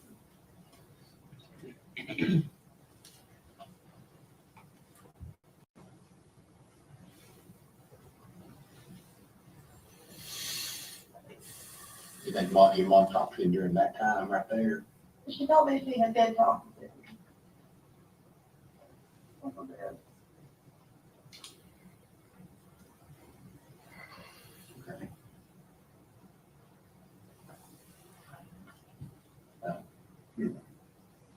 So you not talked to Ethan, you talked to Ethan on New Year's Eve, Yeah. and Ethan said that, your mom been talking to him. No, she said that. I'm sorry. Mom, said she said, been talking to him. Yeah. And did Ethan ever tell you that she did call? No. Have you been heard? Hmm? You think Ethan would heard? My mom? No, I'm not talking about. Yeah. You don't think Ethan would heard it? No. I feel like if you did do anything today for someone to be called to take care of me, I don't think you would. Okay. How is Ethan and your mom? Were they cordial? Would they talk? Would they, get along? They did, Yeah, so, I mean, I didn't necessarily like go out their way to talk, you know what I'm saying? There was like a few times where they like talked every text over the years. I'm sure this was, you know, 3.5, 4 years. Okay. But you know Ethan a long time, you know. Yeah. I know this is going back a little bit, but I mean, how long has your mom and Tommy been separated? The reason I'm asking that is because I'm just trying to figure out, Well, okay, they got like a divorce, I think, in like 2014, 2015. I'm not entirely sure, to be honest. I think it was 2014. Charlotte wasn't born yet, but my sister. But they had a baby after that. And I mean, they were like living together and stuff like that. But if you're talking about as far as like divorce or something, yeah. I think like 2014. when did they finally make a split? And, you know, Tommy and your mom, and she go her way and he went his. Whenever his bachelor's birthday, I think it was June of 2018. Oh, this has been relatively fairly recent then. Okay. Yeah, it was June 2018. That's the bachelor's birthday at that. June 2018? I don't know that, I think June 2018, I don't know the exact date. It was at the beginning of June. Okay. I know that I was over there on Father's Day, she was there. So she had been there for June 14th, because that's when Father's Day is, right? It is. Yeah, so she had been there before that. All right.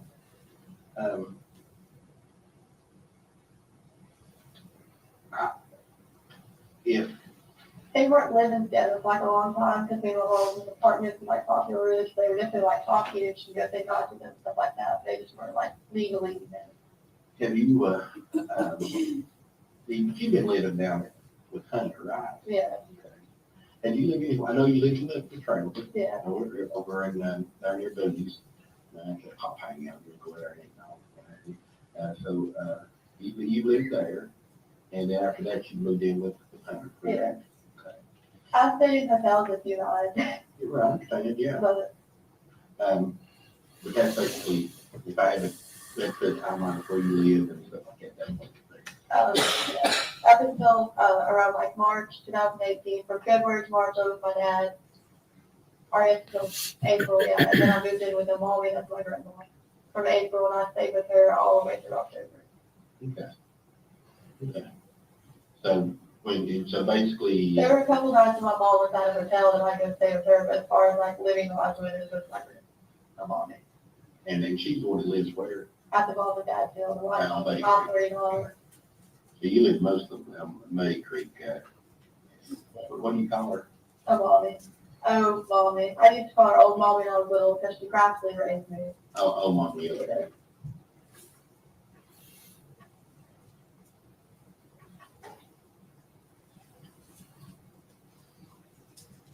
You lived there with her from, when did you say? April to October. I stayed a couple of times with her. I burned out my trailer there because I'm downstairs. There's a cop that lives right up the road from me that actually made me feel a lot better. So after I seen his car there, I was like, I won't be too bad. Yeah. Because I mean, there's a cop that really like my neighbor. And I was like, it's fine. Good. Okay. Now, okay, so, and then after that's when you. I got my you trailer took your a trailer. little bit for Halloween. Okay.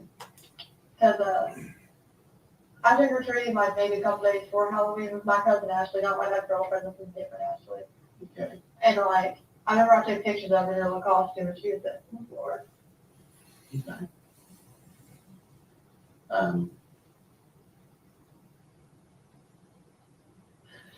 You know, people ask questions, of course. Yeah. And you know, I know that the last scene here on the 26th, okay, and on the 26th,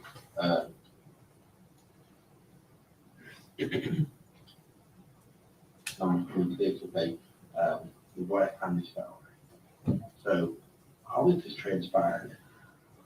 If you had to answer a question like this, someone comes to you and says, "Maggie, why did you call somebody?" Mom was talking to me, she told me I should just try to resolve it for me. And that's what I was trying to do. She told me she was trying to talk to me about it.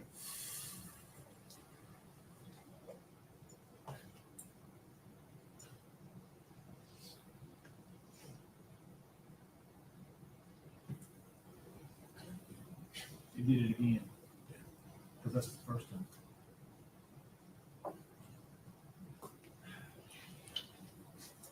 All right. Ladies and gentlemen, your lunch is back there. So I want to go ahead and break for lunch and let them try to figure this out. We'll come back. Probably.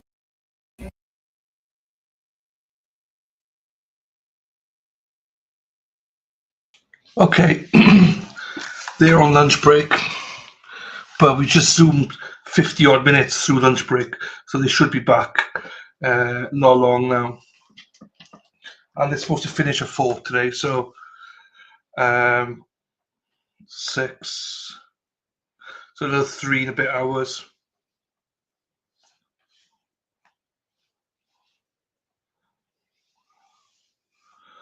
She knows. Ah, she's nervous. She knows. She knows. Lazy die. I love this. Lazy die too. Lazy die. Oh.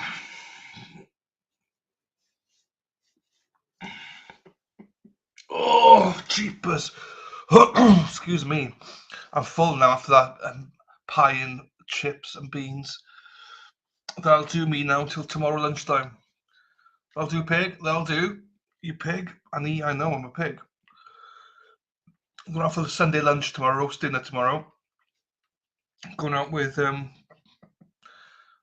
my parents and niece number 3. Niece number 1, who is the oldest, she is working. Niece number 2, obviously second oldest, she's also working.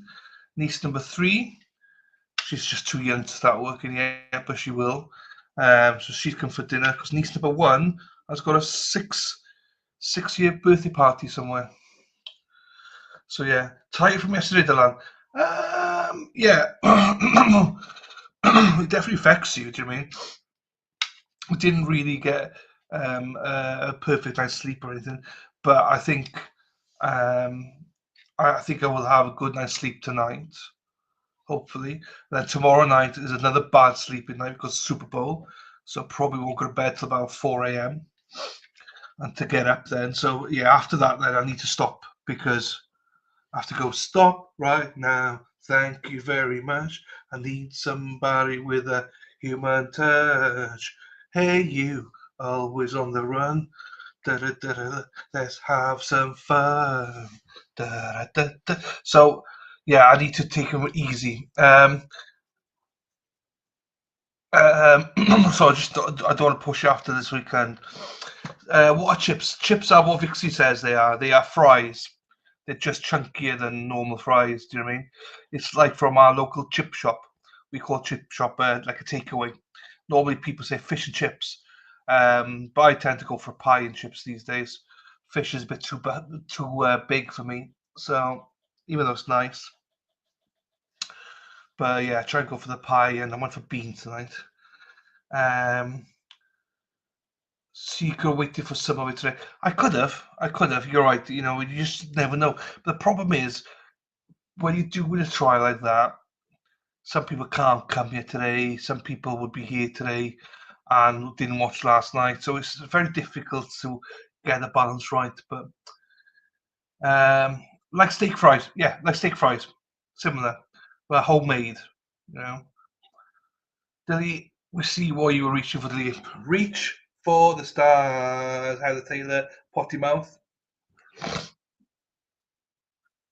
You got it, girl. You're a dirty-minded girl, you know, so you got it. Fish and chips and mushy peas. I know it is nice. Just I normally get mushy peas with my pie as well, but today I fancy beans. But I just find the fish now. I went through a stage of having it, and now I'm just a bit like, I'll try something different. Now, if I go away to another town or something, and go for a chippy, I probably would have fish to me just to sample it. Heather Taylor looks like reaching for Dennis Sweeney. Hey, Dennis, big boy. Look at Dennis. Hey, Dennis. Let's fix it, Dennis. Heather Taylor, yes, guilty. I know you are guilty. I know you are guilty. Need a haircut as well. It looks like I'm bald in there, but I've got a good set of hair there. But when I look at the camera, it looks like I'm bald in. But don't think I am. Hey there. Hey now. Hey now. Kurt says, hey now.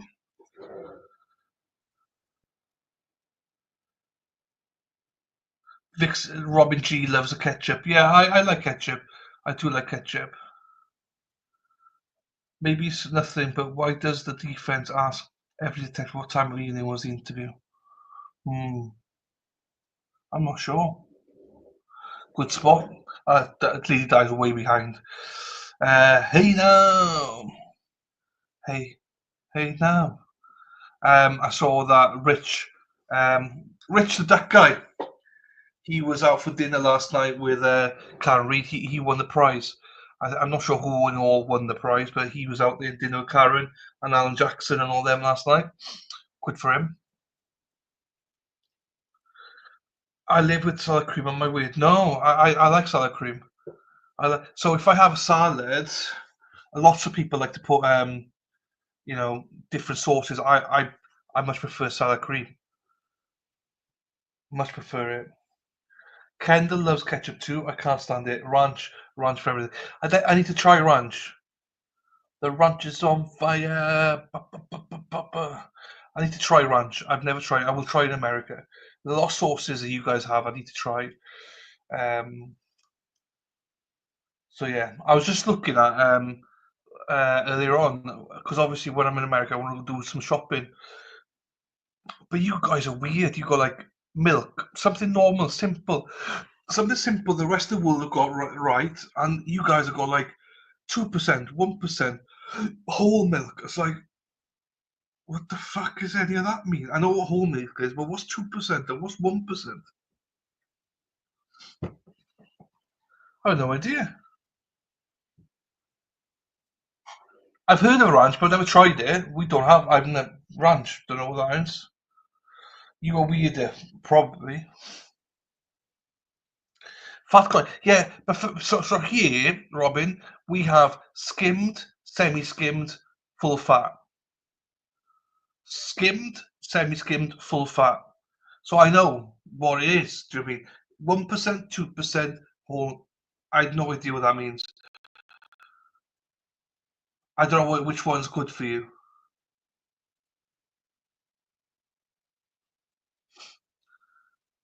Oh, salad cream. Salad cream is nice. Salad cream is something you put in with eggs. Like how let's say there's this. You pound it in with eggs and mix it up and stuff. It's like an egg and mayo sandwich. It's nice. Hidden Valley Pack and sour cream. I don't know where neither. Sour cream. I can't imagine sour cream. Just go whole milk or 2%. Or cereal as well. Cereal and coffee. Guilty again. At least you admit it. I love the fact that you admit it. Seth's fault. Lazy Seth. Right. Good one. Made this plain yogurt. Something full fat as whole milk. That would be your next level down. Okay. So yeah, I probably would go 2% then. Okay. Well, thank you.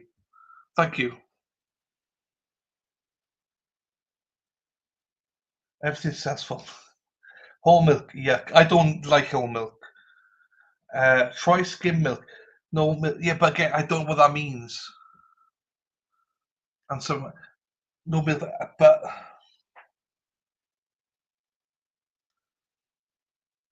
we don't have any of that stuff. No, don't send me packets. I will just try it when I'm out there. I'll just try it when I'm out there. I'm sure there's milk, not milk, ranch in the UK somewhere. I've just never tried it. I will try it all out there in America, so don't worry, people. It's all good. I drink 2% or 1%? There you go. I trust you, Robin, so it's fine. Fat-free milk. Yeah, I think I would go probably 1% in my coffee and 2% in my cereal, probably. But thank you though, Leslie, for the thought. But it's just more like I don't want anyone sending stuff to me. Do we? Well, unless you bring it to Boston, obviously.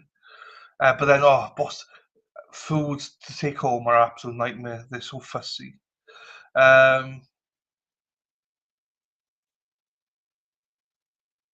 Okay. Okay. Yeah, I was just looking. Target seems like the shop to do it. I believe that's what everyone says. So and that's what I looked at. Target. Oh, Mick is thick. I used to be after being used to drinking 2%. Can't really bring you milk. Yeah, no, you're fine. I gave up carbs last May, but missed soldiers with my boiled eggs. Yeah, I mean, you have to have soldiers with boiled egg. You can't have it without. First thing he's packing is 2 kids some milk for you. It's just once I understand what it all means, it's just different meanings. Do you know what I mean? Like for us, it's the red tops are skimmed, green are semi-skimmed, and blue is whole milk. So it's just confusing. What is soldiers? Soldiers is toast, piece of toast, and you cut it like 4 or 5 times, and then you dip it into the egg. It's like soldiers. You dip the soldiers into the eggs, and you eat it. Blue tops are fat free with you, so it's a reverse then basically. If you don't like whole milk, skim milk would be maybe. I'm a semi-skimmed guy. I'm a skim milk and coffee, semi-skimmed for cereal. And upwards to then 2 then, yeah, so I'll probably need.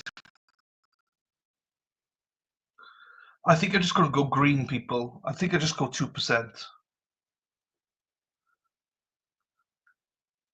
I think I just go 2% then. Now, that sounds like a plan. Thank you, everybody. You are, yeah, Robin, she said opposite. Yeah, so I think just go green. It's easier for me to remember that then. Happy days. We resolved something today. And I'll buy some Cheerios. I have Cheerios for breakfast. I love it. Bloody hell, there has to be at least 8 inches now over the last few hours. I want to kick the groundhog's ass. Hey, if you're not careful, Erin, you won't be able to go out because the snow will be that way, and Erin's gonna be down here somewhere, just walking into the snow. Like, where's Mum? And they'll just see like this head bobbing up and like making a lane somewhere. They'll be like, "What? That's a groundhog." Nothing but a groundhog. Erin Hack. Heather, there you go. Yes, land green is good. There you go. I'll go green. Thank you, Robin. Pinch poke, I owe you a Coke. Erin Hack. She is 4'1". Erin Hack. I got a bit of a spot there. I don't know what to do with my beard. Do I trim my beard? Do I let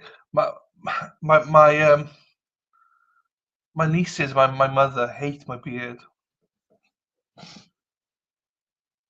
They want me to trim it right down. It's not the greatest beard, I suppose.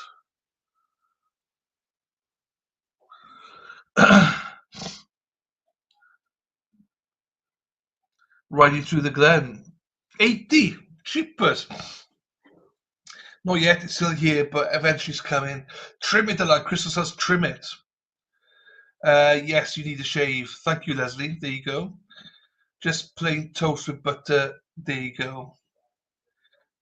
The summer's here. Even it up. Let it grow and go. So it's difficult for me. So I find it difficult to grow here. Like, oh shit, this one. Just up here. So then I have to keep it growing. This is actually, if you don't believe this is even. This is pretty even. Just means if I was to shave it now, this is fairly even. And this is. What's parking ban mean though? Why have you got a parking ban? I don't get it.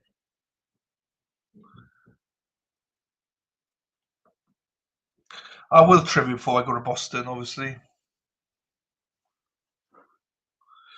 But I need to keep it growing a little bit just for this bad boy. I can't grow it, bastard things. So parking ban in Boston, is it because of snow or something? I don't understand parking ban. don't understand it, what it means. I've heard parking bans, obviously, but why have you got one, Robin G? And I can't hear from my fucking ear. Hang on. Now I can hear. Now I don't have any buzzing in my ear. But I can't stream like this, can I? Oh, I can hear myself now. Because of snow, can't park on the side of street as fire hydrants so they can't plug. Makes sense. Makes sense. That makes sense, Robin G. Okay, I got you.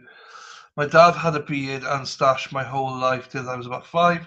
He shaved it one night, and it just so happened that I had a nightmare and jumped into bed when my parents woke up. Yeah, I can imagine screaming bloody murder because I didn't recognize my dad and thought it was a stranger. Leslie, my ears, so many talkers in my house, and Murph never closes the door behind. Murph, treats Murph. Murph, treats Murph. How can I teach Murph to close doors? Said help. Mexi Texi says I need those talk buttons for Murph. Maybe that will help. Oh, there you go. Murph, treats. Close the door, treats. You just got to bribe them, don't you? Treats. Oh my God, I can hear now. But I can't stream like this, can I?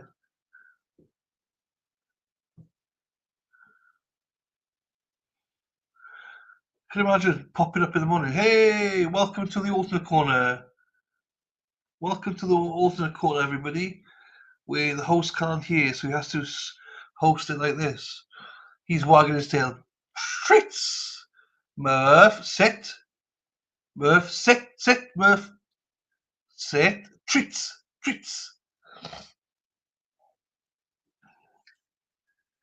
Oh, this sounds really nice. I haven't got any buzzing in my ear.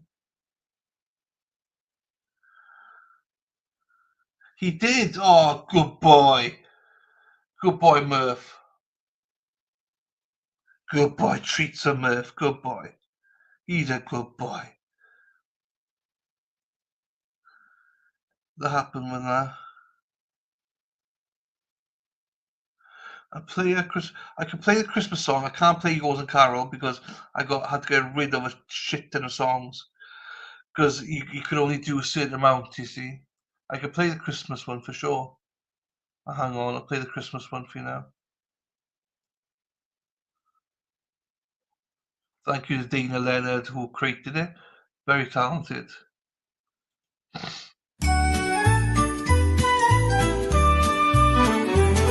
It's Christmas time in the US and Wales.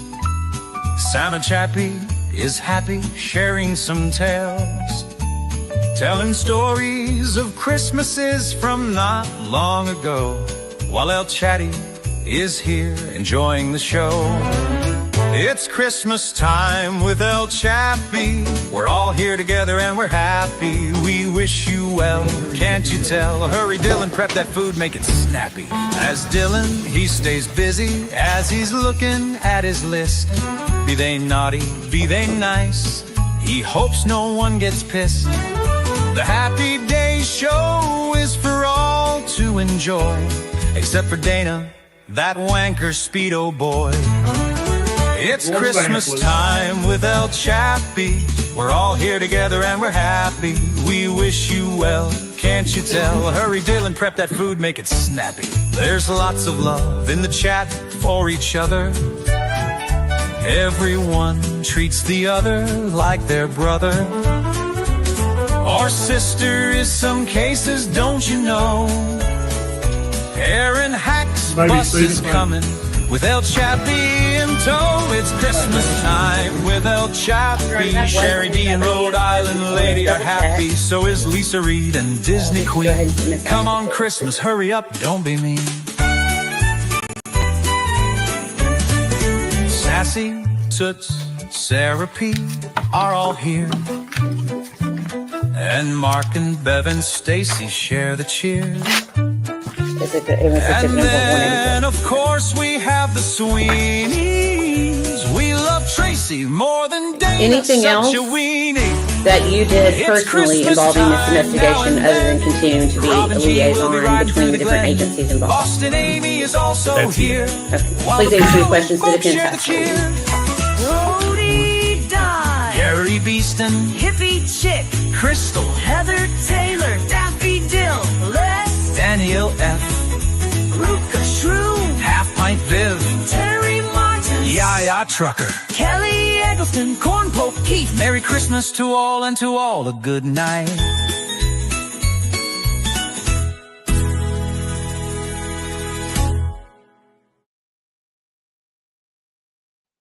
There you go. There you go. We're back live now with this trial. Well, we're about 30 seconds behind now. The defense are now questioning the witness. So here we go. She kind of stole one of my questions. This is the absolute only involvement you had in this case. I won't go back to that a little bit, other than I guess your administrative roles as a liaison. That's correct. And these two interviews that you initiated or done with Ms. Boswell, those both the same day? Yes, sir. What date was that? February the 20th. Now, did you Mirandize her? No, sir. Were you the first person to interview her on the 20th?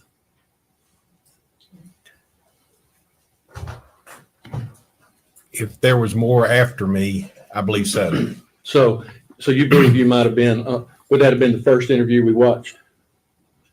I think so. And that would have been before Detective Gillum or Lieutenant Williams? I'm not for sure of the time. I'm sorry, I think those were different dates. I'm sorry, I can't answer that. That's okay. Do you recall anybody else interviewing Megan that day? No, sir. So it was just you and you alone? I believe so. And then you interviewed her a second time on the same day? That's correct. And how much space was in between those two interviews? How much time? I'm sorry, I don't recall that. Well, I'm not trying to trick you, but is it an hour, 2 hours, or just? I'm sorry, I don't know. That's okay. You interviewed her on the first one, and I imagine you stepped out of the office for some time. Would that be a fair statement? I can't. Been 5 years. I'm sorry, I can't. That's okay.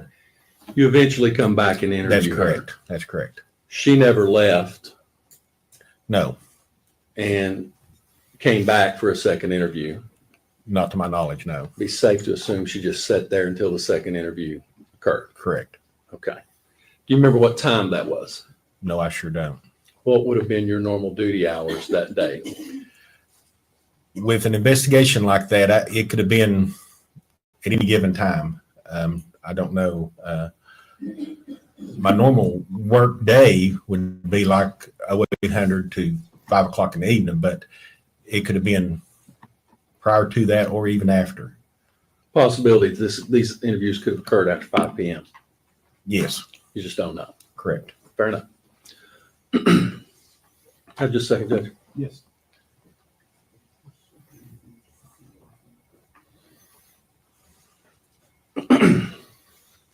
Be fair to say, though, that your second interview would have essentially been a continuation of the first interview, with attenuated by a brief amount of time. That would be fair to say. Okay. And you said you'd been a detective, actually the captain over the detectives. You were the captain of that little division, so to speak. Yes. Both literally and figuratively in rank. Yes. And I imagine you've conducted a lot of interviews over your years in law enforcement. Yes.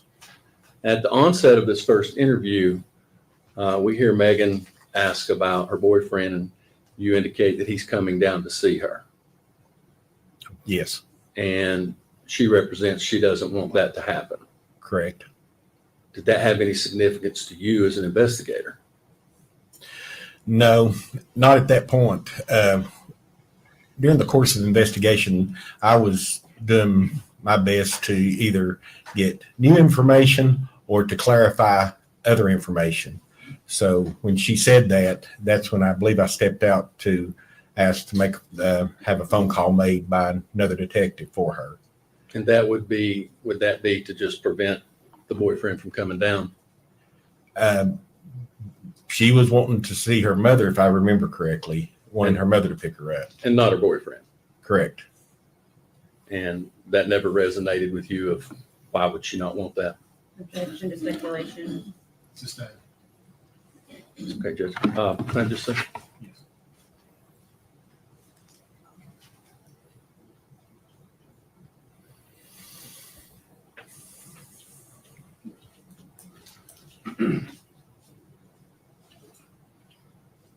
Really what you were interviewing about on this day was essentially the same subject matter, a missing child, that Detective Raz and Lieutenant Gillum interviewed. Yes, sir. So that was the focus of all of these interviews. Yes, sir. And so whether you interviewed first or they interviewed later, they would all be a continual interview over a matter of time.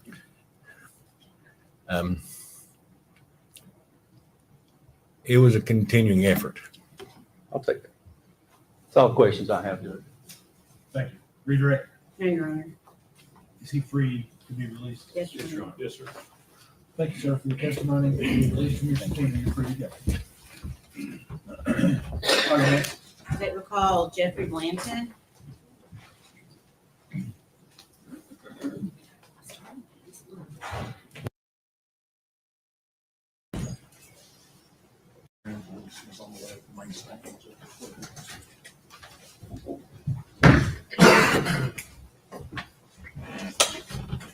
Raise your right hand. State your name. Jeff Blanton. You solemnly swear affirm testimony about to give you the truth, the whole truth, and nothing but the truth. Yes, sir. Absolutely.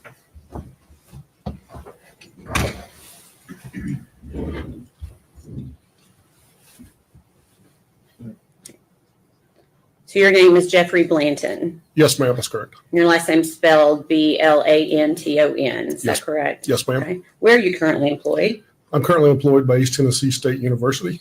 Okay. And what is your title there? I'm the Associate Vice President of Administration and Operations Okay. How long have you been with ETSU? since January of 2021. Okay. And is that where you were employed in late 2019 and early 2020? No, ma'am, it was not. Okay. Where were you employed during that time? By the Federal Bureau of Investigation. Okay. In what capacity? At that time, I was the supervisory senior resident agent in charge of the Upper East Tennessee. Okay. And how long did you work for the FBI? Just shy of 25 years. Okay. Were you always employed with Upper East Tennessee Division? No, ma'am, I've traveled other Okay. places. Okay. Were you a member of the state or Safe Streets Task Force? Yes, ma'am. I actually started the Safe Streets Task Force in Johnson City in 2012. And during 2019, I supervised the Safe Streets Task Force. Can you tell the jury what that is? Yes, the Safe Streets Task Force is made up of federal, state, and local officers and agents. And the purpose of the task force is to combat violent crimes. The typical violent crime you think of in bank robbery, drugs, extortions. And we also got involved in crimes against children as it relates to the Lindbergh Law from 1932. Okay. And were you employed in that capacity on that task force along with the FBI when you were asked to aid in the investigation of missing child Evelyn Boswell? Yes, ma'am, I was. Okay. What were you tasked with doing? Detective Strickler from the Sullivan County Sheriff's Office notified me that there was a missing child in Sullivan County under the tender age, which by statute is 12 years old. Okay. That gives the FBI jurisdictional authority to assist local agencies in trying to find that missing child. Okay. So I actually didn't have any agents available to come talk with Detective Strickler. So myself and another task force officer came here to the Sullivan County Sheriff's Office and met with Detective Strickler in regards to missing juvenile. Okay. So in order for it, to make sure I'm clear, in order for the FBI to be able to have jurisdiction to provide aid, it needs to be a child 12 years of age or younger. By our policy, we we use the Lindbergh law, the tender age law of 12. Okay. It gives us jurisdiction to work those cases. Okay. However, we're not restricted by that if someone asks for help either. Okay. So tender age being 12 or under 12? Or younger, yes, ma'am, Okay. that's correct. And at some point in the investigation, did you yourself speak with Megan Boswell, the defendant? Yes, ma'am, I did. Okay. Was anyone else present when you spoke with Megan Boswell? Yes, ma'am. Task Force Officer Todd Wilcox Okay. was also present during that interview. Okay. And what agency was Todd Wilcox employed with? Todd was assigned full-time to the FBI Safe Streets Task Force, but his home office was the Irwin Police Department. Okay.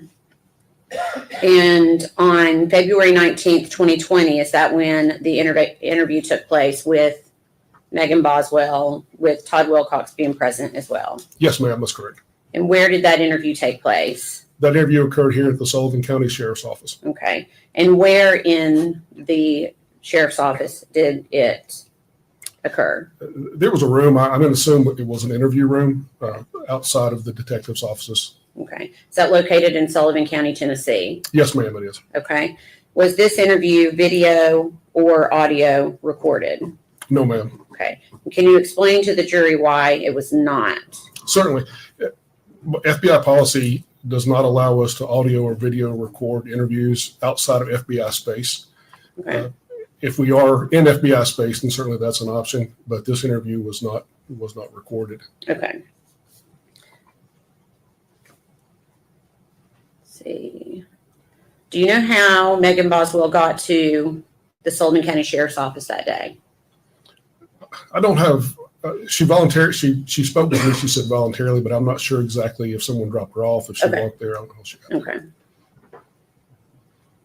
So you sat down with an interview with her, and what did she tell you regarding her missing child, Evelyn Boswell? She told me and Agent Wilcox that she had last seen Evelyn Boswell on December the 25th of 2019. Okay. And where did she say she had last seen Evelyn?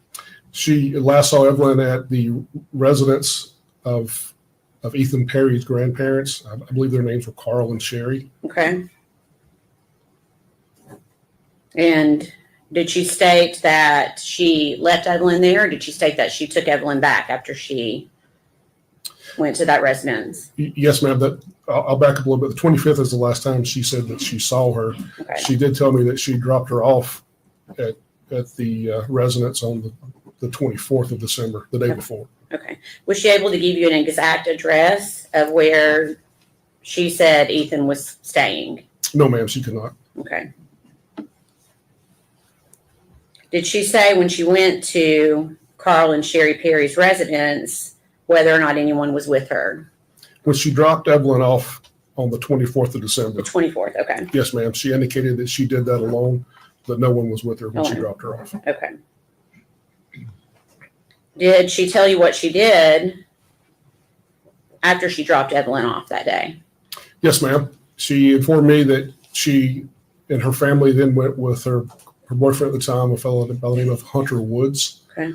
That Hunter and her family went to Margaritaville in Pigeon Forge, spent the night in Margaritaville, and then came back to the Sullivan County area on December the 25th. Okay.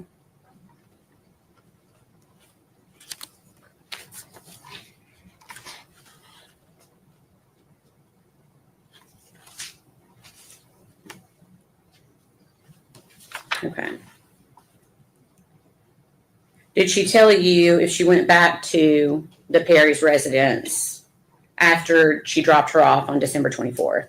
Yes, ma'am, she did. She indicated that she went back on the 25th. Okay. Did she say why she went back? Yes, ma'am. Upon returning from Pigeon Forge, Margaritaville, Pigeon Forge, Ms. Boswell indicated that she stopped by Tommy's house, I think Tommy Boswell Jr., if I remember correctly, and picked up some Christmas presents for Evelyn Boswell. Okay. On the 25th, she and her boyfriend, Mr. Woods, took the presents to the Perry's residence to drop them off for Evelyn.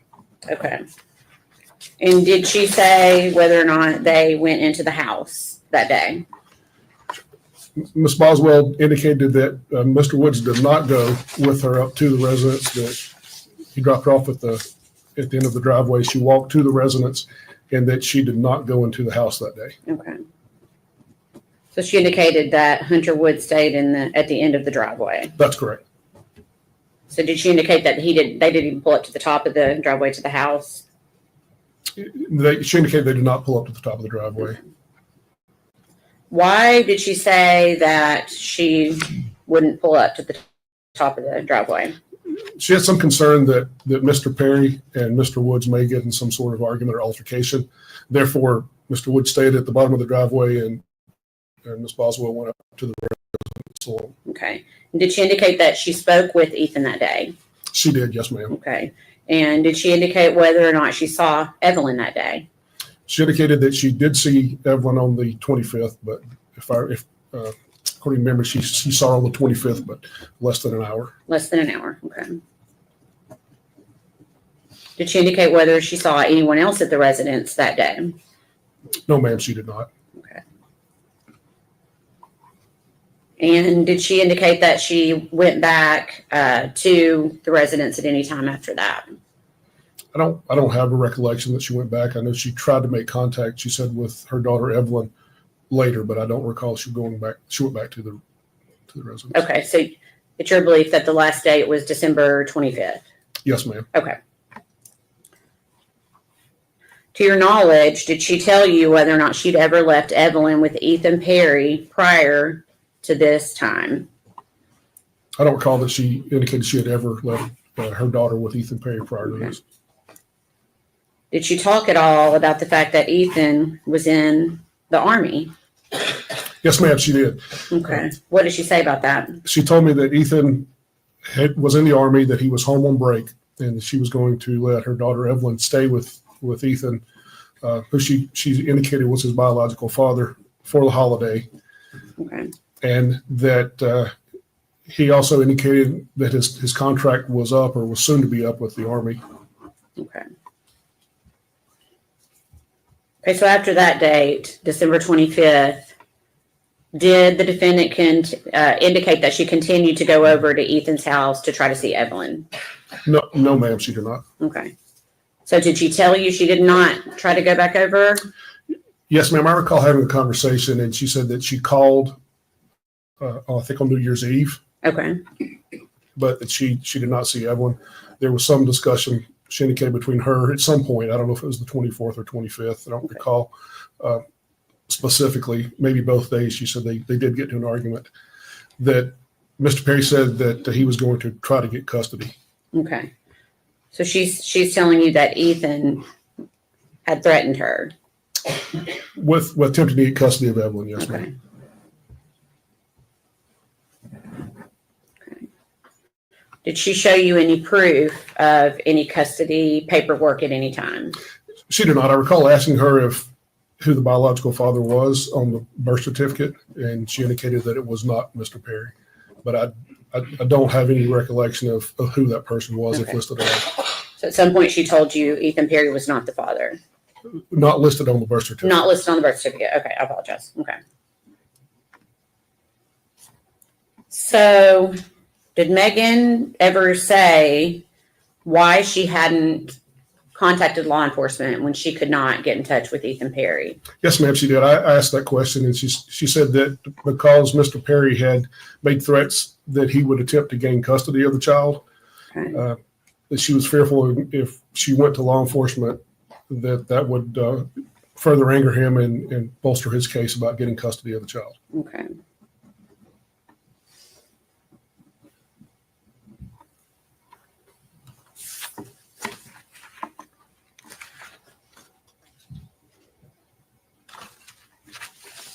Okay, so Megan has told you that she's never left Evelyn to stay with Ethan before this date. Did she ever explain to you why she felt like it was okay to leave Evelyn with essentially a stranger to Evelyn? She indicated that she was, I recall her using the words worn out. Okay. That Evelyn was attached to her at the hip, and she needed a break, that she had she had taken care of Evelyn for a year, and she felt like it was time for Mr. Perry to step up. Okay. And that she had also been taking care of her father or stepfather's children, other children in the home. Okay. And she was tired. Did she indicate whether or not she could handle Evelyn herself? She indicated she was just getting too much to handle. Yes, ma'am.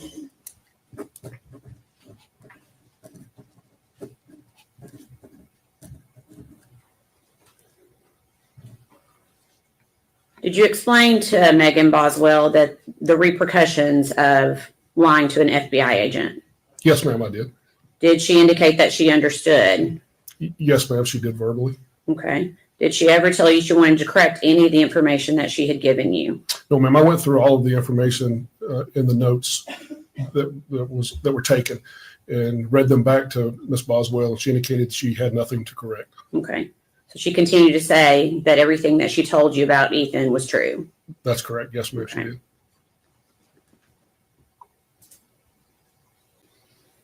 During this interview, can you describe Megan Boswell's demeanor? Yes, ma'am. Megan Boswell was very matter of fact, completely unemotional.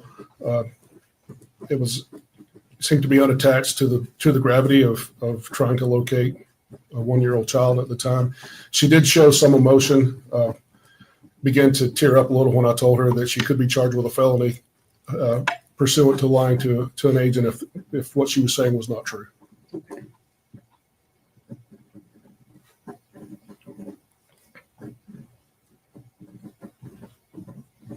Okay, so after that date, as the investigation continued, were you able to confirm whether the story she was telling you on that day was true or not? At a later date, yes, ma'am. I was able to confirm that she had not been truthful with me during that initial interview. Okay. Please answer any questions the defense has for you. Yes, ma'am. Stop. Good afternoon, Mr. Blanton. My name is Gene Scott. How are you? Great, sir. Hope you are. Thank you.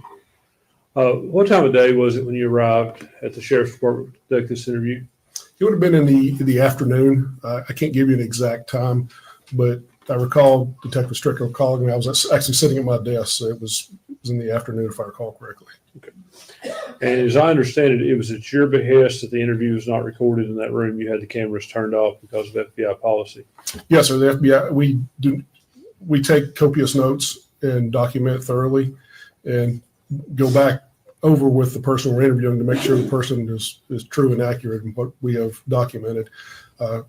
And our policy at the time, I know I've been retired for a few years, but our policy at the time was not to record those interviews.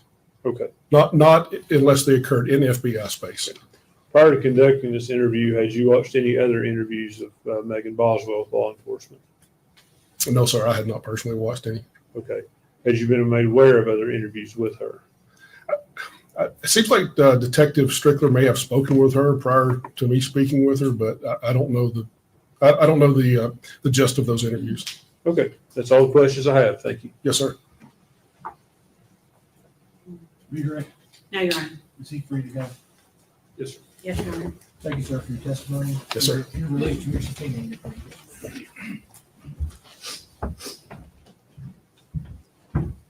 Next. State would call David Gratz.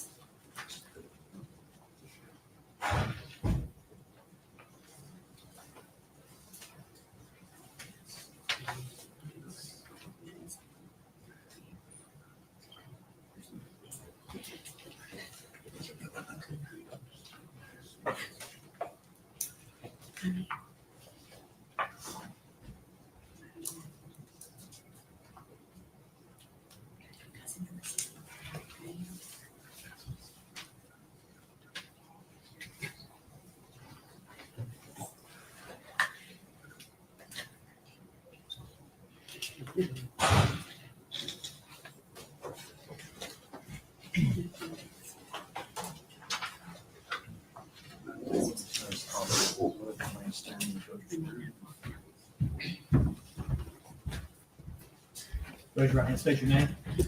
David Gratz. You solemnly swear or affirm the testimony you're about to give will be the truth, the whole truth, and nothing but the truth.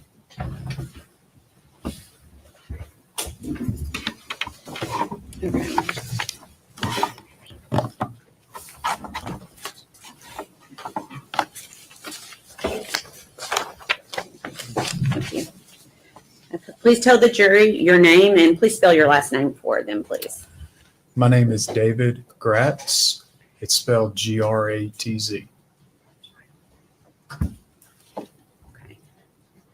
Where are you currently employed? I'm an attorney in the private practice of law. Okay. And prior to that, where were you employed? By the Tennessee Bureau of Investigation. Okay. When did you first start with the Tennessee Bureau of Investigation? In August of 2019. Okay. And what was your title during that time? I was a special agent criminal investigator. Okay. Can you give the jury a brief summation of what that job entails? Yes, I was assigned to the criminal investigation division. So it's what a larger department might call like a major crimes unit. So we investigated things like death investigations, missing persons, adults and children, officer-involved shootings, and public corruption. If you can also just give the jury a brief summation of your education up until the point of starting your first job. So I graduated from East Tennessee State University with a bachelor's degree in 2011.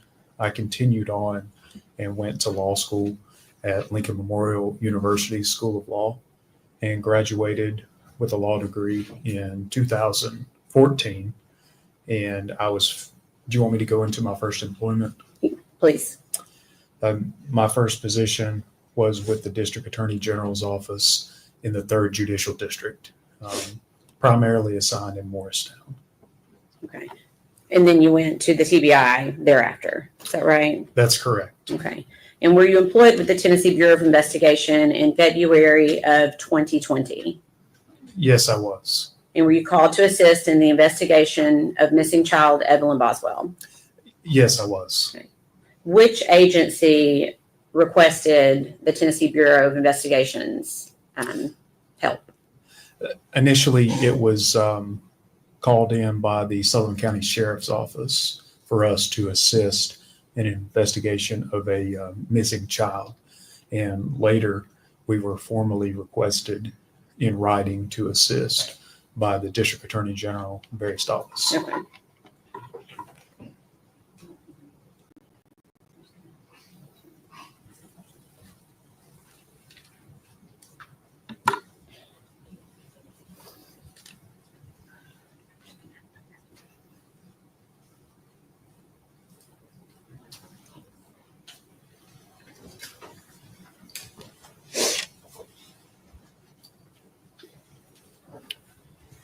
Thank you. I'm handing you a document. Do you recognize that? Yes, I do. Okay. What is it?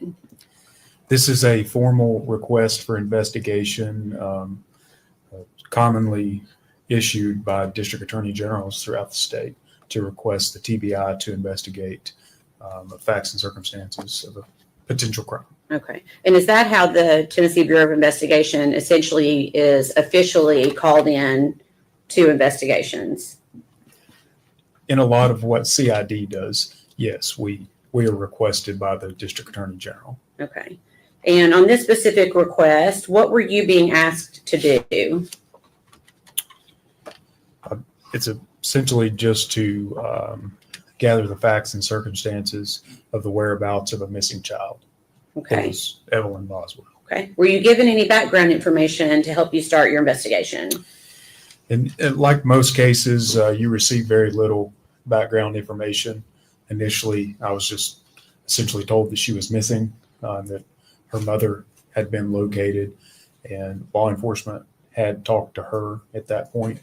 And I think that's about all I was told initially. Okay, we can pass that back. We're not going to put that into evidence. I just wanted you to be able to see that document. Thank you. Thank you.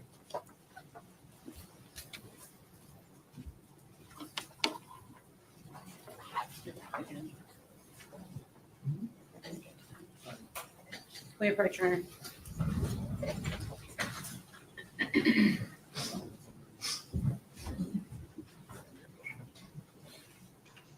Yeah, get tired now, but there shouldn't be that long left. It's after lunch. It's said that you're going to try and finish at 4.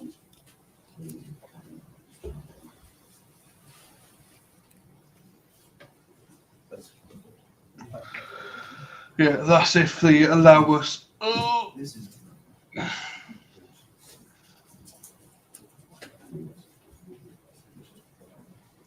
So your lady law creeping back in.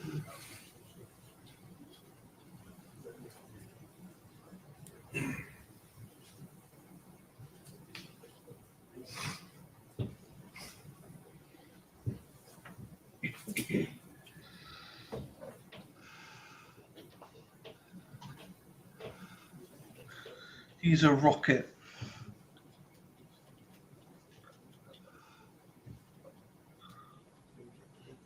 Oh.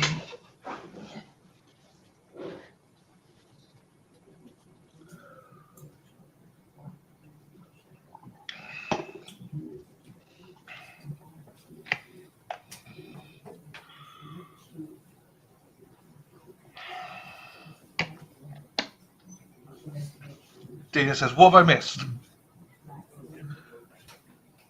The rocket. Your song. Everyone loves your song, Dana. This is the rocket, people.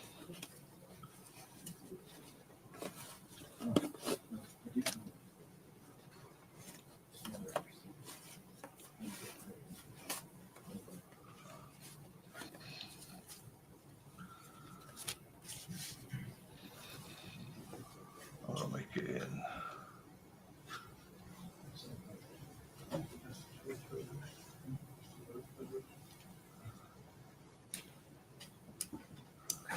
To pass you a document. Thank you. And I'm going to ask if you recognize that document. Yes, I do. Okay. What is it? This is essentially a standard form made by TBI in Nashville of an Amber Alert poster. And it was issued specifically for the victim here, Evelyn Boswell. Okay. Is that a fair and accurate representation of the Amber Alert that was prepared and in regards to missing child Evelyn Boswell?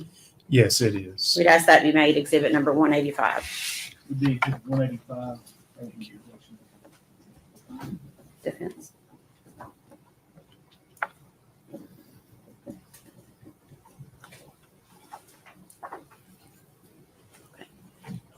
And permission to publish, Your Honor.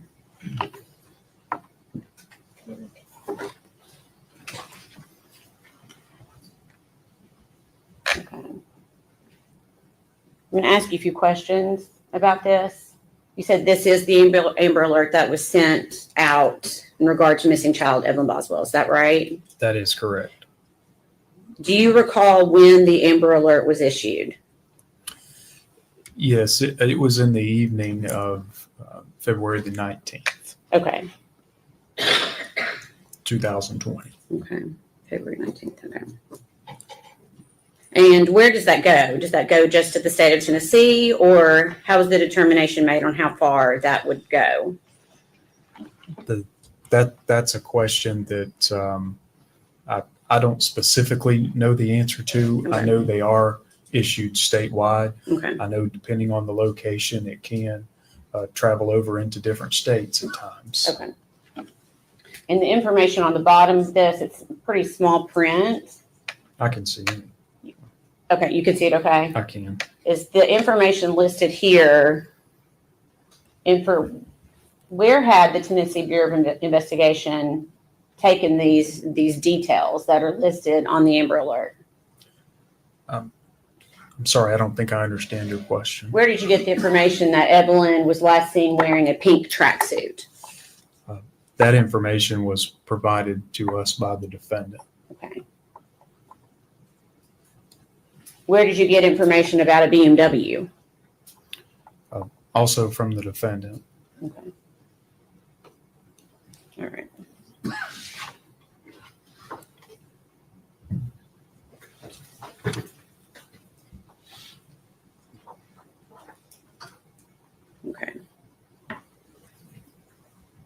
So after the Tennessee Bureau of Investigation was assigned, can you give a brief description of how you, let me back up one step. What was your role in this investigation with the TBI?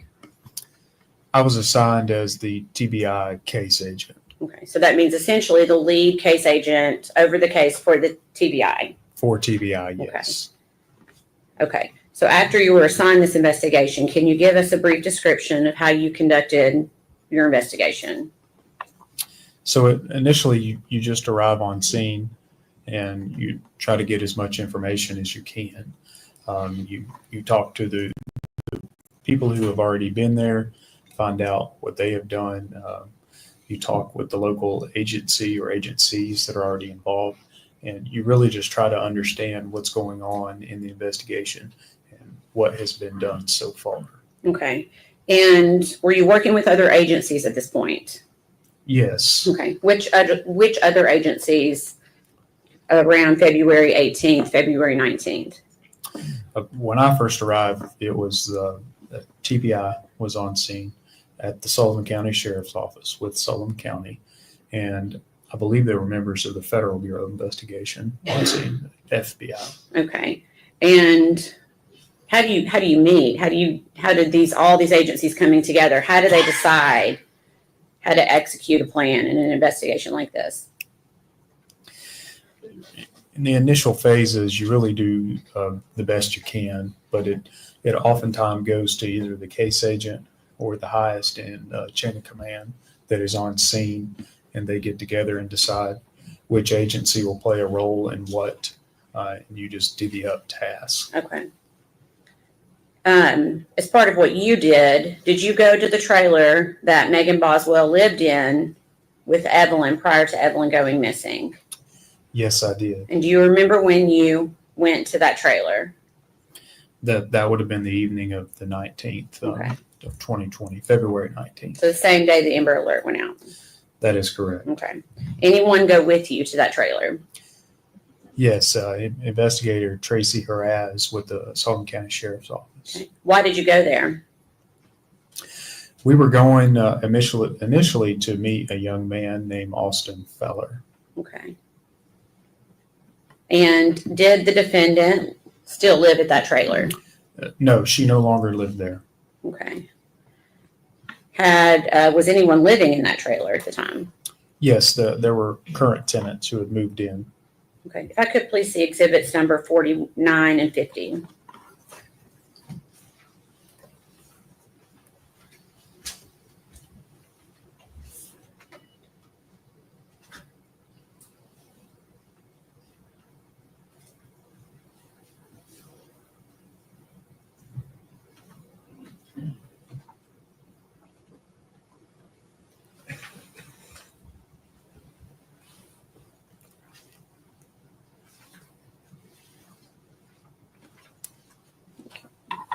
I'm going to show you two documents that have already been introduced into evidence. Is this the trailer that you were describing as being the defendant's trailer? Yes. Okay. Just another view. Is that an accurate view of that trailer? It is. Okay. And do you know the street address for that trailer? I believe it's at 976 Sugar Hollow Road. Okay. Is that located in Sullivan County, Tennessee? It is. Okay. Were you able to determine who actually owned the trailer? Yes, I believe it belonged to the defendant's family, either her dad or her brother, some type of association owned it. Okay. Were you able to determine if the defendant had left any property behind when she moved out? Yes, we learned that there was still some property at the site. And were you given consent to search that site and or anything attached to that property? Yes, we were given consent to search a small outbuilding that was right there next to that trailer. Okay. And did you also conduct a search outside the trailer? I did, yes. What were you looking for? Any signs of disturbed dirt, anything that would lead us to believe that the victim may still be there, or anything that would lead us to her current whereabouts. Okay. Did you find Evelyn? No, we did not. Did you find anything else that was significant to the investigation regarding anything associated with Evelyn? Well, we did inside of the shed that was next to the trailer. Okay. So, what did you find in the shed? A stroller that had been left behind. Okay. I'm going to show you 2 photographs.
Oh.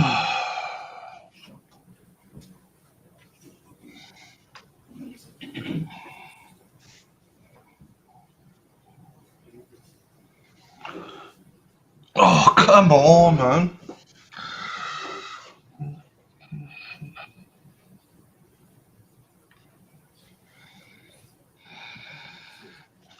At least they've had their lunch break, so.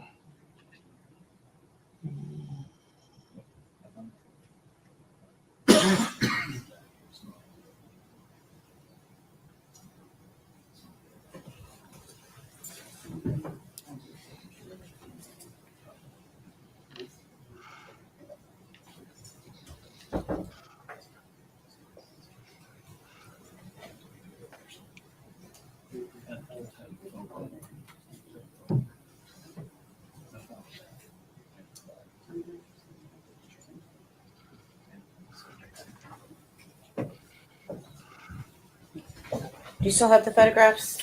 All right, objection's overruled. Yes, I do. You still have the photographs? Okay. I do. Okay. Do you recognize those photographs? Yes. What is it? These are two photographs of the stroller we found that evening. Okay. And were you able to determine whose property that was? Yes, this belonged to the defendant. Okay. So when you say belonged to the defendant, you found it where again? In the shed that's essentially not attached, but very close to the trailer where the defendant was living. Okay. So did not buy, you said there were new tenants in that trailer. That is correct. Okay. They indicate that was their stroller.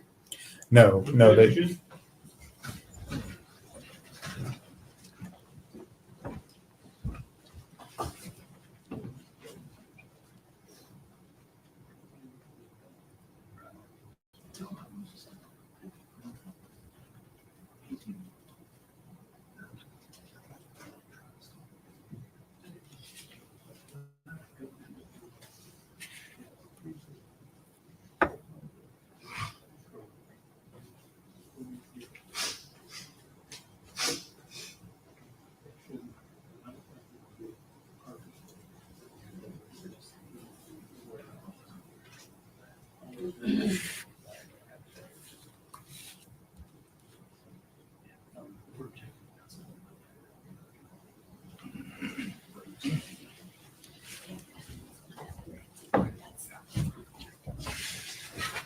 Objection sustained. Okay.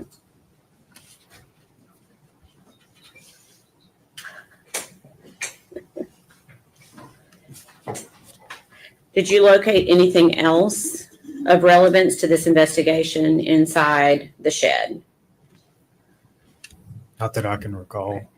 At this time, we're gonna, well, let me ask this. The photographs, are they fair and accurate representation of how the stroller appeared on that date? Yes. Okay. We'd ask those be made, if possible, collective exhibit number 186. The collective 186 of the defendant's objection.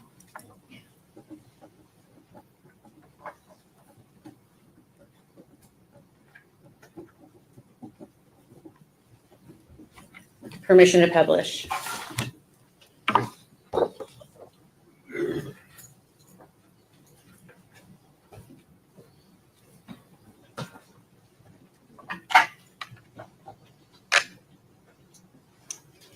Is this the stroller that was inside the shed that day? Yes, it is. Okay. Is this just a side view of that same stroller? Correct. Okay.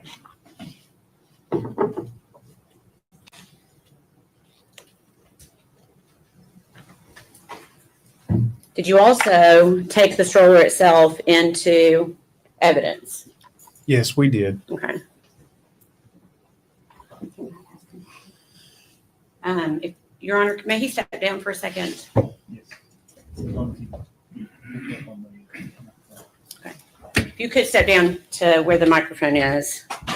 And I'm going to ask if you can identify this piece, if you can recognize what that is. Yes, I recognize that. Okay, and what is it?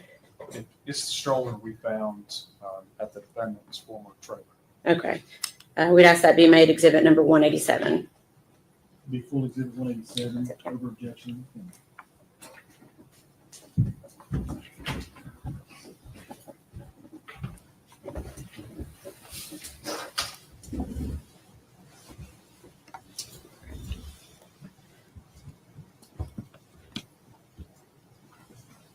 And Your Honor, would you like for us to fold that up?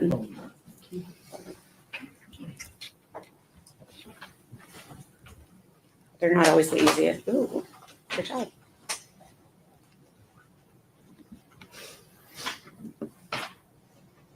Do you need help?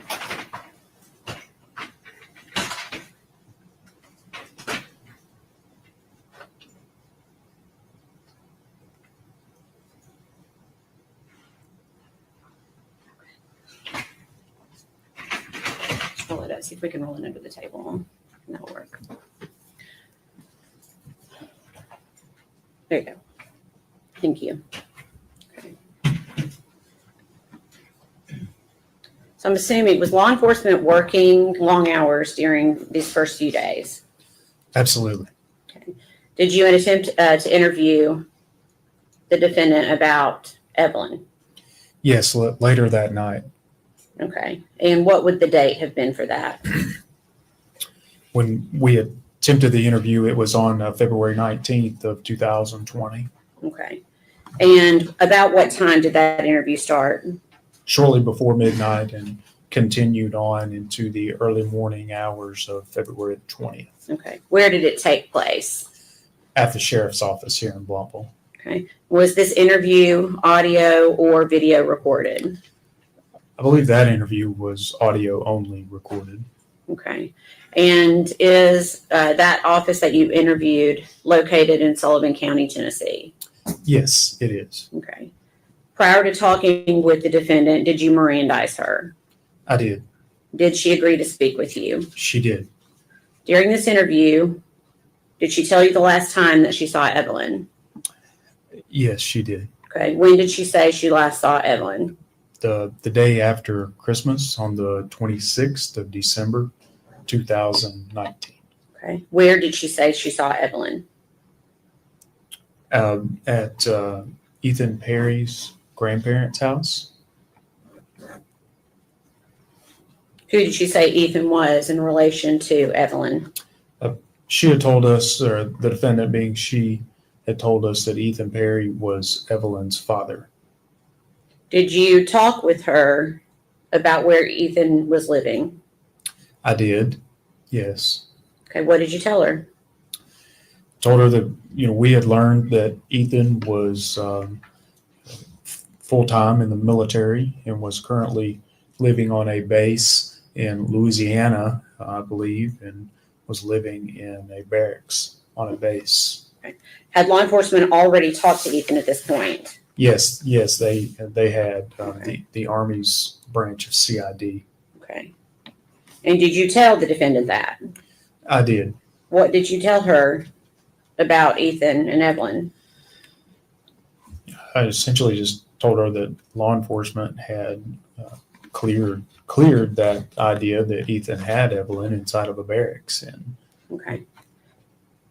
Did Megan stay with that story about Ethan? At that time, she maintained that all she knew was that Ethan had Evelyn. Okay. And where did she say that she had been living? As of recently, she told us, the defendant told us she had been living with her boyfriend, Hunter. Okay. Did you ask her if Hunter could have hurt Evelyn? I did. I asked that specifically. What did she say? The defendant said that Hunter would not do that. Did you ask her if Hunter had been around Evelyn at all? I did, yes. And what did she say? Essentially, no. At that point, she said Hunter had never been around Evelyn. Okay. Did she say if Hunter had ever babysat Evelyn? We were told by the defendant that Hunter never babysat Evelyn. Did she say if Hunter had ever held Evelyn? The defendant told us that Hunter had never held Evelyn. Okay. Did you ask her if Evelyn had ever stayed at Hunter's house over on Sandy Point? Yes, I asked her about that, and the defendant told me that no, Evelyn had never stayed over at Hunter's residence. Okay. Prior to when she said she left Evelyn with Ethan, Did she indicate whether she'd ever left Evelyn with Ethan in the past? She told us that Ethan had never kept Evelyn alone prior to that day. Okay. Did she tell you whether or not Evelyn had met Ethan before?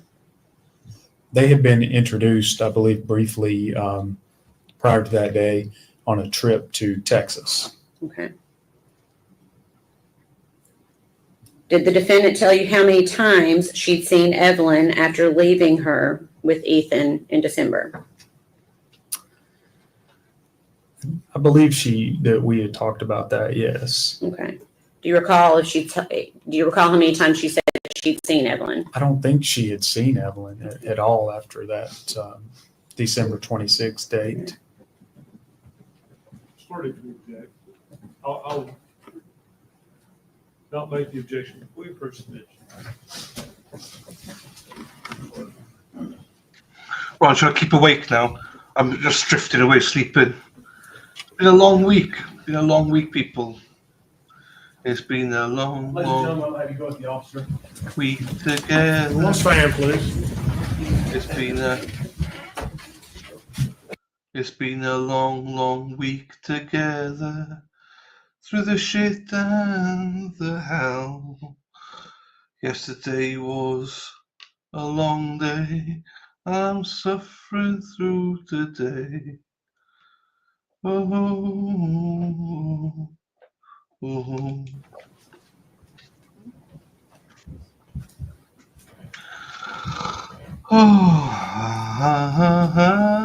You may be seated. Thank you. We'll take about a 15-minute break. Mr. Gatz, please do not discuss your testimony with any other witness during the break or allow them to. Oh no, we caught her. Court stands in recess.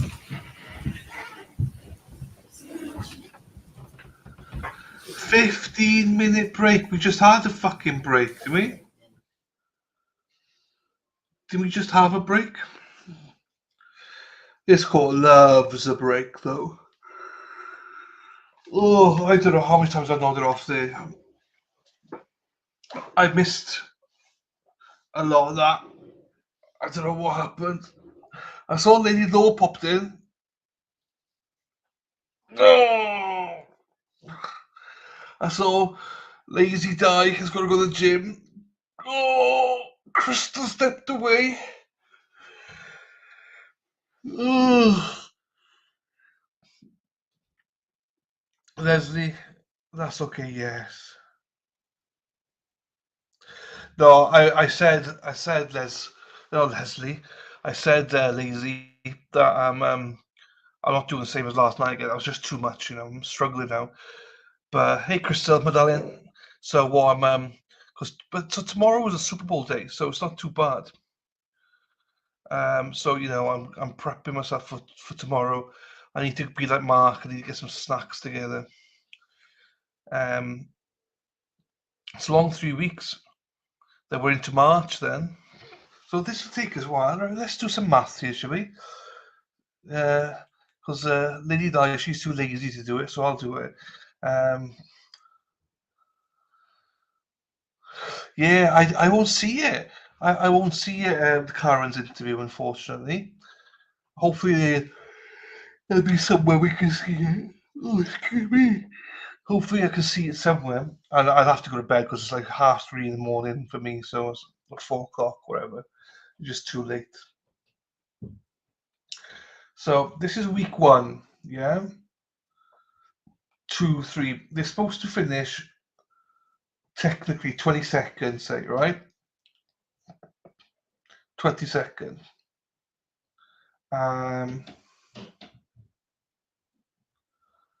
Then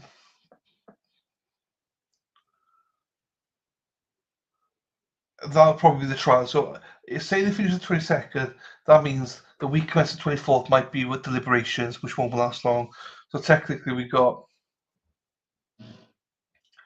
the end of February going to March, then 1, 2, 3. We got 5 weeks. We got 5 weeks to do of dead air until Karen retrial. But then Calgary's trial is going to take a week or so to get a jury together. So technically, it could be 6 weeks. We've got.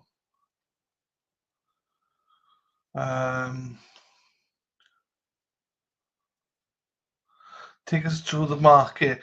Market, I don't really go to the market, to be quite honest. Oh, you call market shops, don't you? Ah, right, okay. You call market shops, that's why.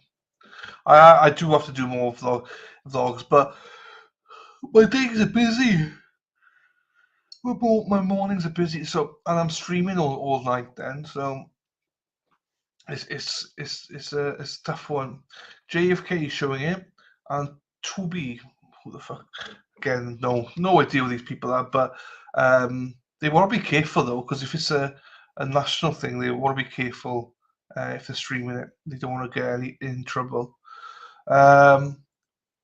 I do math all day at work. I refuse on the weekends. Do you do that during the week? You normally in chats. Zoom on Monday last week sleep.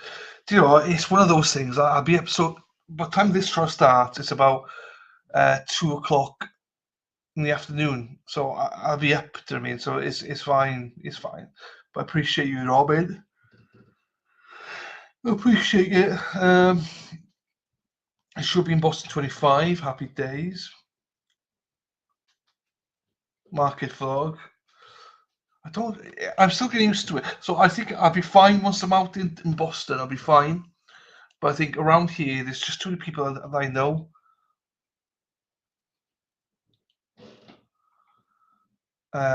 Vix is getting through 4 drumsticks. Nice. I like a drumstick. I had a drumstick the other day. Drumstick and a thigh. Lovely it was.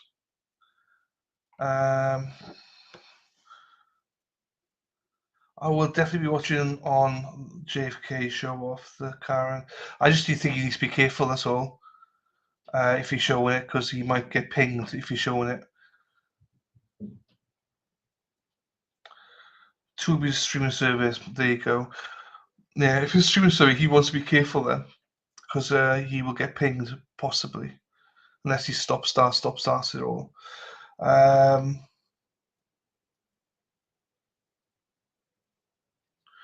Leslie, I don't mind watching people showing it, but I hate it when they talk in the background. So, oh, I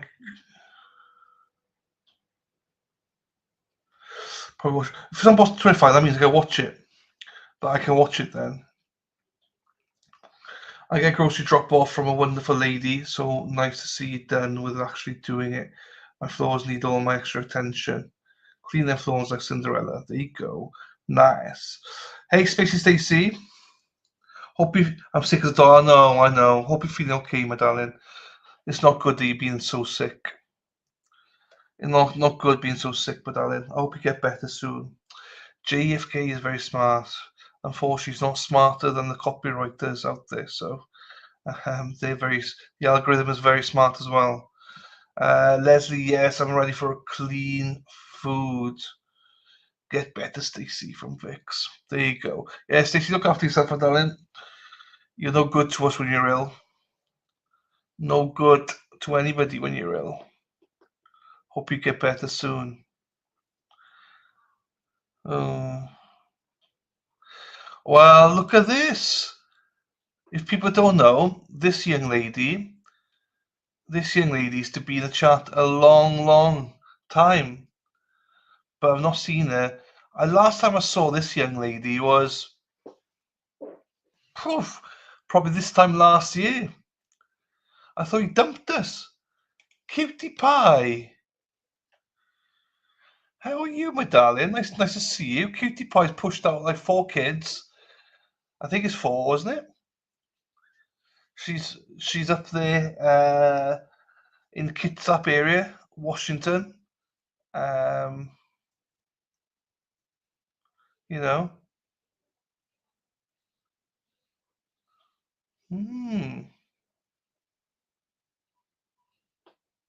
Hope you're doing well, my darling. Hope you're doing well. That's all I can say. Hope you're doing very well. Wishing you well, Stace. 7 kids, sorry, 7 kids. 100% land, but that one they streamed for. Well, I'm not sure what they streamed, but for some reason they were the only ones not to get a strike out of all the chance. He probably did turn the monetization of it as well. Maybe I have no idea. Good luck to him if you can do it. Good luck to him. I'm just saying it's not worth the risk. I don't think personally, but if he could do it, happy days. Good luck to him. I don't know the guy, so he might be the most cleverest guy in the whole world. I just know that I've got a strike, so I'm being very careful. Yes, nice to see you. You dropped off. Since the kids up trial, I've not seen you at all. So it's nice. Say hello to the family for me. Hope they're all doing well. Hope everyone's doing okay in Kitsa. I was approached by the lawyers in Kitsa about some coverage because they were going to try and appeal the decision. So I'm not sure what's happening there as well, if they're going to appeal it or not. So yeah, it's not worth it, Dylan. It's not. It's definitely not worth it. As you know, it's only a slap on the wrist, like, so it's not nothing major, but it's still, it does affect the algorithm. It does affect it if you do get caught, because they keep an eye on you then. Hello there, happy weekend to you, Cutie Pie. Yes, Cutie Pie is a cutie pie. Some creators sneeze wrong and get strikes, and some never. So, I don't know. I don't know how true that. I think all content creators get. So there's difference between strikes and pings. So you would get a ping. We would all get a ping if you played it. You wouldn't get. You get a warning, and then you get a strike after that. So where strike is a little bit different. Feel better, Spacey Stacy. Sneezing wrong.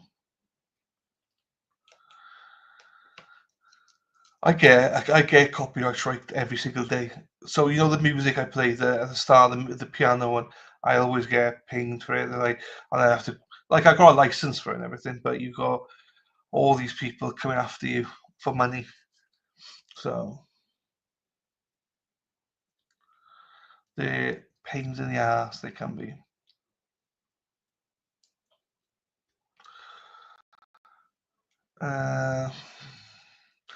I think it's a lot of it as well as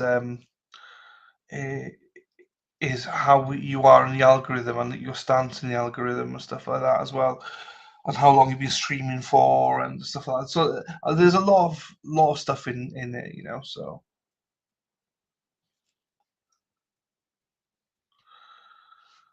there's a lot. It's complicated. I don't even understand it. I don't think anyone does understand it. Well, maybe they do. I just am too thick to understand it. Feel better, Stacey. Hey everyone, I'll be back now that I'm scheduled out. Happy days, You're more welcome anytime you want, my darling. Love to see you. Fuck, I got itch my fucking nose. We care about you. Especially Stacey, care about you. And everyone in the chat. We have each other's back. I love it. Until I made it possible. Thank you, Leslie. You're anything but thick, though. No, I'm thick. Thick bones, you see. I'm thick. I was a bad girl and just went and got McDonald's. Been months since I've had it. Yeah, I like the fries as well. If they're cooked just nice, I like them as well.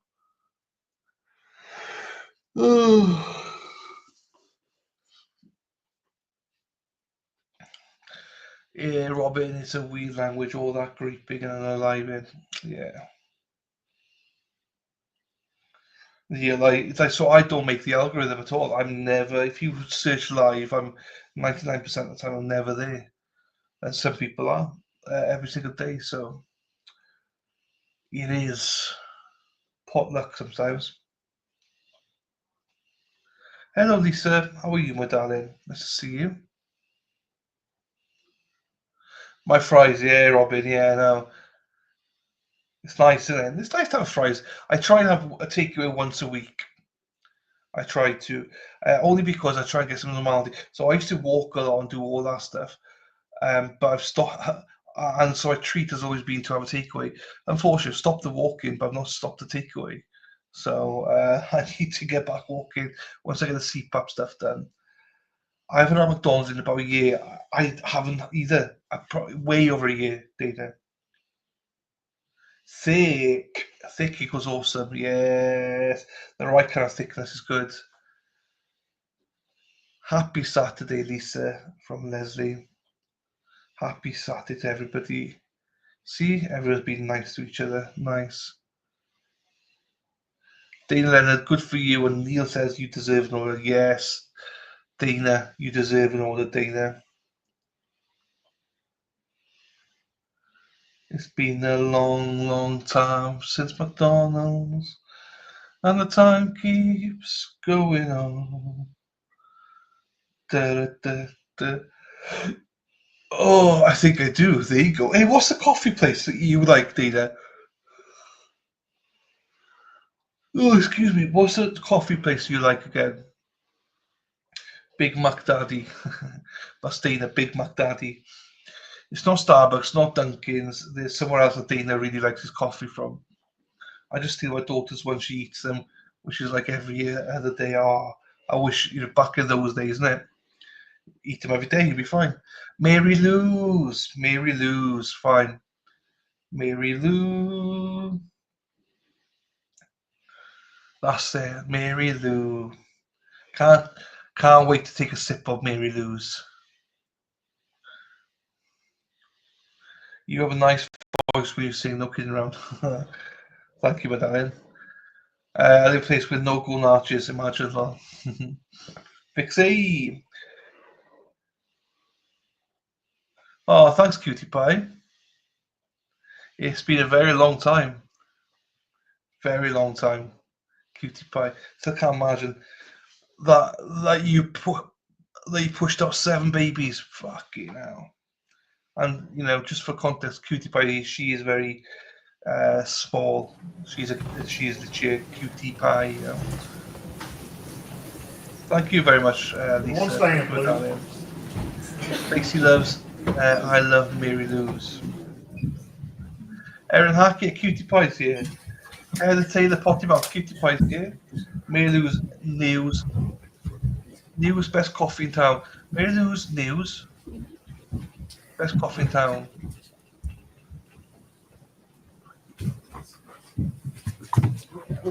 So yeah. You may be seated. Thank you. You may continue your. Can't wait to try Thank you, Your Honor.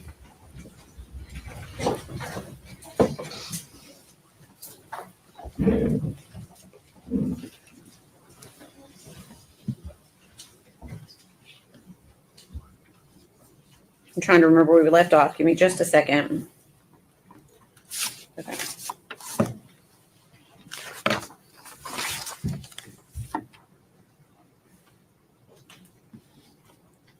I think we had left off on me asking you if the defendant had told you how many times she had seen Evelyn after leaving her with Ethan. Is that the last question I asked you? I think we were somewhere in that area for Okay. sure. And do you remember what she told you? I believe what she said was that she had not seen Evelyn since that day. Okay. Did she tell you that she had been trying to get in touch with Ethan? I think she said she'd reached out to him maybe one time, once or twice. Okay.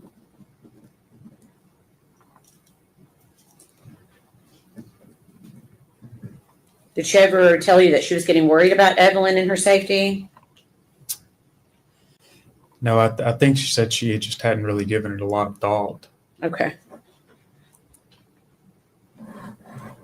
Did you ask why she hadn't contacted law enforcement? We did. What'd she say? I think she just said she didn't really have a good.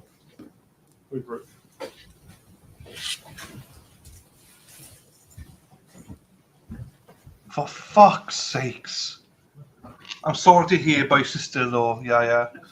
I'm sorry for swearing as well in the middle of it, but it's another sidebar. We just had a break, like. I'm not sure I like this guy's hairline. He looks a bit like Alan Partridge from the UK. Oh, here we go. Don't have to tell me. Sure. We try not to speculate with words like I think or things like that, okay? So I may back up just a few questions and ask you those questions again, okay?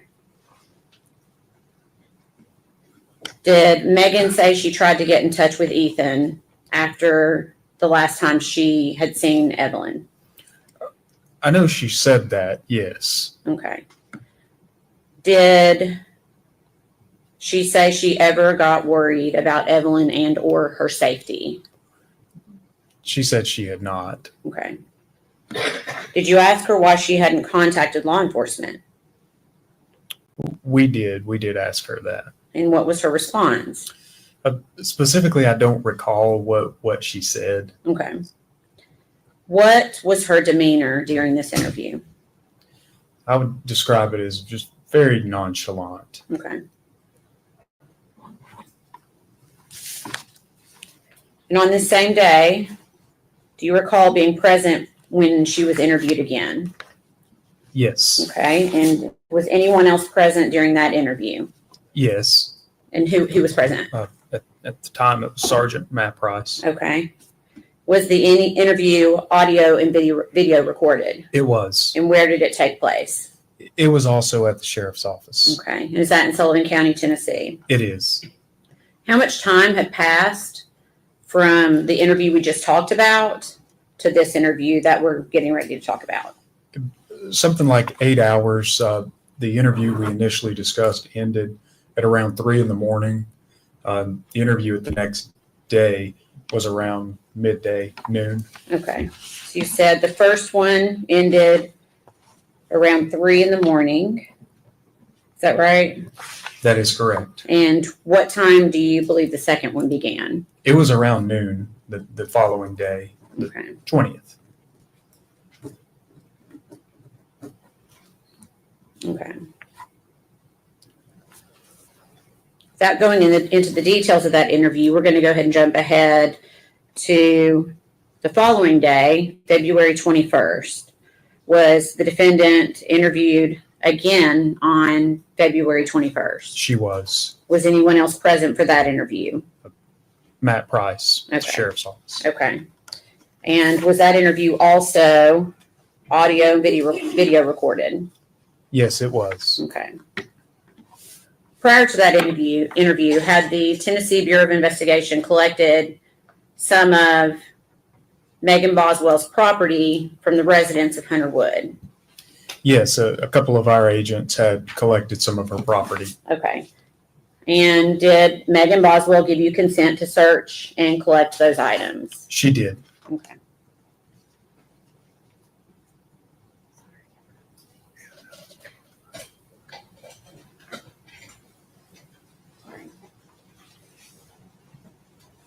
Just a second.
Okay.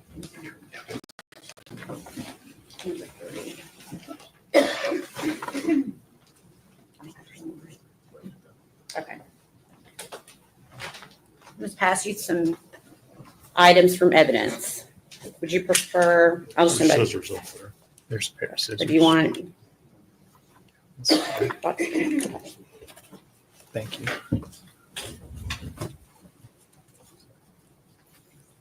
Okay, if you could, just, there should be some gloves up there. Do you see gloves up on the table? I do. I'm putting them on now. Okay.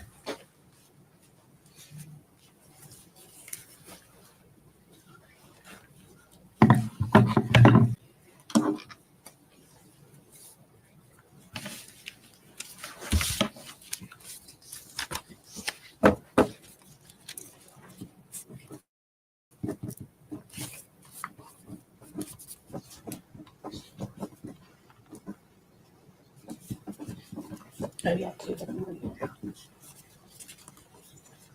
Tell me the number again.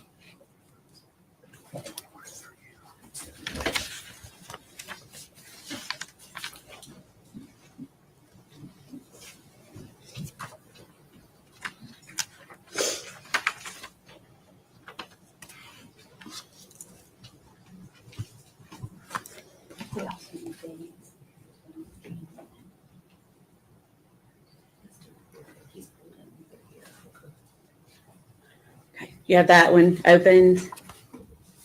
No, I was sort of waiting on you to It's ask okay. a question. If you could go ahead and open that item.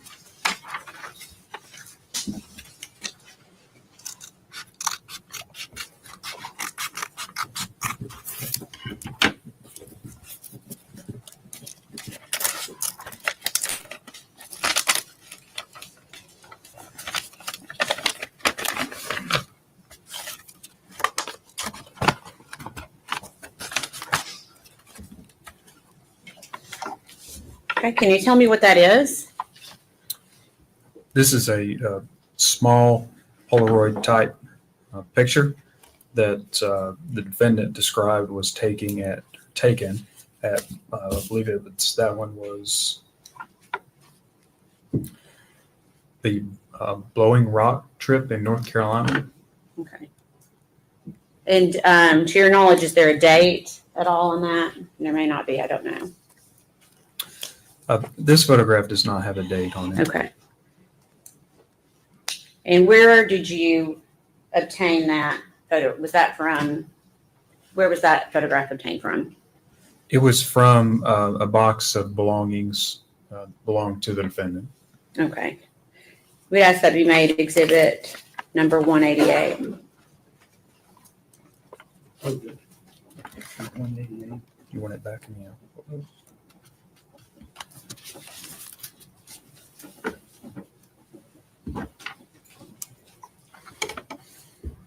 May we publish, Your Honor?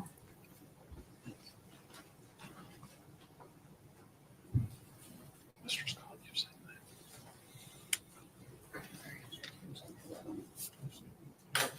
that.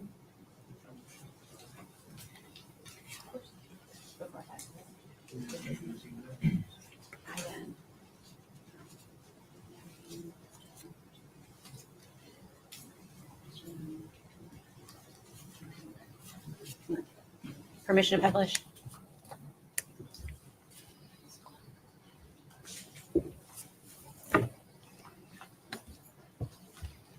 Okay. And how did you know what this was a photograph of? At the time during the interview, myself and Sergeant Price were sitting there with the defendant, pulling these items out, asking her to describe these items to us. Okay. And she described that as being from Blowing Rock. That's correct.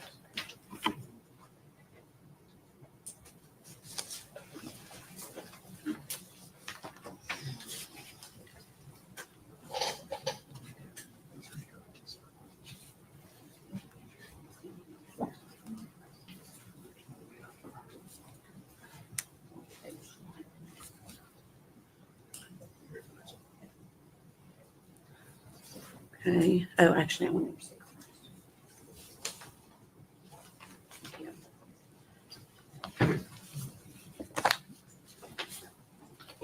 Can I get that exact knife?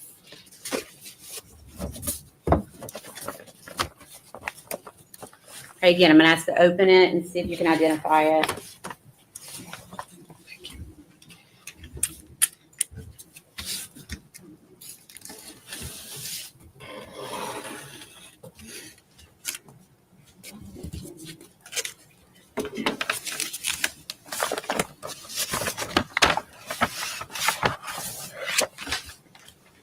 All right.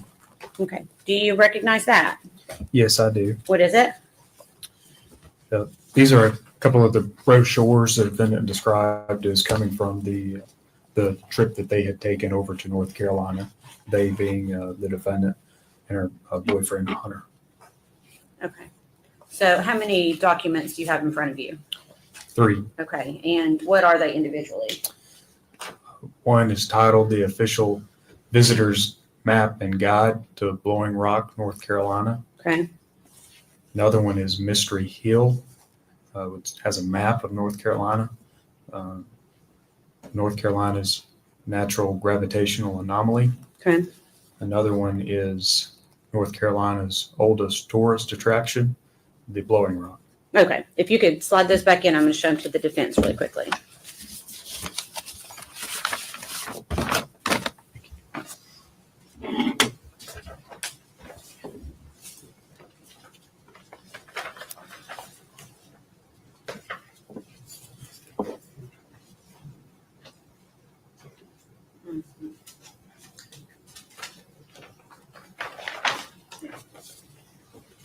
Your Honor, we'd offer this as exhibit number 189, please. Any objection? No, sir. It's collected exhibit 189.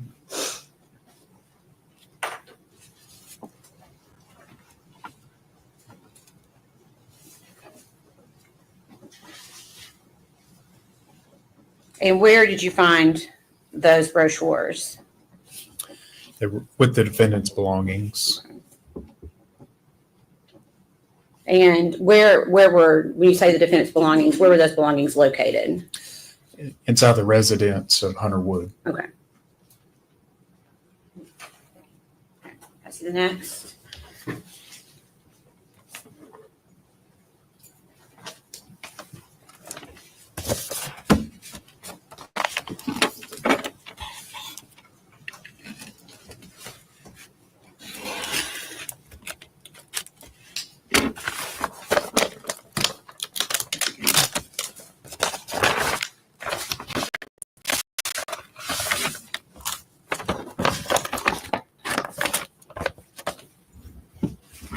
Okay. Do you recognize that? Yes, I do. Okay. What is it? These are photographs of the defendant and Hunter Wood. Okay. And is that also something that you collected from her belongings? Yes. Okay. Is it any, does it appear, well, if I could just pass those back first and let Mr. Scott take a look at those.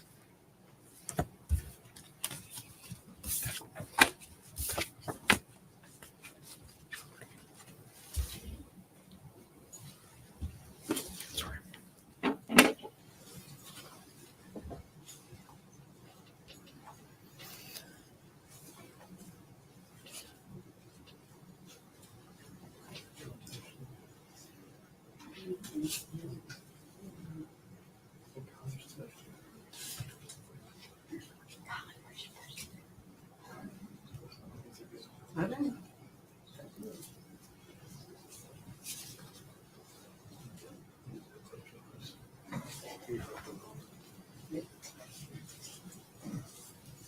Can we approach?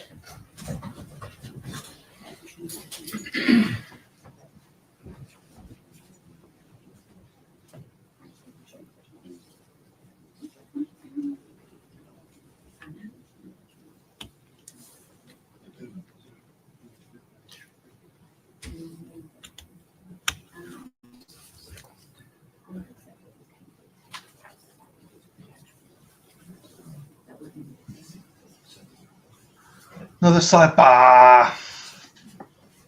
Sidebar. Sidebar. Does anyone know off the top of their heads who won the dinner thing with Karen? Rich won it. What else was there 2 winners, or was it just one? Was it just Rich Schaefer, or was there anyone else who won as well?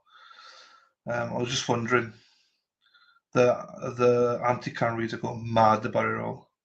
I just checked Twitter. I love it. Going mad they are. Yeah, I don't know if there was another winner. I thought there was 2 winners, but I could be wrong. No, there must be 2 winners. They wouldn't just do it for 1 winner, I don't think. Every day with I just find his hair a little bit weird. Ooh. All right, sustained in heart, a rule in heart. And we'd ask these be made Collective 190. 190.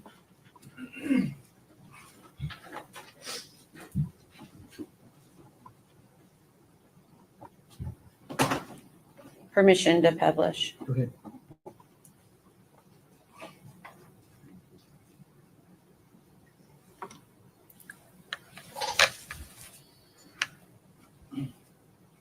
Is that a fair and accurate representation of one of the photos that you took from the defendant's property?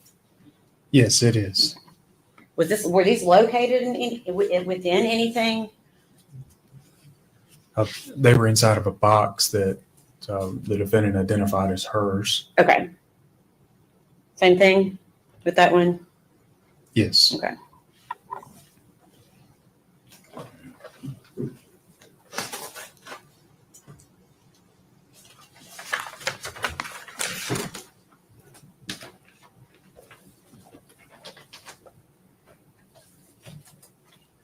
Cynthia, hello Cynthia. I love Paul. We obviously love you more, Cynthia, but we also like Paul. So hope you do well, Cynthia.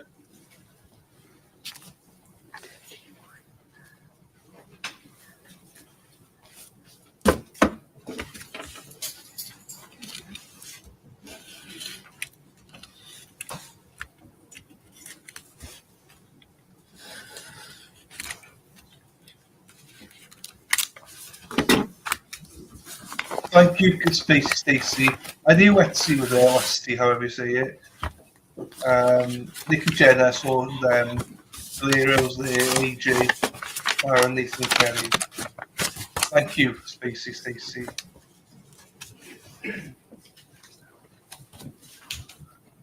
Oh, Do you recognize that? Yes, I do. Okay. What is it? This is a card titled. also Alison and Jason were there taking pictures as well. And Alison's the one I shared pictures of earlier on. She's fantastic. Thinking of You with Love. Okay. Cynthia got it as well. So yeah. And does it have any names on it? Yes, the names on it are Maggie and Hunter. Okay. And can you tell the jury where that was collected? It was with the defendant's belongings. Okay. You could pass that back, please.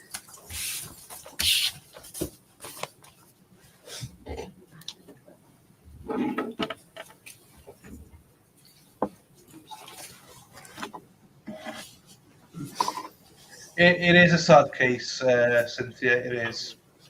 Justice for Evelyn Boswell, we say though.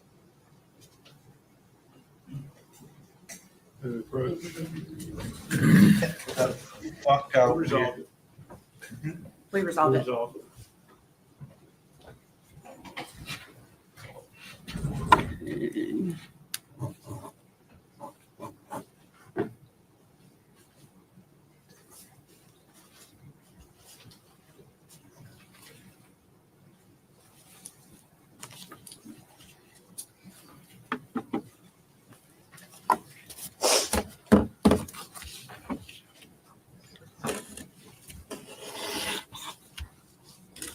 No, I don't. Or maybe I don't think Jason won it. Oh, maybe I don't know.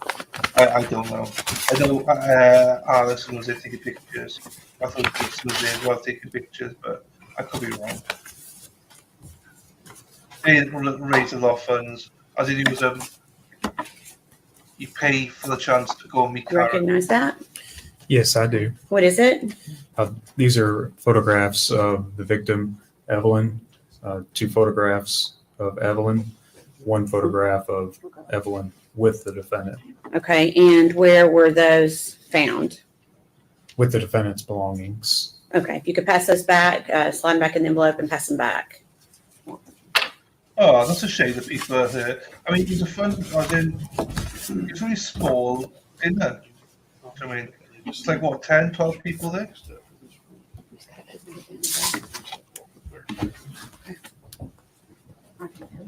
Oh, side bar again. Side bar. I've not seen much coverage of it. That's why I was asking who went. I've only seen a couple of photos on X. I don't think I've seen anything on Facebook. I've not really looked at it. Cynthia, my darling, hope you're well, Cynthia. Lovely to see you as always.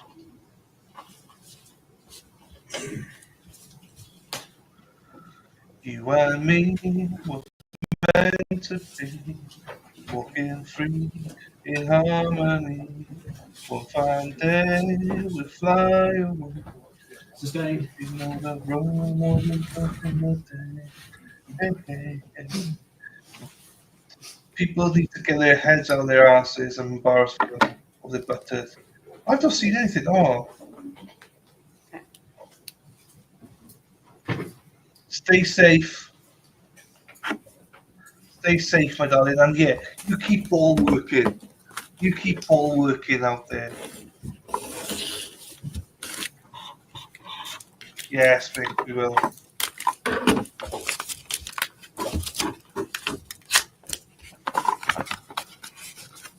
Oh, that's a shame. Again, anonymous though. I don't bloody Fred. It's probably an anti-can read person then.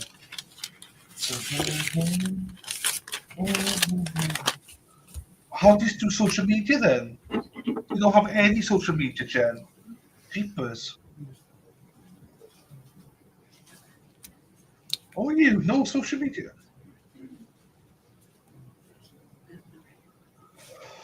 Wow.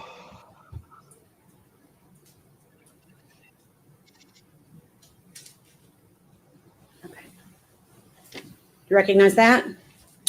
Yes, I do. What is it?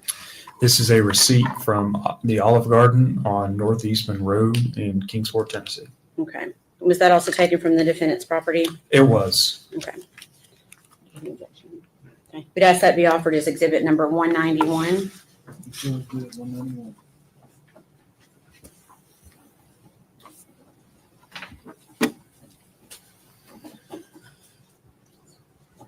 If I could have it passed back to the witness briefly.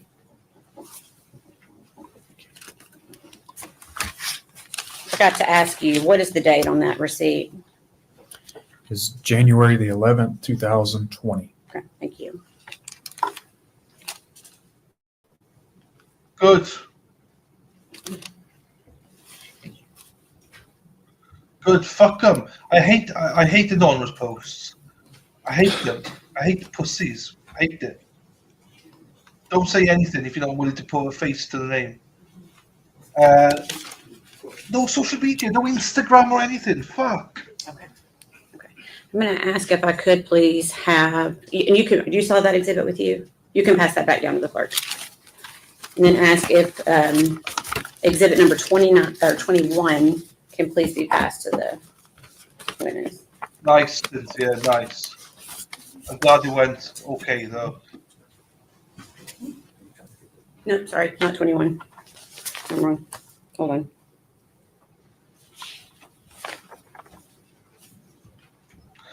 Yeah, but Richie Microdots, there's a lot for Karen. It would be number 91. I'm glad that Microdots got invited because he does so much for the movement. I think Microdots for me is most like unsung hero, if you know what I mean. He doesn't charge anything. He does so much for free. I think he's very unsung, so I'm glad he's invited. Do you know what I mean? Sorry. I'm going to ask if you could take a look at that.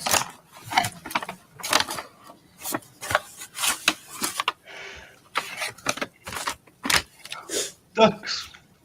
My ducky. See if you recognize that. Yes, I recognize this. What is it? This is a shirt that belonged to the victim, Evelyn Boswell. Okay, where was that found? It was inside what the defendant referenced as a baby box. Okay. And where was that baby box located?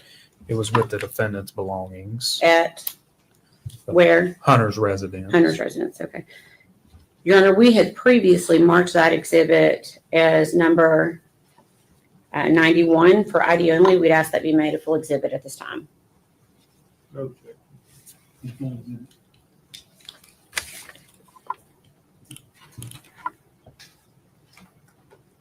Agent Gratz, I'm going to ask for you. Well, let me ask the court, may I publish it, Your Honor? Agent Gratz, I'm going to ask for you to take it out of the package and show it to the jury, please. Do you just want me to hold it up? Yeah. Yeah, I'm going to stand up so everyone can see it. Thank you.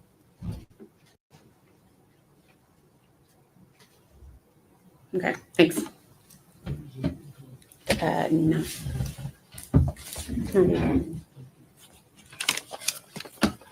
I'm going to ask if Exhibit 92 could please be passed to the witness.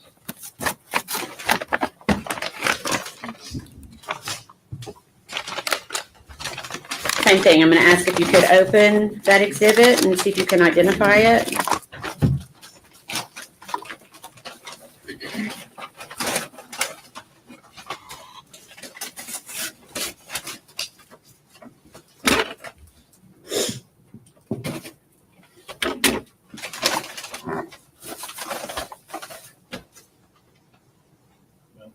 Don't show it to the jury yet. I'm sorry.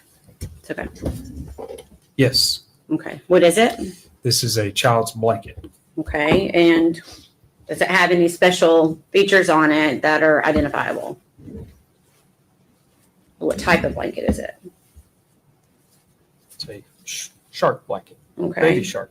And where was that located? It was with the defendant's belongings. Okay. At Hunter's Woods residence? Yes. Okay. And was that also in that box that you're referencing? Yes. Okay. Your Honor, that had been previously marked as ID only. We would ask that it be made into a full exhibit. Okay. Exhibit 92. Now you. Okay. May we publish it, Your Honor? You want me to stand up again?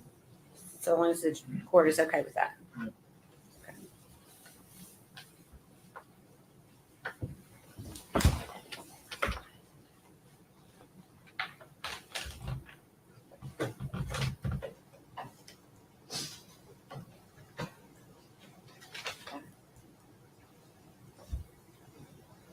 Okay, thank you.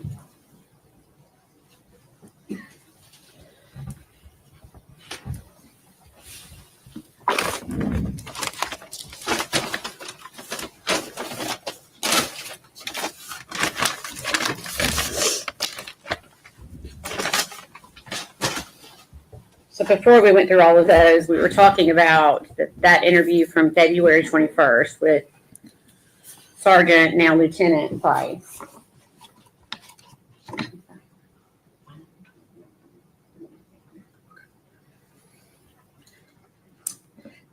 Was that interview audio and video recorded? Yes, it was. Where did it take place?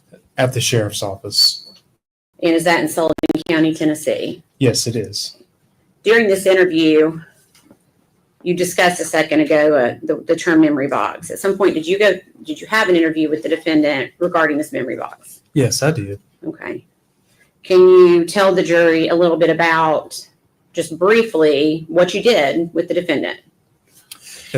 During that interview, we had what the defendant referred to as the memory box, and we pulled items out of it sort of one by one and had the defendant identify what each item was and the significance of each item, okay, if any. And what was your purpose in doing that? You know, at that point, we were just following whatever leads were coming in. We had received that property, and we were trying to identify what it was, determine how it was relevant, and also establish a timeline for the last known whereabouts of Evelyn Boswell. And did the defendant freely and voluntarily go through that box with you? Yes. Okay, give me just 1 second.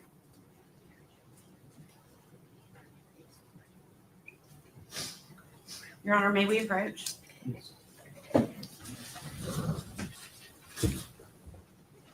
Yeah, Richie's a great guy.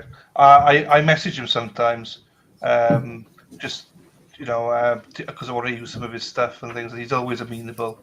Always amenable. I need to buy some of his stuff when I'm out in America to try and support him a little bit. I mean, he's basically the opposite of me. He's very organized and very good at basically I'm fucking shit and stuff like that. But he's the type that is very organized, I think. He's very talented guy. Hello, Terry. Hello, Gain. How are you, Terry? Terry Martin's, yeah, we got stopped streaming from last night. They won't let me go off, Terry. They won't let me leave, Terry.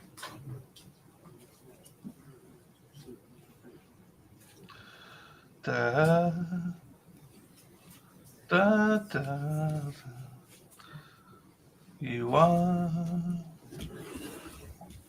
my fire, my own. Oh, I just see the post as well that you're on about on Facebook. How embarrassing is that? When you go and post anonymously and you just post your name out. How dull are you, especially when Nick runs a group?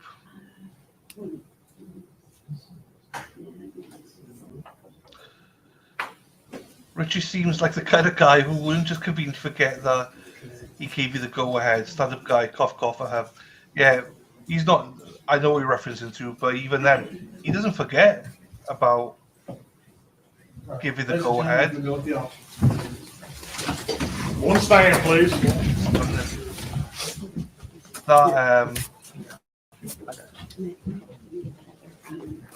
Heather, that's not even it. Basically, he's not a prick, Heather, is what you're saying. Yeah, that's true. He's not a fucking prick. Space Stacy, you surprised me. There you go.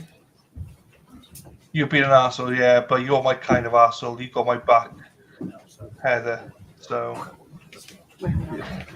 you got my back, girl. Appreciate you. I'll be seated. Thank you. Thank you. I am already seated. You want to take whatever. Legacy Place standout already cancelled due to safety. Thank you, Potty Mouth. Appreciate you. Terry Martins. What's happening, Terry Martins? Be careful out there, Terry. Be careful, everybody. Be careful, everybody out there with the snow and everything that's going on. What do you prefer, Stacey? Between 4 and 8 inches. What's your ideal size? I mean, ideal. Mighty Meats. I had it here, 4 foot of terror coming at you. How are you doing, Mighty Meat, my friend? How are you? I'm a muscle. What's a muscle? Arsehole, muscle. I think we'd get along great, Heather Taylor, if we were neighbours. Another break for fuck's sake. They must be going on tonight. Spacey, Stacey. Boom, boom. Robin G, you're a sweetheart. There you go. Robin G is a sweetheart, yes. To be fair, the majority of you are sweetheart, so. No, I've not been on Discord. I need to go. I am actually on Discord now, but I got distracted by Facebook by this Kristen Fullness, or whatever her name is. How does Nick Rockwood justify go to dinner on all of our dime and inviting Esty, Jason, Alison, and more? This is becoming a fundraiser for us to get the 5 minutes of fame. Well, that's not fucking fair, is it? It's not his decision to be there. Also, wasn't Esty was a +1, and Jason and Alison, they take loads of photos. If Jason Allen definitely deserved to be there.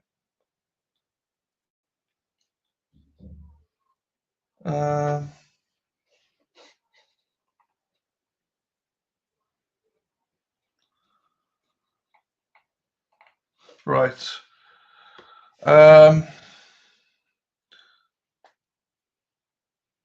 Too many pee breaks.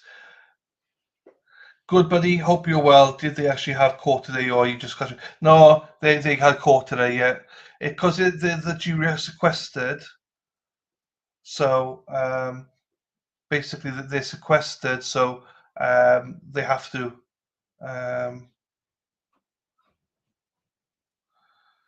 Just to catch up, basically, because they live in a hotel, they got limited access to phones and TVs and stuff. So that will be a nightmare for them. Baby killers or homos, they don't have a chance. I'm unalivers. Robin G says, told ya. Wouldn't want to be ya, told ya. I'm about to head to Discord after this, post some handiwork. Happy days. I logged in so I wouldn't miss it. What do you log into, Jen? Discord.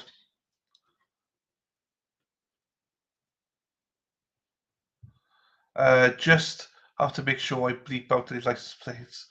Thanks, Leslie. Dylan, before you arrive, you have to get your mass people to get together so we can make special events for you. There you go. That's very kind, Derry. It's all good, though. I think we got one day at least sorted. There you go. Jen's in Discord. I just want to go with the flow a little bit. I'll be a little bit of everywhere, Terry. Where you from, Terry? Which part of Mass are you from? But I'll definitely be meeting you, Leslie. Not Leslie, fucking Terry. Don't you worry, my darling. Jen T's on Discord. There you go. Watch out. Jen is about. I said, watch out. Jen is about Jen T. Donuts, blueberry. She likes blueberries. Jen T. Watch out. Watch out. Jen is about. I'm on the North Shore. Oh, fuck, right. That is, I don't know where the hell that's far away, is it? But don't you worry, I'll be in a lot of places. Don't you worry. I'll have my chauffeur, Mr. and Mrs. Dennis Sweeney, with me. He'll be taking me to lots of different places. I can't believe how expensive the duck boats are. That was a travesty. I think it's like nearly $50 after tax and everything. That's a lot. That's a lot. I sent you pics of my donuts. I will have to look at that now. Damn. And it's still 3 weeks. So they throw everything at the wall and hope strategy. Yeah, I think it's going to be 3 weeks. But I don't know if it's 3 weeks with deliberations and stuff like that. Neil and I are going to shake your hand. Can I get huggies? Murph will sit and shake your hand if you ask him. Yes, we could go tit to tit. We can squeeze our tits together, Leslie. That's fine. You can give me a big hug. Because normally I'll bend down, our tits will be, and we'll hug. We'll squash our titties. That's fine. Neil, we can squash Neil's titties as well if he wants. We can hug it out. It's fine. Still love to go to. You go to Benidorm though, there, Vix, and him. Happy Saturday, mighty meat. Mighty meat. No, we'll come and get you. There you go, Terry. Yeah. Don't you worry. There'll be plenty of hugs. It's a good excuse to squeeze titties, isn't it? You know, so. Hippie chick. Now, hippie chick's another one. I'll be squeezing hippie chick's titties as well.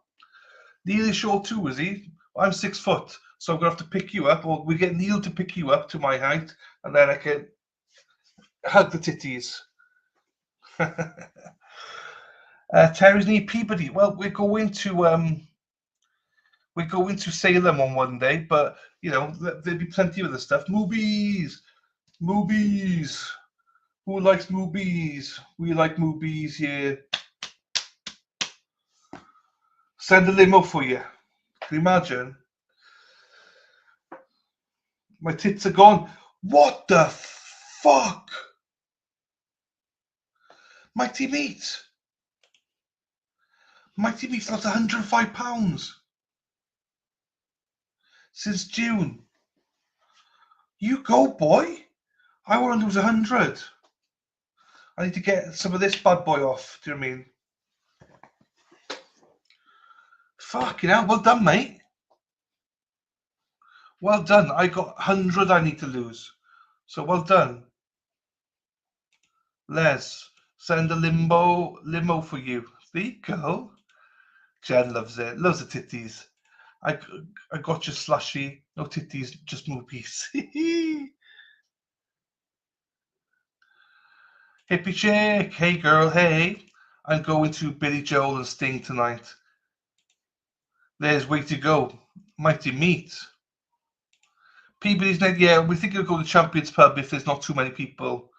Because we can't book a place. We might go to Champions Pub for steak tips. Crystal, that is awesome. How did you do it, Mighty Meat? What did you do?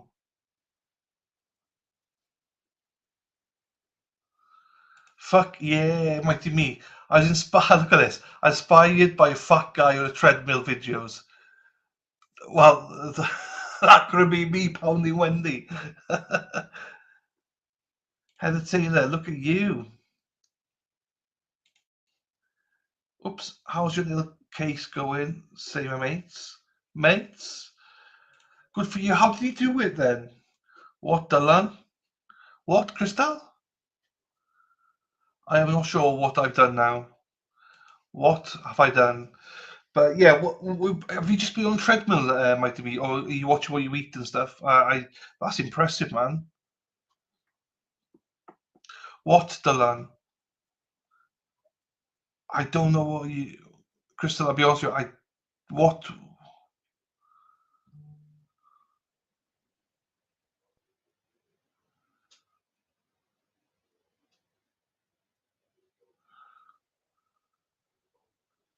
You being naughty. I don't think I'm being naughty. I think I'm being good. No worries, Terry. See you later, my darling. Meat and only meat, obviously. Bix. Whoa. Start eating not crap food and then motivated to work out a bit and then lost enough to start playing hockey. Again, now I play in a league 3 games per week. Happy days. Happy days. Congratulations, Mighty Meat.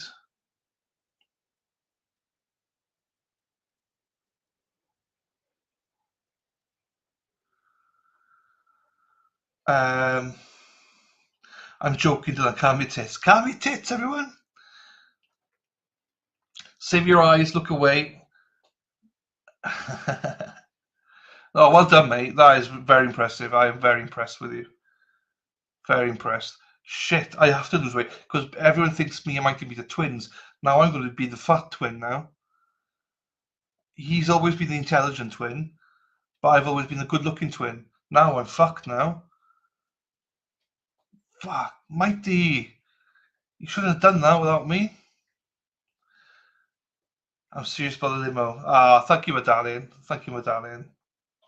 A hug will be just fine there, Terry. It'd be nice to meet you in person. Damn, Mighty Meat, that's awesome sauce. Dylan, do you ever get tired of us? No, I don't get tired of people. No, I think you're all lovely. I don't get tired of anybody that supports me. So I don't. I love everybody that in our little community. People may mock the size of the channel, but I wouldn't change it for the world, people. I mean, I would. I mean, I would obviously replace some of you, but now I have both. I'm superior. You're the good-looking and most intelligent twin.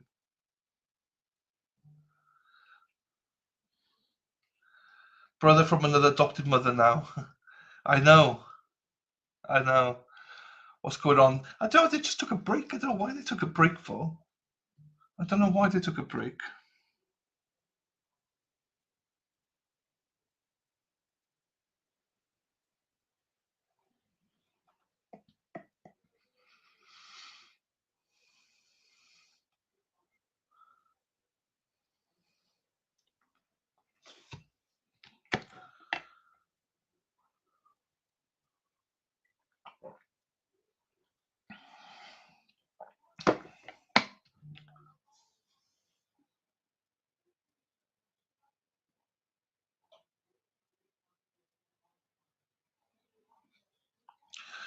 Dylan, I like when you put our messages on the screen. I do. Do you know what? I need to get back to it. What it is my setup currently. I will go back to doing that. I need to my mouse and stuff. I need to get my pad and stuff sorted. Then I can easier put the stuff on the screens. So it'll be back, Crystal. It'll be back. Don't you worry. I'm so replaceable. You're not replaceable. I was talking about Dana and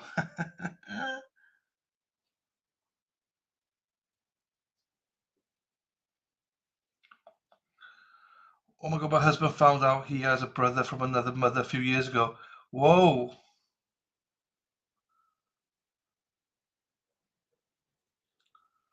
No. No, everyone's chatting here. I was going to only talk about Dana, so it's fine. That's incredible, hippie chick. And obviously I'm joking about Dana. I love Dana. I thought they were going to be finished by 4, but it sounds like they're not going to be.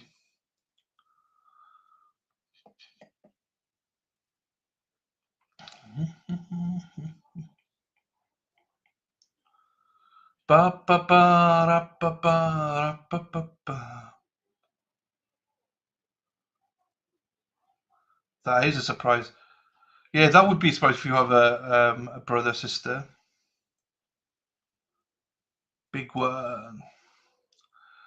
Yeah, I need to slightly change my setup. I do, so they can easier to get your chat up on the screens. I can do it now. It's just more of a ball ache because my mouse keeps playing up a little bit, and then the chat's stuck on screens and stuff like that. I used to tell my brother he was a milkman's kid. Big one, big surprise. Hippie chick, guess dad couldn't wait until one was pregnant. Oops. Live court is on a short break. Oh, I am. Let's just make sure. I think I'm like 10 seconds behind or something. Let's make sure that we're live.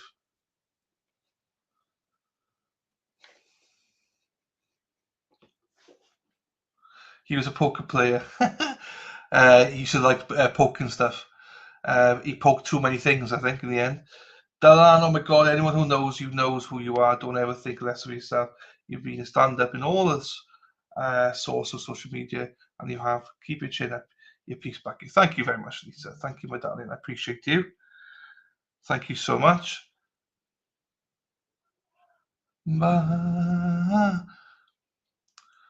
This court's late today. I thought they were going to be finished in like 40 minutes. It's like, oh, they're going to go on tonight, aren't they? I mean, look, I don't mind going on. Thank you, Genty, my darling. Fly me to the moon, da da da da, to the stars. Ba ba ba da da da da da. Jupiter, ma. Da da da da. I don't know the words, so I was an awful big sister. Also, while he was in the podcast, fucking hell. Fucking hell, Heather. Thank you, Robin. Sister Stabby.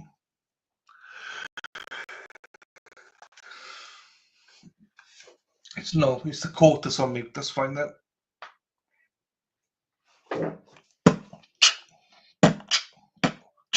Shout out to Lisa Reed as well. She's around still. She's going on a cruise.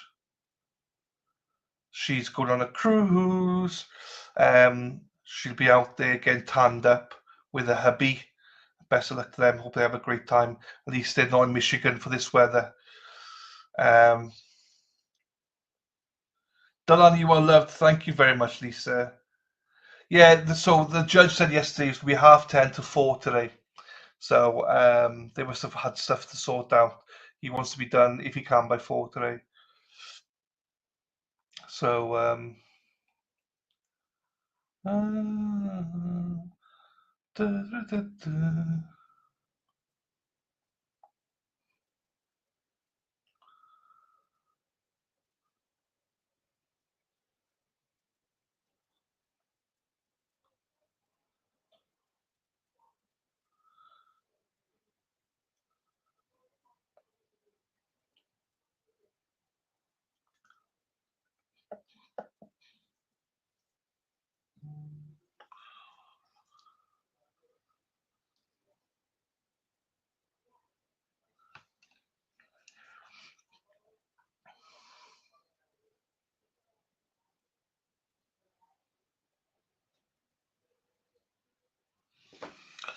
Hang on then.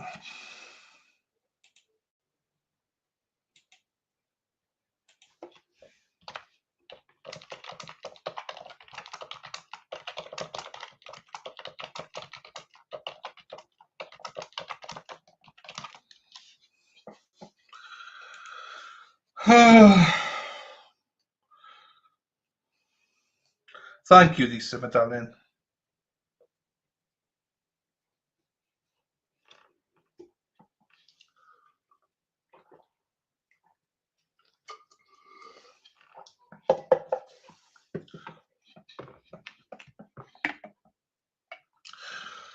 Robin G, I think, has Facebook, yeah.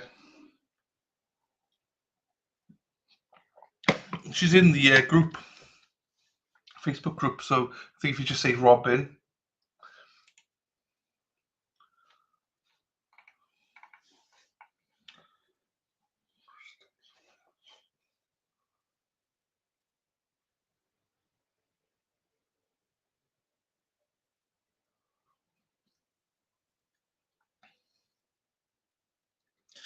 Kristen Fuller.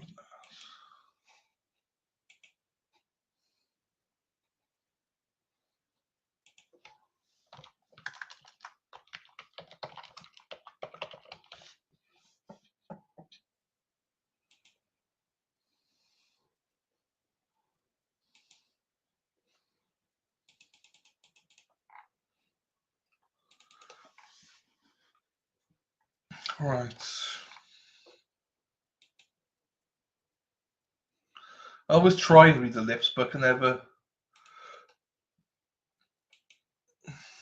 Your Honor, if I could quickly have exhibit number 189 passed back to the witness for just a second. It should be on the far right on that table. Yeah. Okay. I'm going to ask for you to open that back up. Should be brochures from Blowing Rock.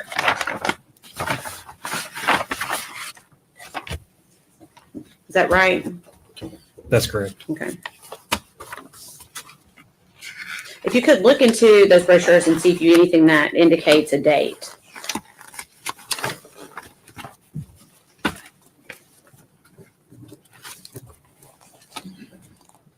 There's a receipt here. Okay. The date indicated is January the 19th, 2020. Okay. Thank you. Okay. That's all I need from that. Thank you.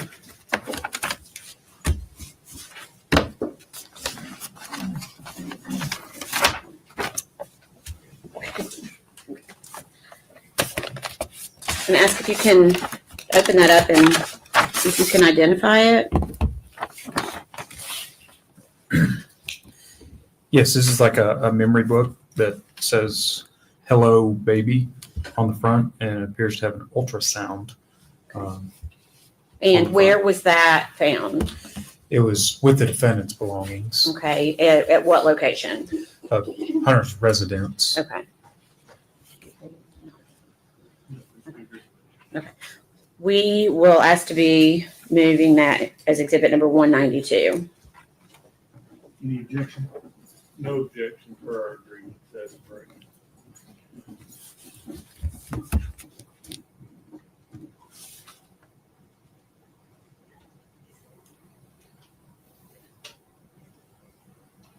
Full exhibit 192. And what I'm going to do right now is just ask for you to, Your Honor, may we publish this to the jury, just the front of the book. Okay. You could just hold up the front of the book so the jury can see the front of the book, please. Okay. Thank you. And we briefly talked before the break. Is that the book that we were discussing in regards to that interview? Yes. Okay. Okay, you can pass that back to the clerk.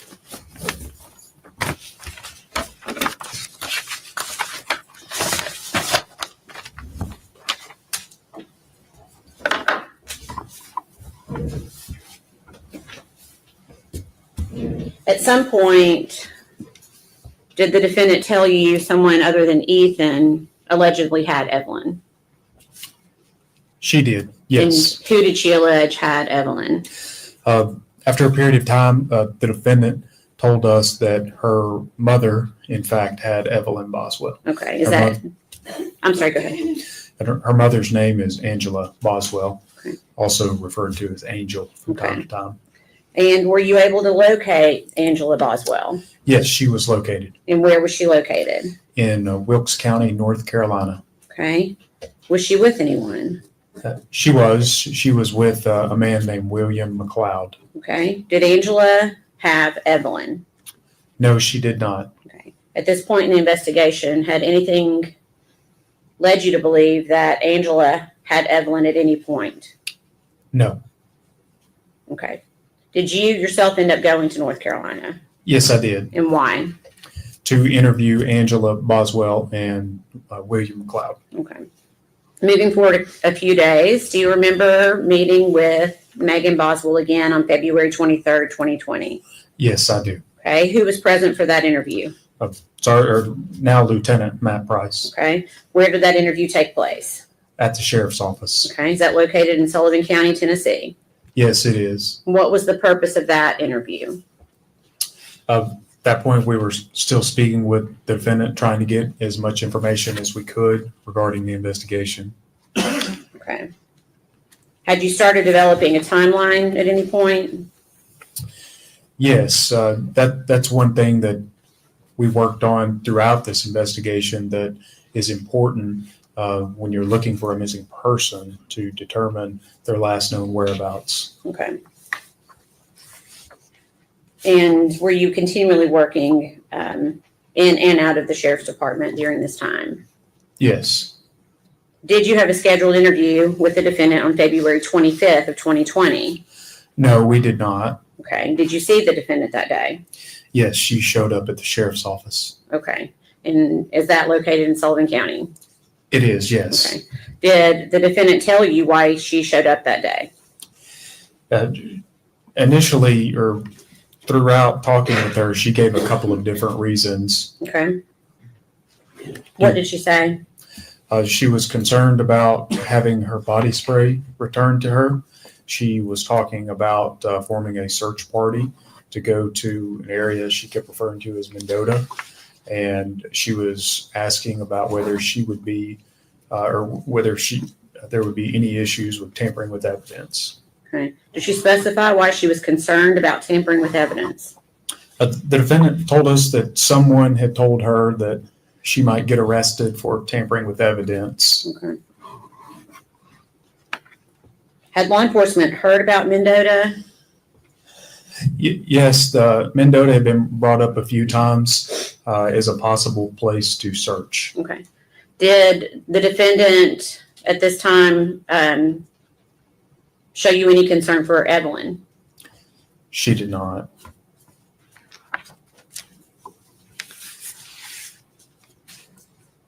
Do you recall speaking with her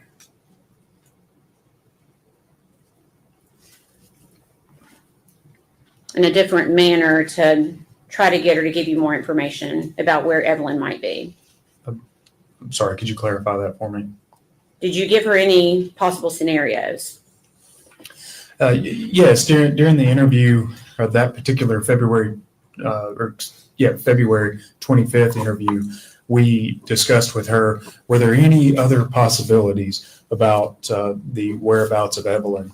For example, was she aware that something happened and wasn't telling law enforcement?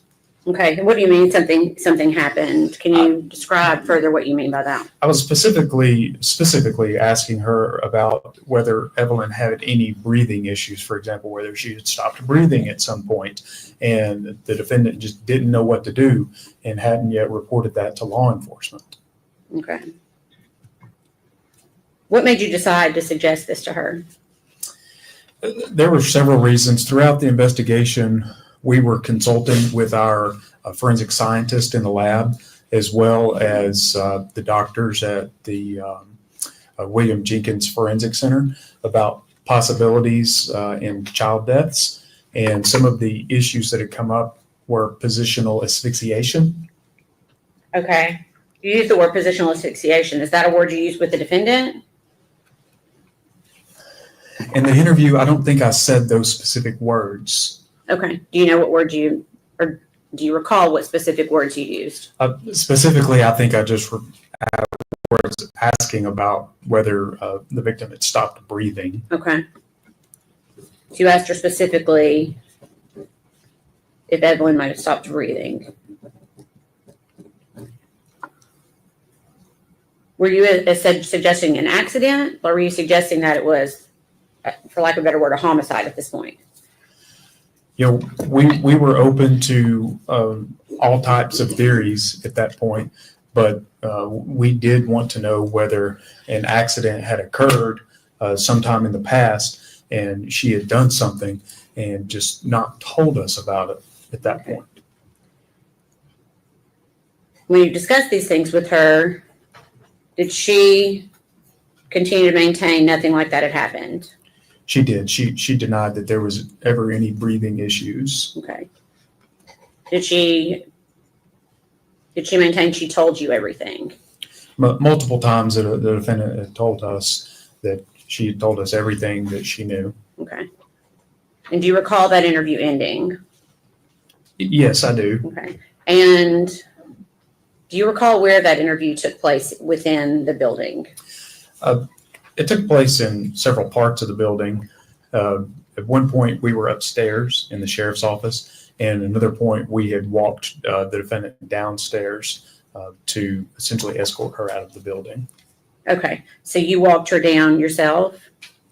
I believe now Lieutenant Price was with me. Okay. When you got to the door, did you see anything outside? Yes, at that time, the news media was just right outside the front door. Okay. What did you do when you saw them? We offered out of a courtesy to the defendants, do you want to go out another door so you don't have to face them? Okay. And did you, in fact, walk her to a different door? Yes, we walked her out a side door at the sheriff's office. Okay. And did you see the defendant after that? Yes. What yes, did you we see? did. What did you see?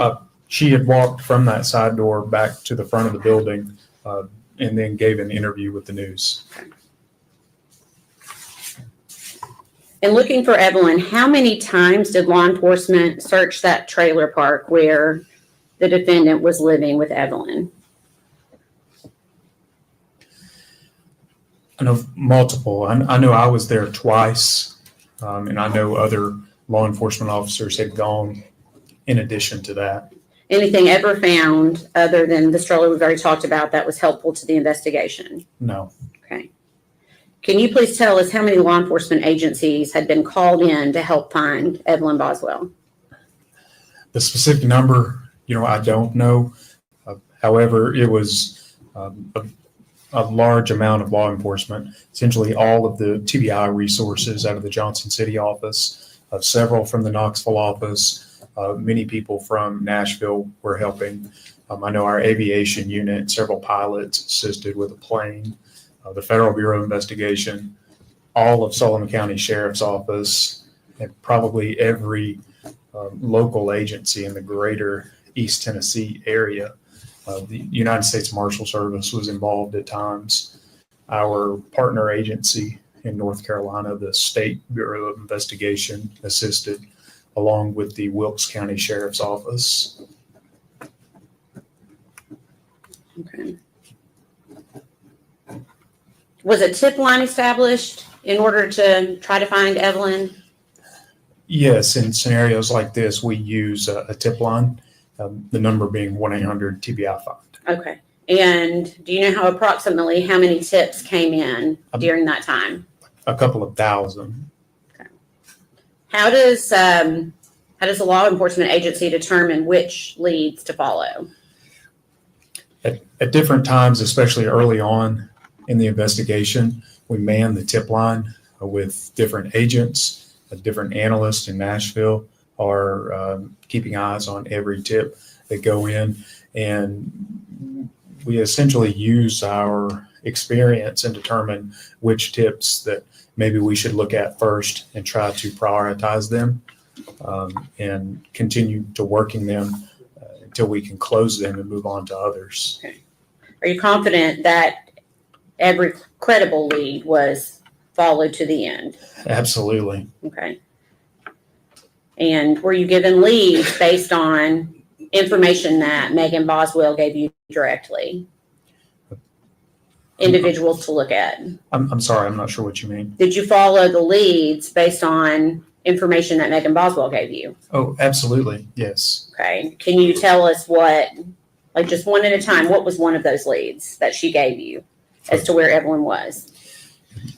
So we got the initial story that Evelyn was with Ethan, and us and other law enforcement agencies and the Army CID essentially eliminated that lead. Okay. Do you feel confident that you were able to eliminate Ethan as a suspect? Yes. Okay. What about Angela Boswell? Same answer. Yes. Okay. Did you investigate Angela Boswell?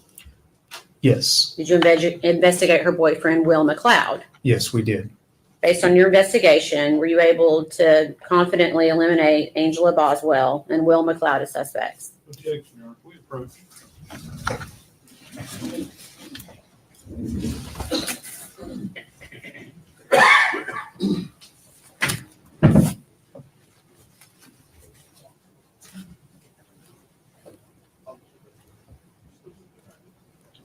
Sustained. Objection sustained as before. Okay. I'm going to rephrase the question, okay? Were you able to eliminate Angela Boswell and or Will McLeod, her boyfriend, as suspects in this case? Yes. Okay. What about Mendota? Yes, that area was thoroughly searched by multiple law enforcement agencies, and we never found any bit of information or evidence that linked to that area to Evelyn Boswell. Can you briefly tell the jury what Megan Boswell had told you about Mendota? The defendant kept referencing campgrounds in Mendota. I wasn't really sure what she meant at the time, but she kept bringing up, you should go to Mendota. And she just kept bringing it up. Okay. Was Mendota investigated? Thoroughly, yes. Okay. Were you able to locate anything of importance to this investigation in Mendota and or at a campground in Mendota? No, nothing. Okay.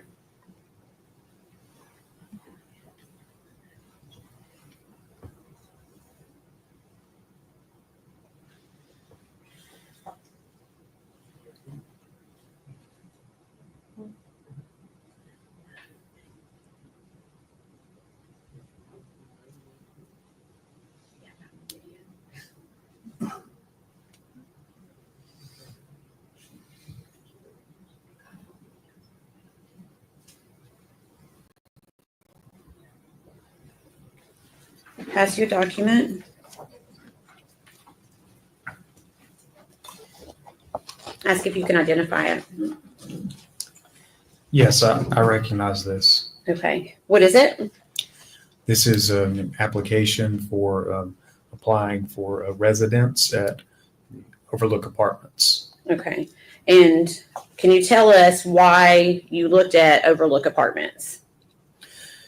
We were given information that the defendant had applied to live there with her boyfriend. Okay. Her boyfriend. Hunter Wood. Okay. And is that something that was collected from Overlook Apartments? Yes. Is that a fair and accurate representation of what was collected from Overlook Apartments? Yes. Okay. We'd ask that be. Yeah.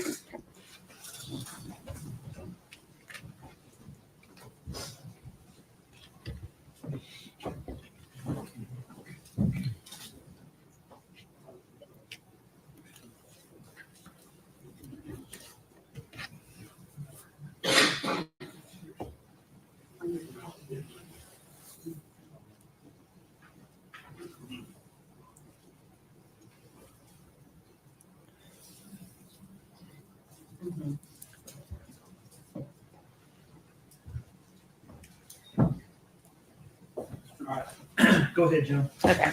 Objection was withdrawn. We would ask that be admitted as exhibit number 193. Before exhibit 193.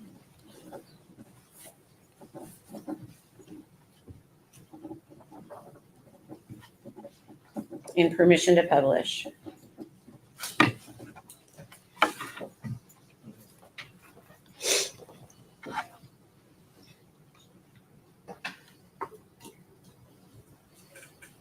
Okay.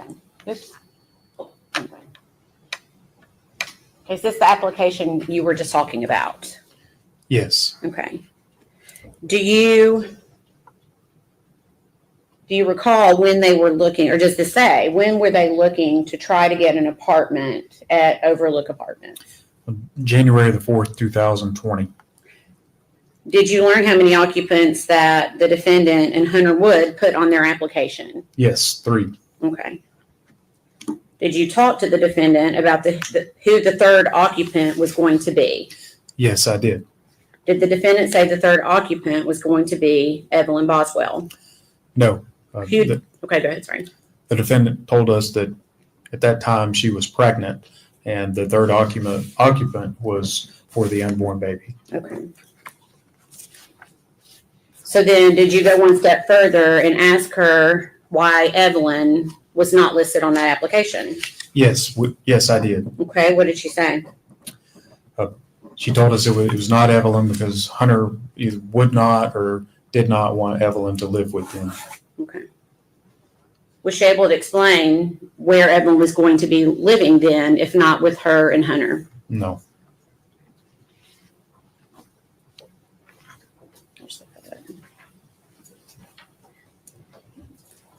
Jumping ahead to March 6, 2020, do you recall being contacted by the defendant's father, Tommy Boswell? Yes.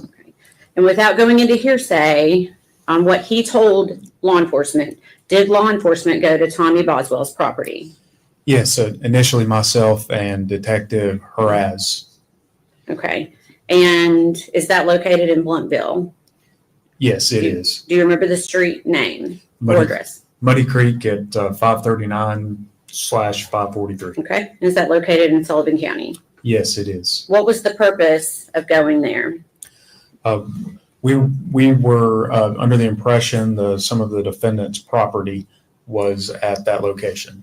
Okay. Do you recall what time you arrived at that location? It was around 5:30 that evening or afternoon.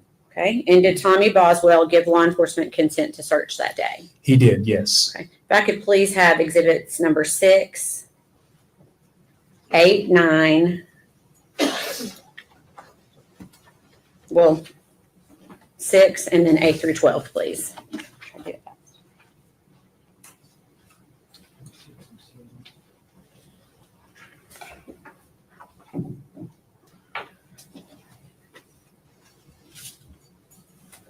Pass to the witness, please. Thank you. Sorry.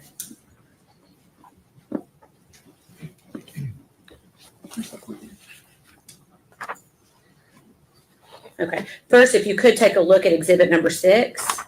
Do you recognize that? Yes, I recognize Okay. this. What is it? This is a drawing or a sketch of the scene at 539/543 Muddy Creek. Okay. Is there a pointer device up there besides you? There's a flash. That's it. Okay. If you could pass the exhibits to me, we'll try to do it that way to make it quicker.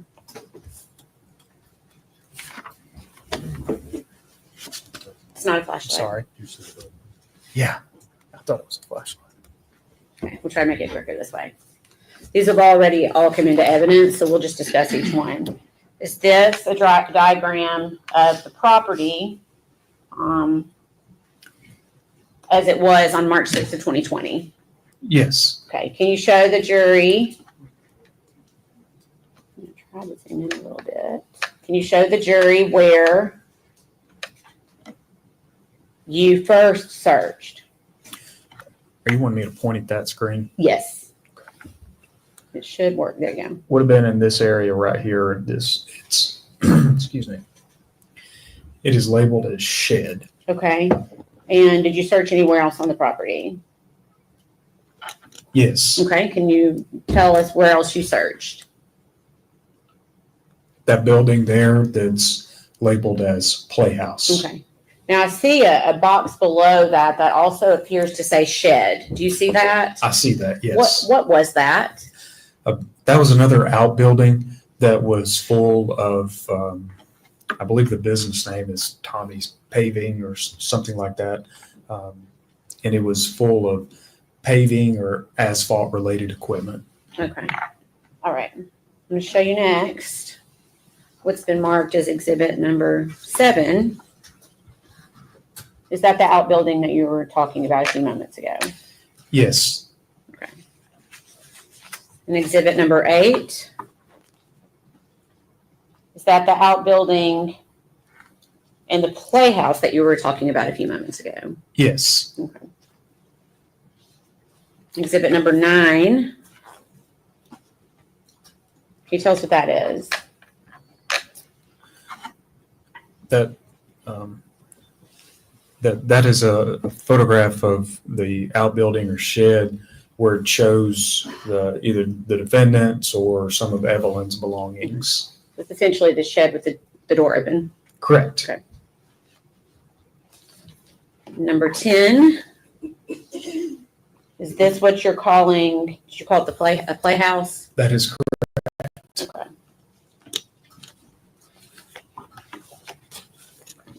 Exhibit number 12.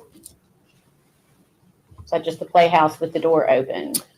Yes. Had anything been disturbed at the time this photo was had taken place? No. I think I might have gotten side order. Sorry. Okay.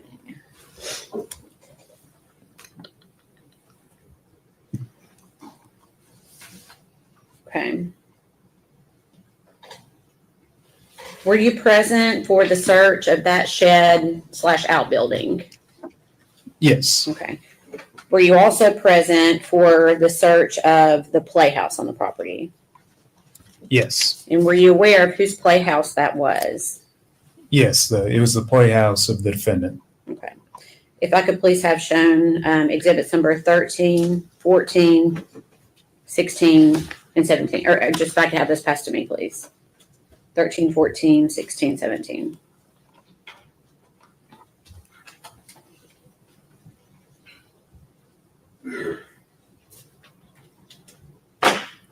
Thank you. These have already been admitted into evidence. First, exhibit number 13. Is it?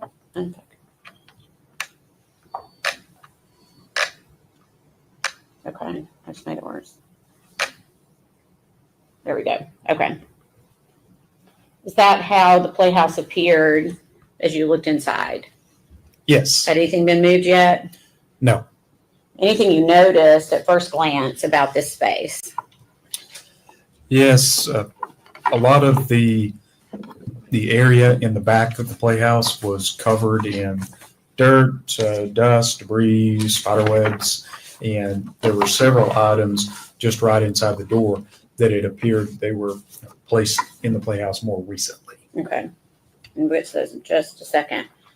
This photo, exhibit number 14, again, how does that appear to you upon first glance when you went to that scene? That's just a better photograph showing all of the dirt, debris, or other things on top of the belongings in there. Okay. And then last, I'm going to show you exhibit number 17.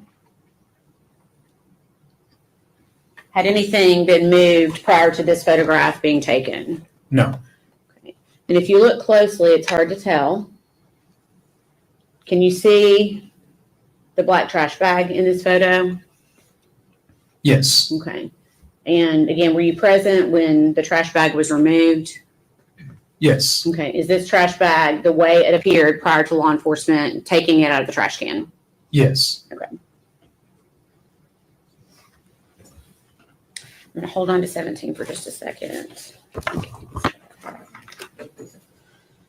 So you stated, I'll put this one back up for just a second. You just stated that a few items appeared out of place. Can you tell the jury or use your pointer on which items you are talking about? these trash bags Okay. right here Mm-hmm. and this trash can. Okay. And can you tell the jury, why did those appear out of place to you? 'Cause they weren't covered with any dirt or dust or spider webs. Okay. So based upon that, did law enforcement make the decision to look closer at some of the items in the playhouse? Yes. And which items were looked at closer? The trash can and the trash bags. Okay. And who in particular went to take a look at the trash can? Agent Fraley. Okay. Is that Brian Fraley with the TBI? That's correct. And did you witness Agent Fraley do this? Yes. We're going to do this kind of in steps. What did you see Agent Fraley do first? Just reach in for the trash can. Okay. And does he pull anything out of the trash can at some point? Yes. What does he pull out? Initially, the bags that were on top. Okay. And did you notice anything at the time that he pulled the bag on top? Yes. What did you notice?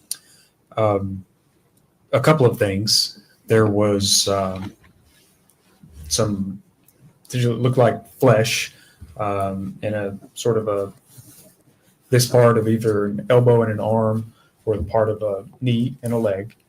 And noticed immediately the smell of human decomposition. Okay. Had you noticed that smell prior to that trash bag being removed? No. Okay. And again, in looking at this photo, actually, I'll pass that back up. If I could please have number 18 and 19 and 42, please.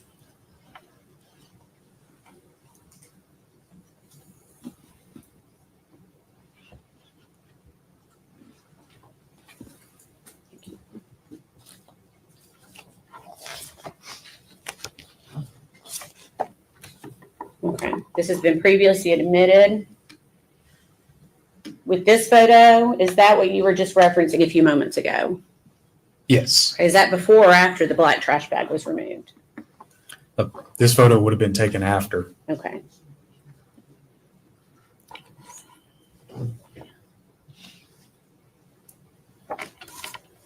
So now, did you think that was a baby's leg? Initially, when I first saw it, I really thought that it might have been a baby doll. It looked like an antique, kind of a flesh color, and it was, it's hard to describe the look of the skin, but it almost did not look real. It had like a shine to it. And as you can tell, it's at least getting dark at this point.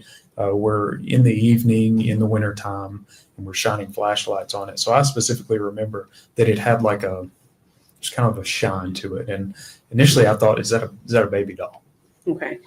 And you said it was dark when you were doing this? Yes. Okay.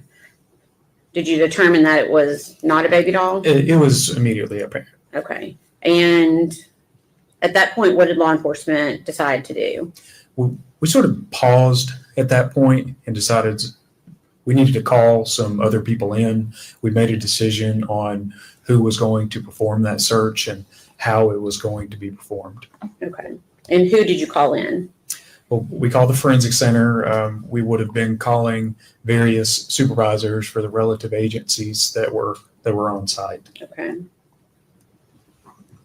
And did you remove any items from the playhouse once those individuals arrived? Yes. Okay. And what did you remove? The trash can and the trash bags. Okay. Let's see. If I could see 42. Did I already ask for that one? I'm sorry.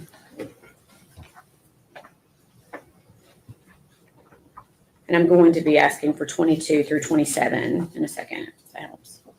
Okay. So I'm going to show you what's been previously marked as exhibit number 42. Now, are these items still inside or are they outside the playhouse at this point? Can you tell, or do I need to?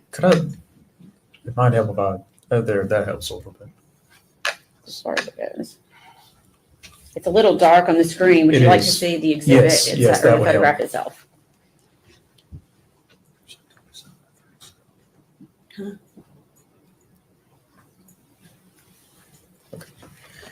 That's much better. 22 through 27. Are you able to tell if that is inside or outside the playhouse? It's just outside the playhouse on a, like a perch or a porch area. Okay. If I could have that passed back for just a moment. Okay. And at this point, is Evelyn's body still inside that trash can? Yes. Okay.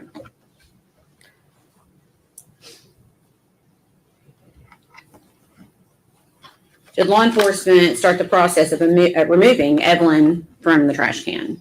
Yes, we did. Did that take place there? Or did it take place at the forensic center?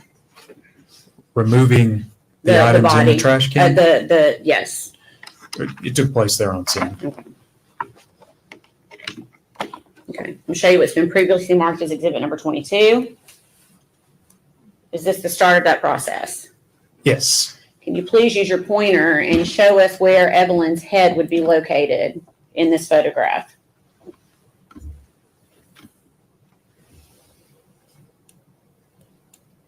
I was pointing it the wrong way. It would be down in this area. Okay. So essentially she was head down in the trash bag. Is that right? That's correct. Objection, Cliff Roach.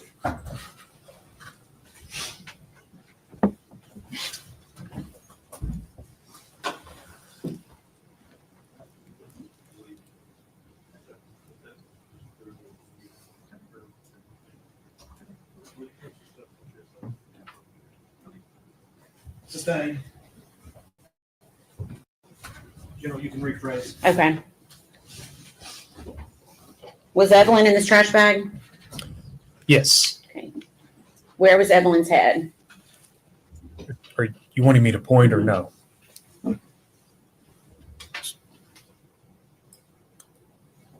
In this area. Okay. Can you tell me, well, that's all I need on that one. Okay.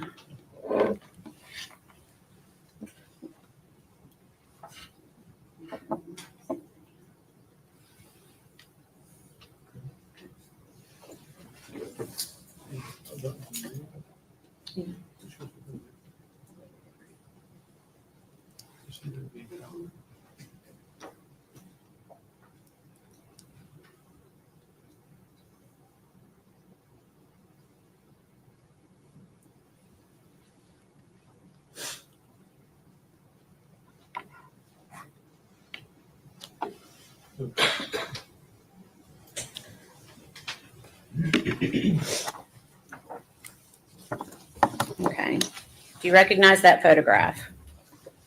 Yes, I do. Okay. What is it? This is a continuation of the photographs that were being taken at the time I was taking the photographs. Okay. You can see the continued process of removing the contents from the trash can. Okay. Is that a fair and accurate representation of how that looked on that date? Yes. We'd ask that be made exhibit number 194.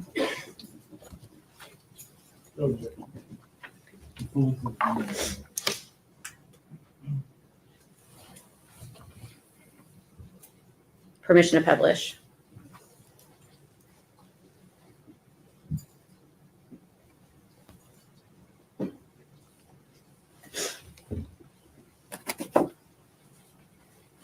Okay. Can you tell the jury in particular what you noticed about the trash bag here, if anything? Yes, this is a really good representation to show how the bag was packed down in the can. As you can see, essentially the outline of the can, the bag has maintained the shape when being pulled out of the can. Okay.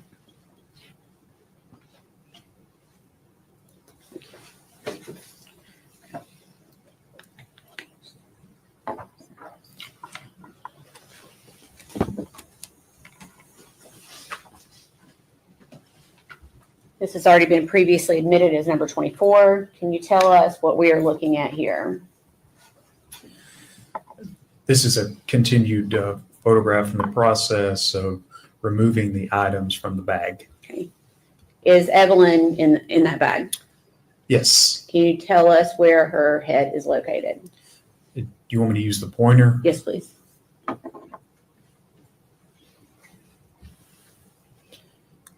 It would be down in this area here.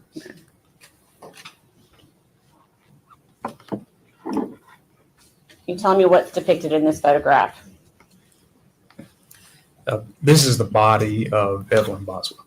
Okay. And can you tell us what we're looking at here? Using the pointer if you need to. Could you be more specific? What are we looking at? Okay. So again, the body is inside of these contents or this blanket. Right here is a blanket. It's grayish, and you can really start to see it's a little difficult to see on the screen with what it's doing with the colors, but right in this area, you're beginning to see the outfit that Evelyn has on. And in addition to that, you're beginning to see the shape of the head of Evelyn right here. And this is aluminum foil that is formed around the victim's head.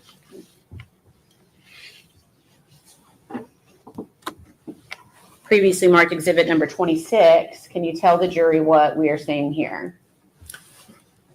This is a photograph of the trash bag after Evelyn's body was removed from the trash bag. Okay.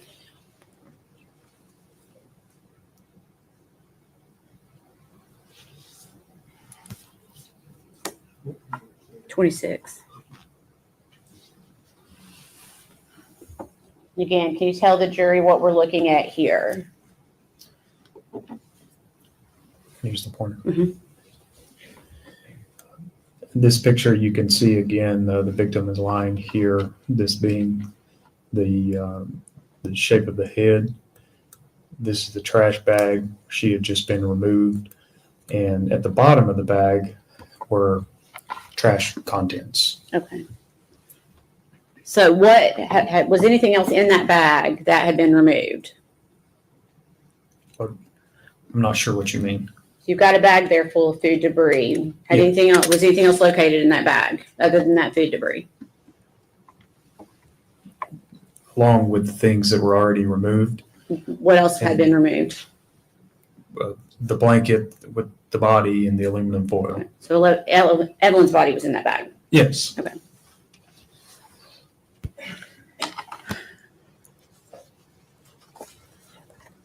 So please put 34 and 40.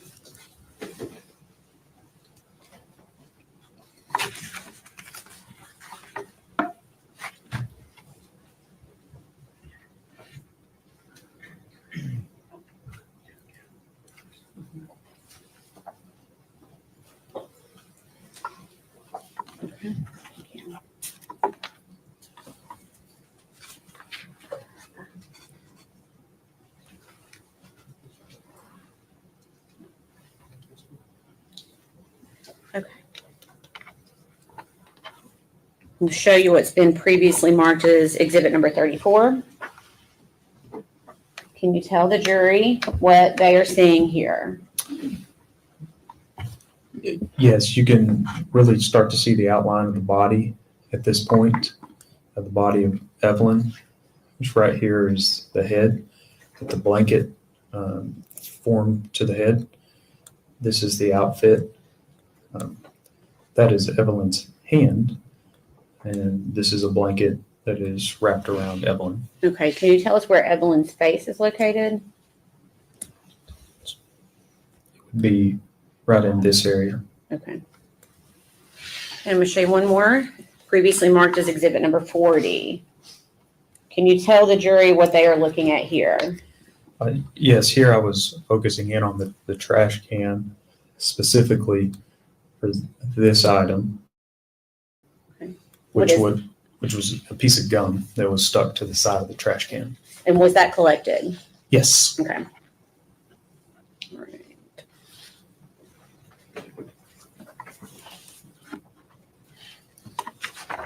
Okay. After Evelyn's body had been taken out, what was done with the foil, if anything? The foil was collected and ultimately sent to the TBI lab initially in Knoxville, and later on it was sent to our lab in Nashville. Okay.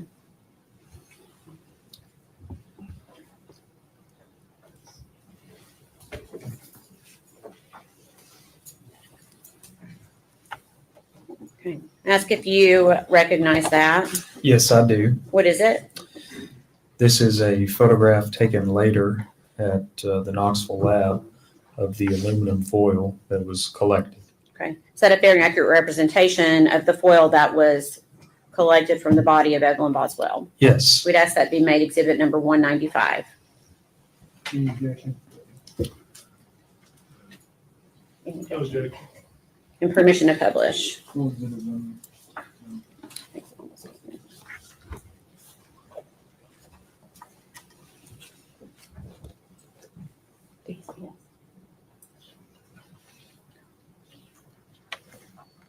Okay. Can you tell the jury what they're looking at here? Yes, this is different sheets of aluminum foil. They were stretched out as best that I could without damaging them, and I stretched them out onto a large table at the Knoxville lab and photographed them. And were those also collected as evidence? Yes, they were collected that night, and at the time they were at the Knoxville lab, and I believe shortly after that were sent to the Nashville lab. After Evelyn's body was processed there at Muddy Creek, where did her body go? It was taken to the forensic center in Johnson City. Okay. And what was the purpose of that?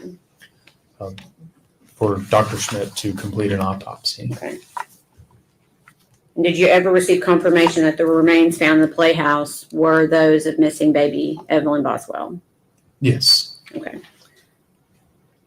Your Honor, I don't know if this is a good place to stop. Okay. Ladies and gentlemen, I think we've reached the point where we're going to stop for today.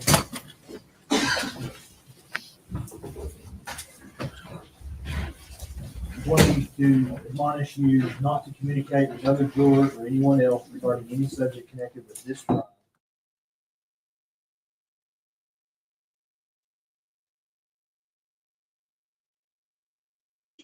Well, they just muted it. What time are they back Monday, you idiot? Why is this guy muted the fucking thing? Oh, what a fucking idiot. This guy's gone over the top now.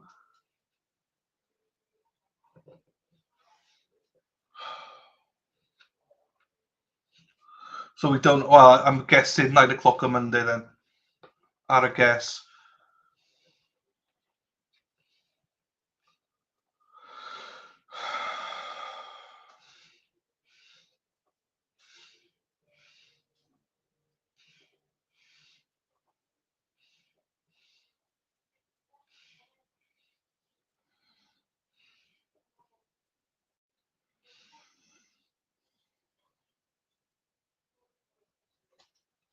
I don't know. I don't think we hear anything then.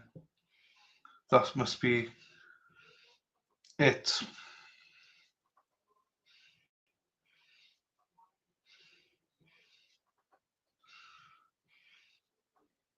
So the judge has asked them to mute it, but the judge asked them to mute it like during breaks and stuff, not like now when he did. The judge also gave him a bollocking. Like, what's he doing now? Going over there. Judge gave him a bollocking about if they continue to do stuff like zooming in on stuff on defendant and TVs, then he will pull the cameras out. Pull it out. Hey Dennis, how did it go, sir? Hope it went well, Den. Hope you had a good time, my friend. And stand up tomorrow's cancelled, I believe so. But yeah, the muting is under the direction of the judge, but the mute should have happened after he let the jury go, not when he did. So, but yeah, that's the judge. The judge is pissed. The judge will eventually throw the cameraman in jail and cut the feed. So, anyway, there we go, people. Thank you so much for everything.